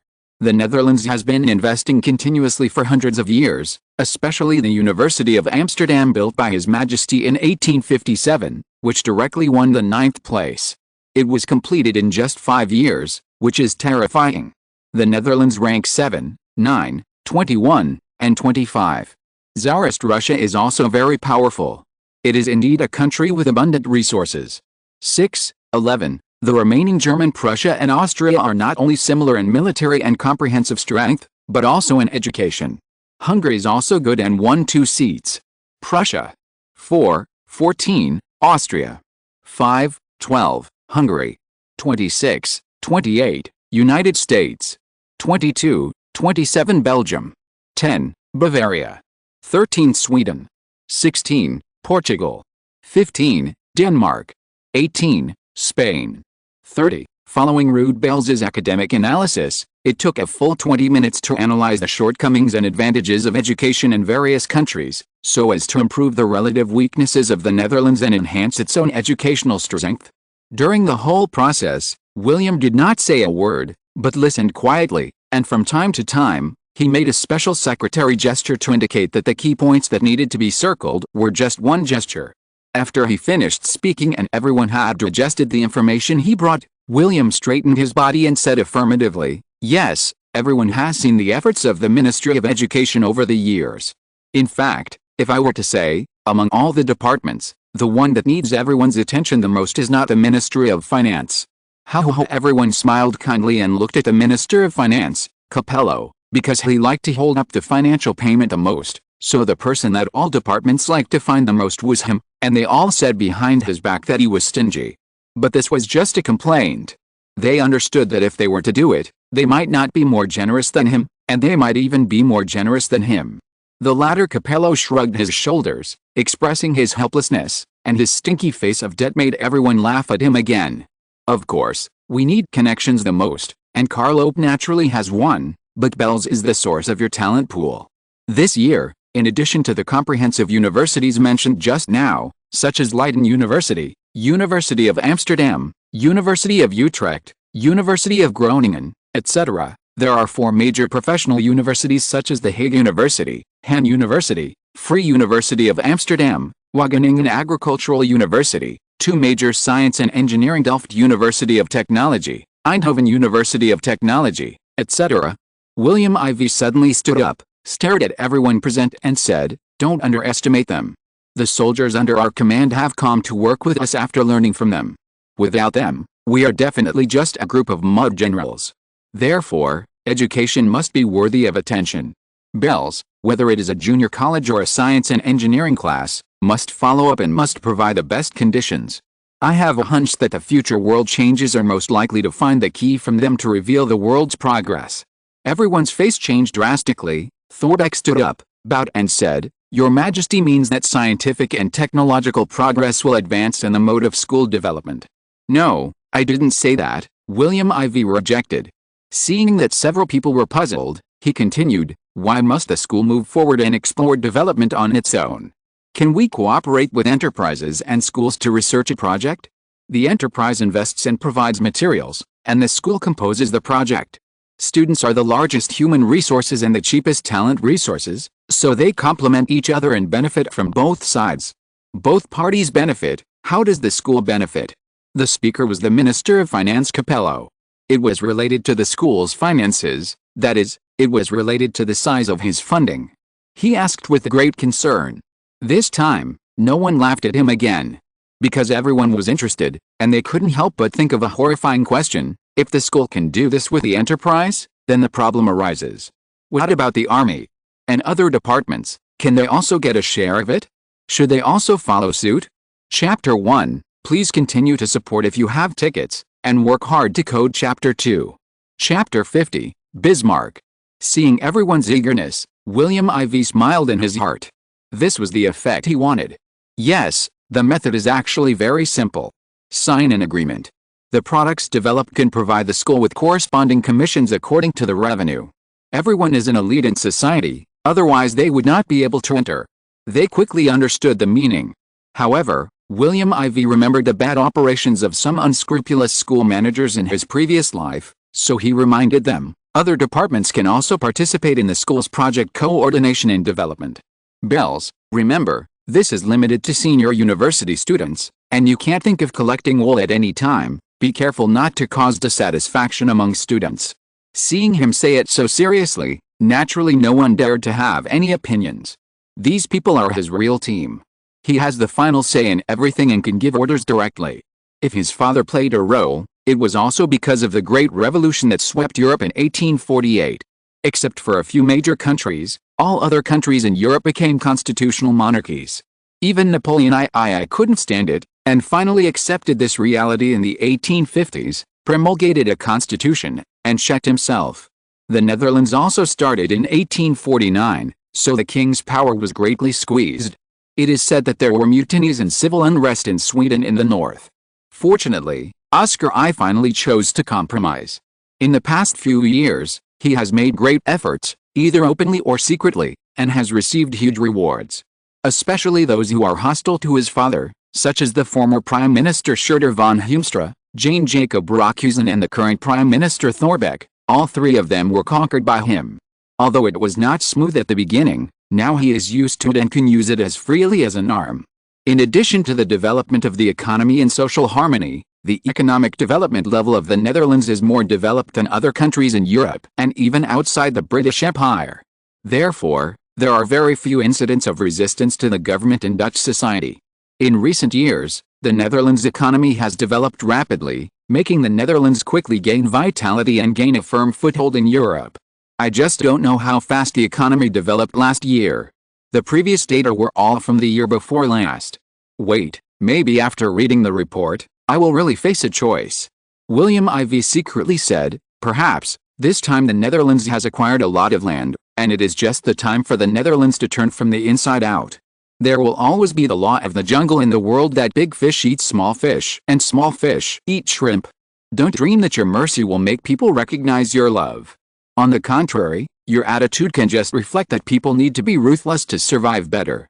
Because your mercy has made you lose your power in front of them, especially the superiors. If the subordinates notice this and think that you are soft-hearted, then the subordinates will think that no matter how excessive they are, the punishment from you is a price that is not proportional to the risk, and it is worth doing. William IV's way of controlling his subordinates is that he never thinks there is any contradiction between showing favor and testing pressure. Just like in the company of the previous life, I saw a lot of roundworms who only punched in but did not work. Unfortunately, due to the connection, these roundworms understood that the punishment they received was not enough to feel the danger. The harm of disproportion between benefits and punishment lies here. Therefore, these people never rely on their kindness to gain loyalty. There is no country in Europe that relies on benevolence to govern the country and the people. There is really not one. The constitutional monarchy was born under this kind of emotional situation. Legislation governs the country and the monarch. William IV relied on the law to manage these people, but the benefits and welfare that should be there would not be less. This is the human heart. Strict laws control people, and desires control the heart. These people in front of them are all people who have received higher education in the Netherlands. They are all top figures from major colleges and universities. They are either principals or professional administrators. As people from the top universities in Europe now, they are truly people in the Quanky elite club. Especially now that the West Coast University Alliance of the Netherlands is infinitely close to the top university alliances of the British Empire and France in terms of strength. The talent pool of the Netherlands indicates that the Netherlands will be able to provide him with a steady stream of talents of all kinds for a long time in the future, and will lead the Netherlands into the ranks of the world's powerful countries along with his footsteps. As a person in his previous life, William IV certainly understands the importance of talents, especially now that we are at the beginning of the second industrial revolution, the electrical revolution. At this time, any invention will usher in changes in the global industrial development pattern. Often, every invention also represents a huge change in people's lives and society. Without a certain degree of social knowledge recognition, how can you keep up with these paces, and how can you lead the people to keep up with the trend of the times? Therefore, these people who have received higher education are the most suitable for the pattern that follows his layout, and can keep up with the subsequent development of the various tasks he's going to carry out. Seeing Thorbecke talking, the other two former prime ministers were upset. It was obvious that Thorbecke had a very close relationship with William IV, so close that they could tell where the problem was with just a glance. As former Liberal prime ministers, they understood that this meant that Thorbecke, who had been elected prime minister for the second time, had been won over by William IV. The two of them had trusted each other to the point where the minister and the king had a tacit understanding. So, they looked at each other and saw the surprise and unwillingness in each other's eyes. If Thorbecke could do it, they could do it too. Therefore, William IV and Thorbecke saw the firm look in their eyes, nodded, and William IV smiled. With the rapid economic development of the Netherlands in the past 5 years, people have enough food and clothing, and the people live and work in peace and contentment. Therefore, the public's attitude towards our government and royal family has undergone an astonishing change compared to 10 years ago. According to the latest European opinion poll conducted by the European Times on February 10 this year, among all countries, the British Empire has the highest trust in the Queen, followed by the Netherlands, followed by Portugal 3rd, Prussia 4th, Hungary 5th, Austria 6th, Spain 7th, Denmark 8th, Ottoman Empire 9th, France 10th, Romania 11th, Bulgaria 12th, Tsarist Russia 13th, Kingdom of Sardinia 14th, Bavaria 15th, Hanover 16th, Saxony 17th, Belgium 18th, and so on. However, in terms of trust in the government, the Netherlands ranked first, Prussia 2nd, the British Empire 3rd, France 4th, Hungary 5th, Denmark 6th, Bavaria 7th, Hanover 8th, Saxony 9th, Portugal 10th, Romania is 11th, Bulgaria is 12th, Ottoman Empire is 13th, Austria is 14th, Russia is 15th, Kingdom of Sardinia is 16th, Spain is 17th, Belgium is 18th. William IV knows how this internationally popular newspaper works. If you ask who in the world is the best at media operation, he dares to say that he is second, and I believe no one would think that he can surpass him to win the first place. In fact, the European Times headquartered in Luxembourg is actually a branch center of the Royal Netherlands Intelligence Agency. To put it bluntly, it is also a place for processing intelligence information. For example, when the intelligence agency is dealing with some news that is not of much value to the country, it can use it to guide the direction of public opinion that the Netherlands needs to guide, so as to change its focus and enable the Netherlands to obtain more strategic opportunities. Not to mention anything else, recently about the Netherlands' actions in the Pacific, because the European Times used the control of public opinion, the Netherlands, except for the initial doubts from some countries, was actually diverted to other focuses by this newspaper, and almost disappeared. For example, the American Civil War, the North-South War, and the heated discussions in Brussels, where the North and South of Belgium jointly attacked the control of King Leopold I, and the news just published today about Tsarist Russia and the Netherlands helping the United States to confront Britain, France and Spain in the Pacific and Atlantic. All of these are things that the Netherlands did in the Pacific that Europeans have forgotten without realizing it. Just like the Global Defense Security Report of the Amsterdam Peace Association, the appearance of each issue will represent a time point, problem point, hot spot, and background, etc., and they are all published in the newspaper after being reviewed by the Dutch government. In addition to this public opinion, our current economy is in the European economy. Foreign Minister Hubert van Loon was making a diplomatic report and talked about the part about Prussia. After the German Confederation was in name only in 1848, Prussia finally broke away from the dilemma of its alliance with Austria and was no longer bound by the camp fortress of the former Holy Alliance. Especially in 1858, after the Queen of the British Empire married Princess Victoria to the Prussian Crown Prince Frederick, and then Prussia no longer followed Austria's lead in many subsequent issues. This marked the relationship between Prussia and Austria as the big brother and the younger brother. Prussia was disgusted and completely walked out of the old fence of the German Confederation for hundreds of years. And with the rise of Bismarck to become the Prime Minister of Prussia, Prussian diplomacy officially entered a good situation dominated by Bismarck, where Bismarck played both sides. Just like painting a picture, every stroke on a piece of white paper seems to be randomly scribbled, and many people were puzzled or even ridiculed at first. But when the whole picture was completed, everyone was surprised. I think this is the current state of this article. Some book friends think that the content is scattered and seems to be not connected. In fact, they are pulled by an invisible thread and never break. It is just like the map of the Netherlands. It seems to be too remote and cross-regional, but on the contrary, this is not an opportunity, the opportunity of the Netherlands. End of this chapter.